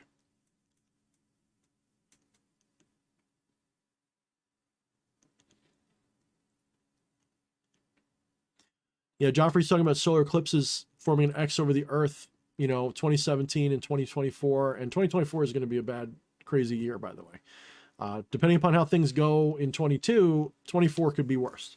Really depends. If things go right, it'll go well. If it doesn't, it's going to go like a shit show. So we'll see. But we also had Pluto return. So Pluto return was, I forget when, but or it's coming up. I think it's July. I think it's this July is our Pluto return. So that's always a big deal. Always a big deal. Pluto return is like, that's when empires die and are reborn or just die, right? They can be reborn, but they often die. Not many empires last their Pluto return. Not intact, not without some kind of major change. So if we're going by astrology, and they do, I know they do. You can even look it up. J.P. Morgan very famously said, millionaires don't pay attention to astrology. Billionaires do. So they definitely pay attention to that shit. And they might be working in ways that coincide with astrology, for sure. Yeah, Nikki, what's up? I think you were here before and I didn't say hi. What's up, Necro Nikki? Yeah, Pluto return sounds fun. I mean, geez, if you live that long, I guess. But yeah, as a nation, whew. Like, how does the meme go? Hey, ladies, maybe it's time to start looking at guys as if they're potential warlord material, like, post-apocalyptic warlord material instead of, just CEO material.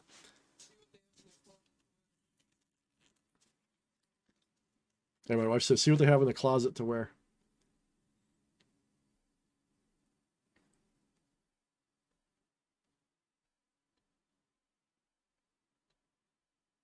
Yeah, I think that's Leah. I don't think you're wrong. I think that's a good word for it too.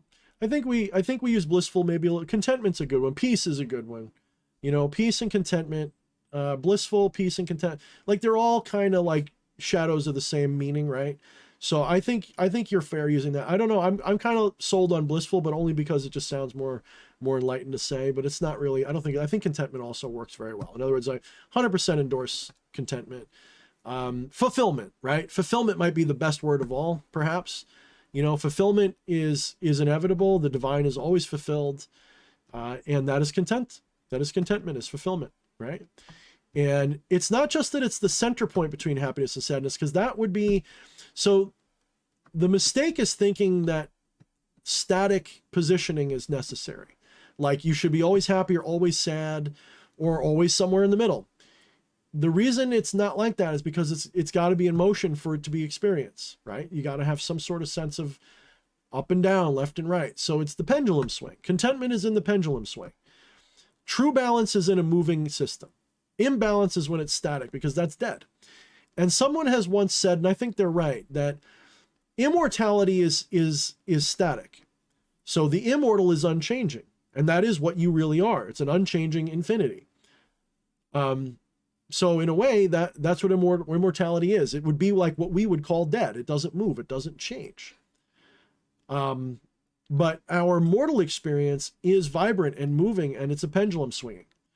So I would say that the reality of the ultimate, of the absolute, transcends either illusion. It does both at the same time. It is both perfectly stable and static, as in eternal and immortal, but it is also always in motion because its attention is always moving. So its attention is moving around in mortal ways, and that causes this kind of sense of, you know, that's just how I interpret it. You know, I'm not trying to speak literally here. I would say use this as analogy, and this is what we also see in most, you know, not most, maybe not even all, but many mystical traditions is something like that. You know, in most mystical traditions, there's this idea that there is the eternal, infinite now, the timelessness is really what it is. And yet there's the Tao, right? So how can we have a flow and everything is timeless? Like, how do you have any kind of flow if there is only now? And that's this paradox is whenever you hit a paradox, you're on the verge of a great breakthrough of spirituality. If you can see through it, if you can resolve that paradox with a transcendent attitude, you will hit something very, very deep. And a lot of the times, the only way to get that transcendence is to invert something that you think of as, you know, like a given. Like if it seems like it's always going up. So instead of thinking I'm moving through the world, what if the world is moving through me? Like that kind of an inversion leads to enlightenment. Those kinds of weird thoughts where you invert the assumption often solves the paradox. So, you know, this whole idea, well, what is time? We think of time as this movement, this moment moving forward. Well, what if time is nothing moving at all except the attention of the divine moving from what we think of as events, but it's not events. They're literally static things, right? So it's just changing the paradigm. It's changing the relativistic assumptions, and you can break your paradoxes that way and solve them. It's the question of, can God make a rock that God can't move? Well, if God can't make a rock that God can't move, he's not all powerful, or she's not all powerful, or it's not all powerful. But if they can, then suddenly the rock must be all powerful because, you know, that now God can't move it. So it's more powerful than God. So the rock's more powerful. The solution to that paradox, I've heard a lot of them. One of them is, well, God can do it, but doesn't. So therefore it doesn't break itself. The other one is, God can do anything, but some things are just rationally impossible. That is to say, you can't have square circles and circular squares. That was C.S. Lewis that said that. So God can't make a square circle. He can do anything. He can make any circle, any square, but it can't make a square circle because such a thing is nonsense. I would argue that if God, that presupposes that natural law comes before God. That would mean that God is beholden to law, and that's not God anymore. God is an actor, not the whole thing. So that breaks. So my solution to it is very simple. Well, there is already a rock, and there's already God, and God is in all these things, the rock and everything else. And in order to satisfy the paradox, God simply finds a pebble. It doesn't have to be a big one. It could be the size of your thumb. And it finds a pebble the size of your thumb, And then next to it, there's a little ant crawling around. And it goes, well, that's interesting. And what it does is it allows itself to forget that it's everything and allows itself to only realize that it's the ant for a minute. While it's the ant, that rock is immovable. And in that moment, for that time of experience, God is inferior to that rock. It has found a rock that it can't move. But then in order to satisfy the other side of that paradox, all it has to do is remember that it's God for a moment and then think of itself as the rock. And now suddenly the ant is something it moves around no problem. It is the rock that God can't move. Then to satisfy the whole thing, it wakes up the rest of the way and realizes it's both all the time. So it satisfies it that way.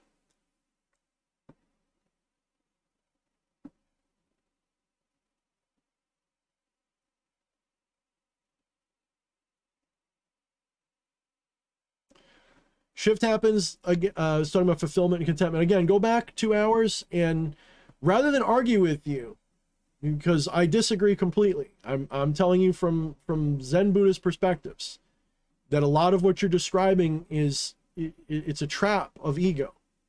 It's a position where you think that happiness is the point, or that suffering cannot be averted.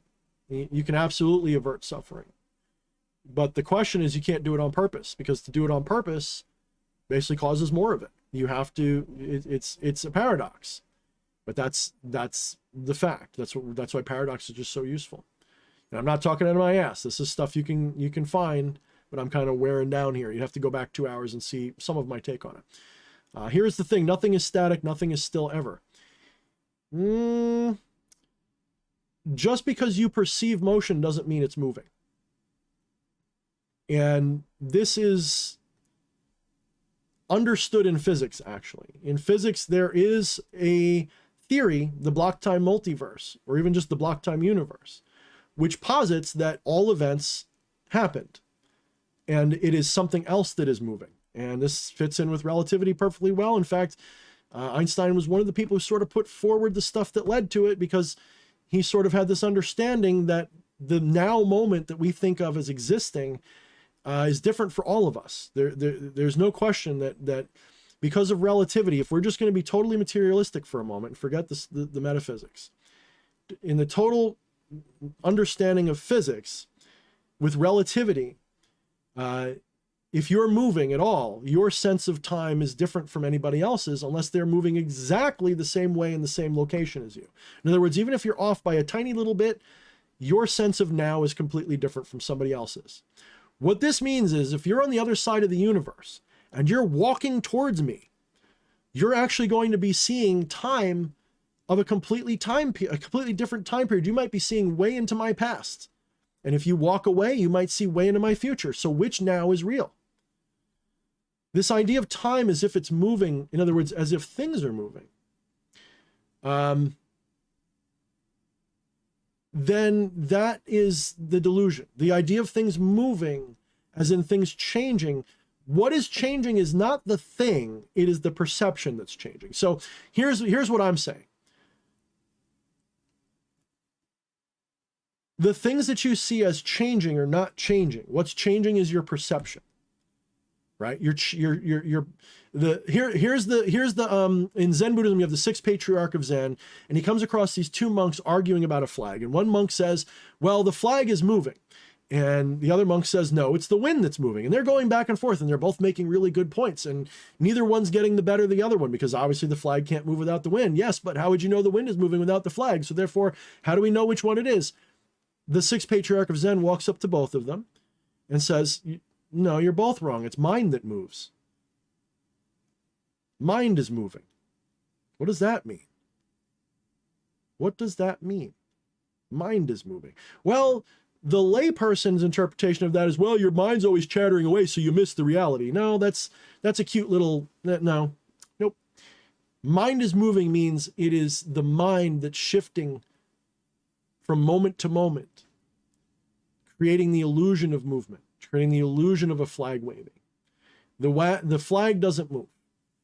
The wind doesn't move. The mind is what's moving.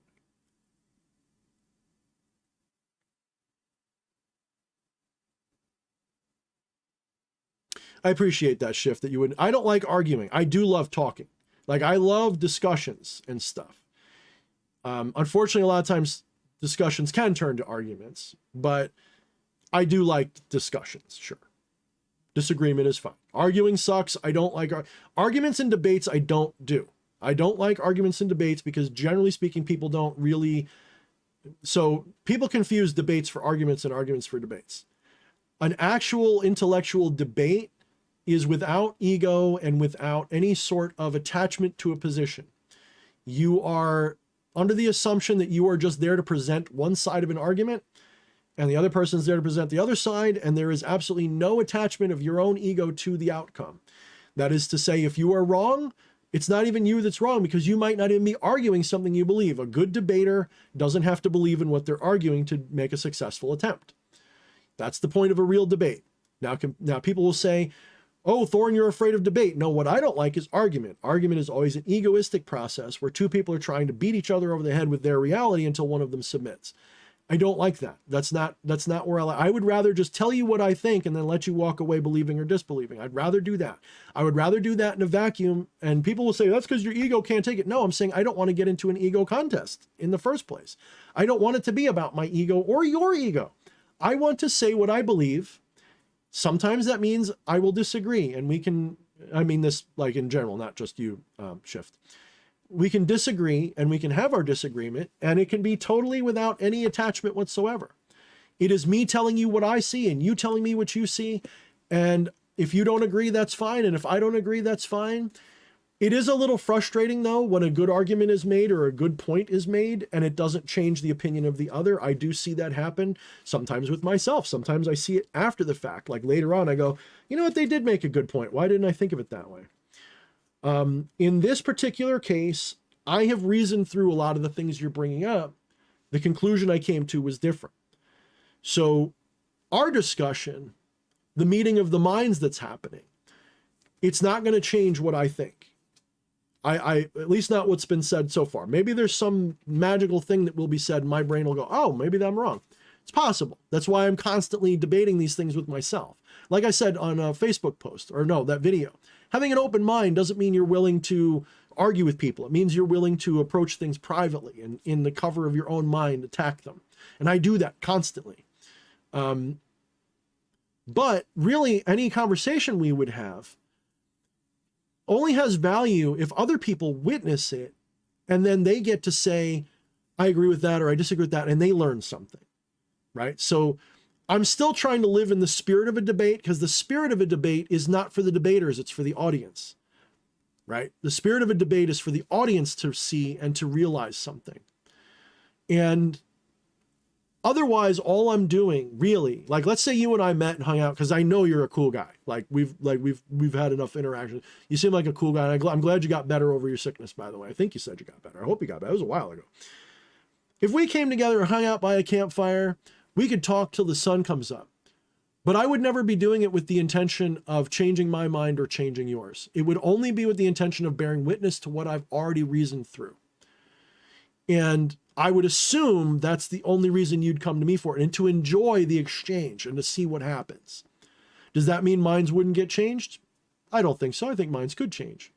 But my intention wouldn't be to change it. It would be to simply say, I've seen the stars. What have you seen? Well, I saw the sun. Ah, but isn't the sun and the stars the same things, we might say, and go, aha, I never thought of it that way. That's fine.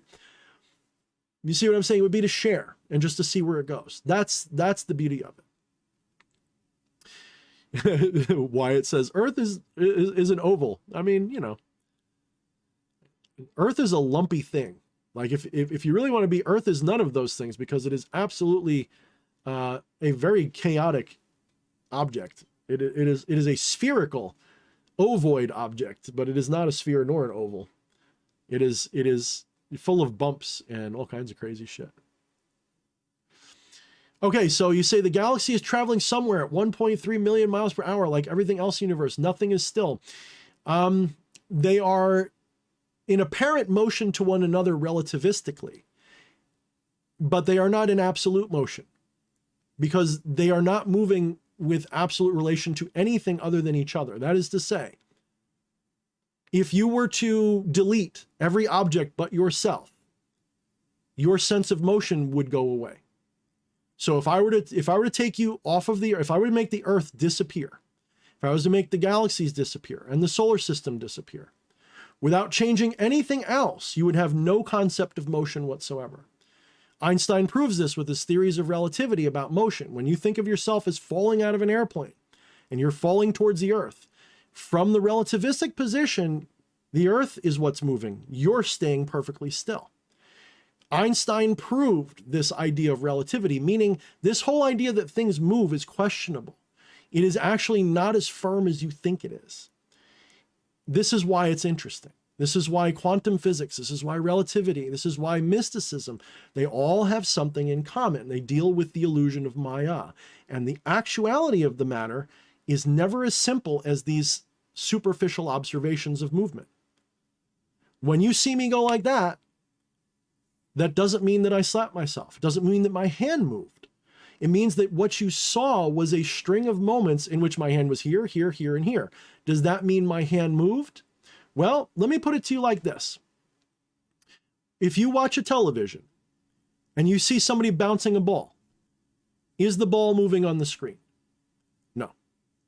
What's happening is the flickering lights on the screen create the illusion of a ball, and the position of that ball appears to change, but there is no ball and it's not bouncing and it's not moving. It's actually staying right there. Much in the same way, if consciousness is shifting from moment to moment through time, you could have the illusion of things moving, but nothing's actually moving. In other words, what I said before, you can have the perception of change without anything actually changing other than your perspective. So when we're talking about that bouncing ball on a TV screen, think of like an old movie projector. So you have a reel of film, and all of those are still frames of the ball in different positions, and they blend together because of the way the brain works into creating the illusion of a bouncing ball. The same exact thing is what I propose is happening with consciousness, the mind, and the rest of the multiverse. Your mind and consciousness are shifting their attention through the temporal direction, shall we say, creating the illusion of change in time, but that is an illusion. It is not actually happening.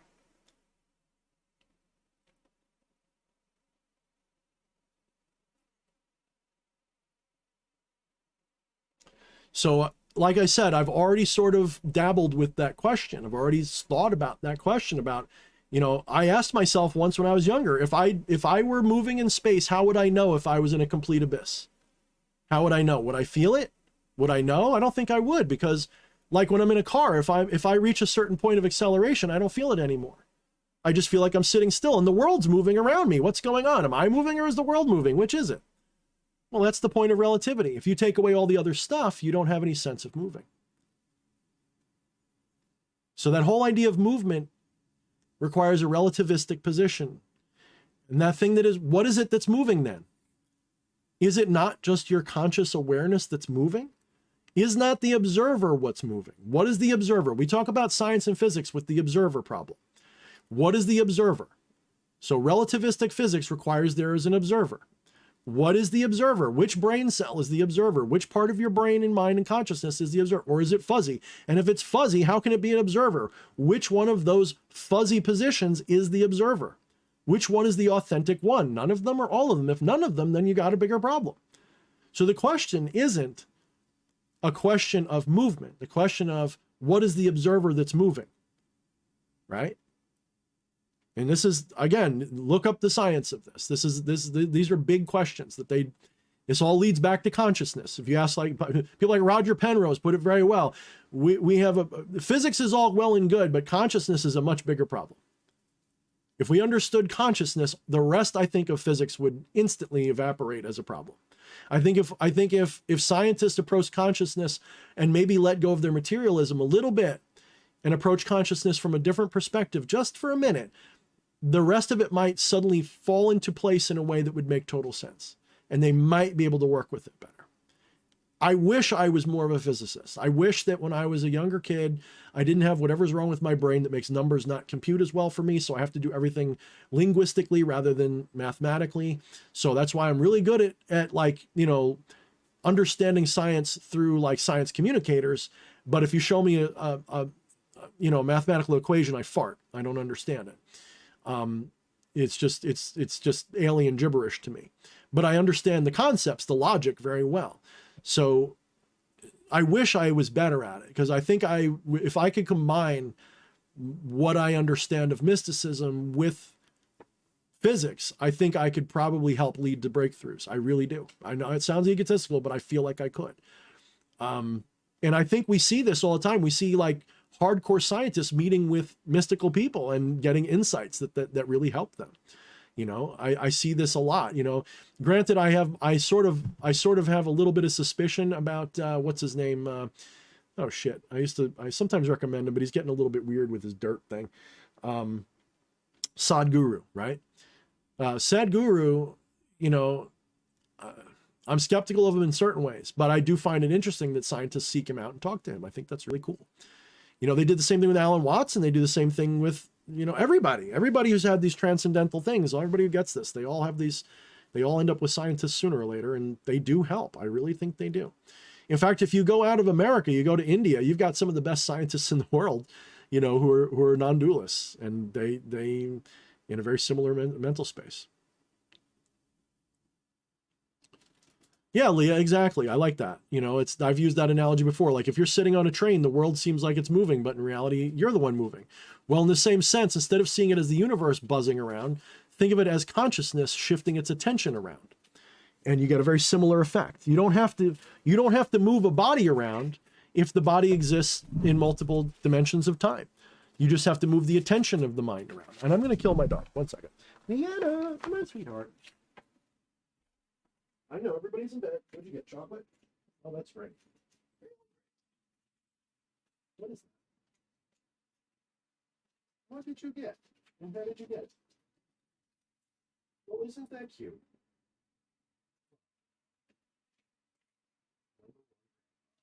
Isn't that cute?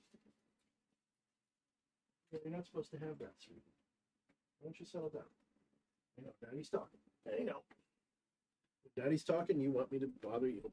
All right, guys. My dog basically, and everybody's saying, Thorne, you're doing a Monster Beast mode session. So I am going to be, I'm going to be signing off for real. I meant to do this an hour ago. My voice is shot. And Wyatt's probably laughing because he always makes fun of me for saying I'm going to go and then I don't. So for those of you still here, buy my crap.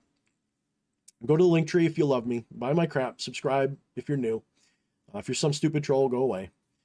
But subscribe to my crap. Buy my crap. Do whatever you can to help me out. I appreciate it. Like, share, subscribe, any of that stuff. You know, that'll be all really cool. If you can't, that's fine too. Do what you can. Do what you want. I appreciate it.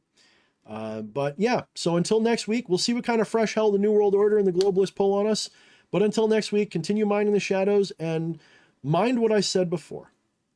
Oh, and Leah, it's not consciousness moving around. Consciousness doesn't move. Its attention does.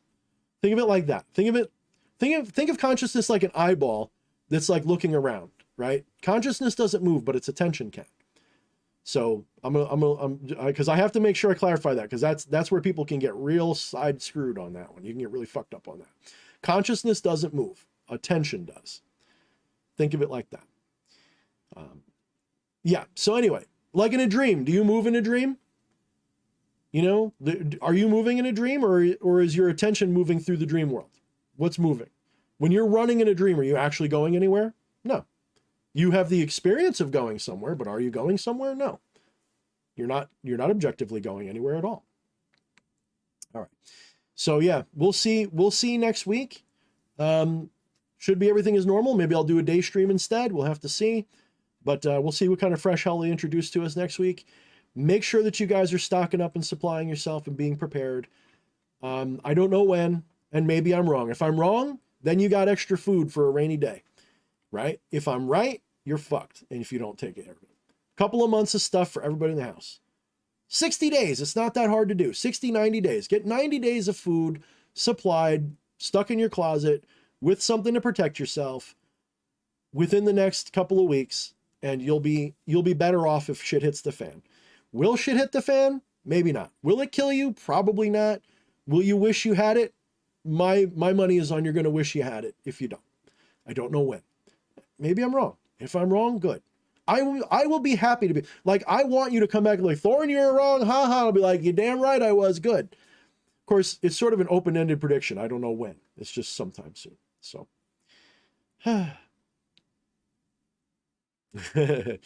Nah, my family's asleep except for my dog. I think my wife might be awake. Thank you, Leah. I appreciate that. All right, guys. Until next time, with all the love that my little black heart has to give a bunch of random strangers online who appreciate my craziness, I give that unto you. And until then, good night.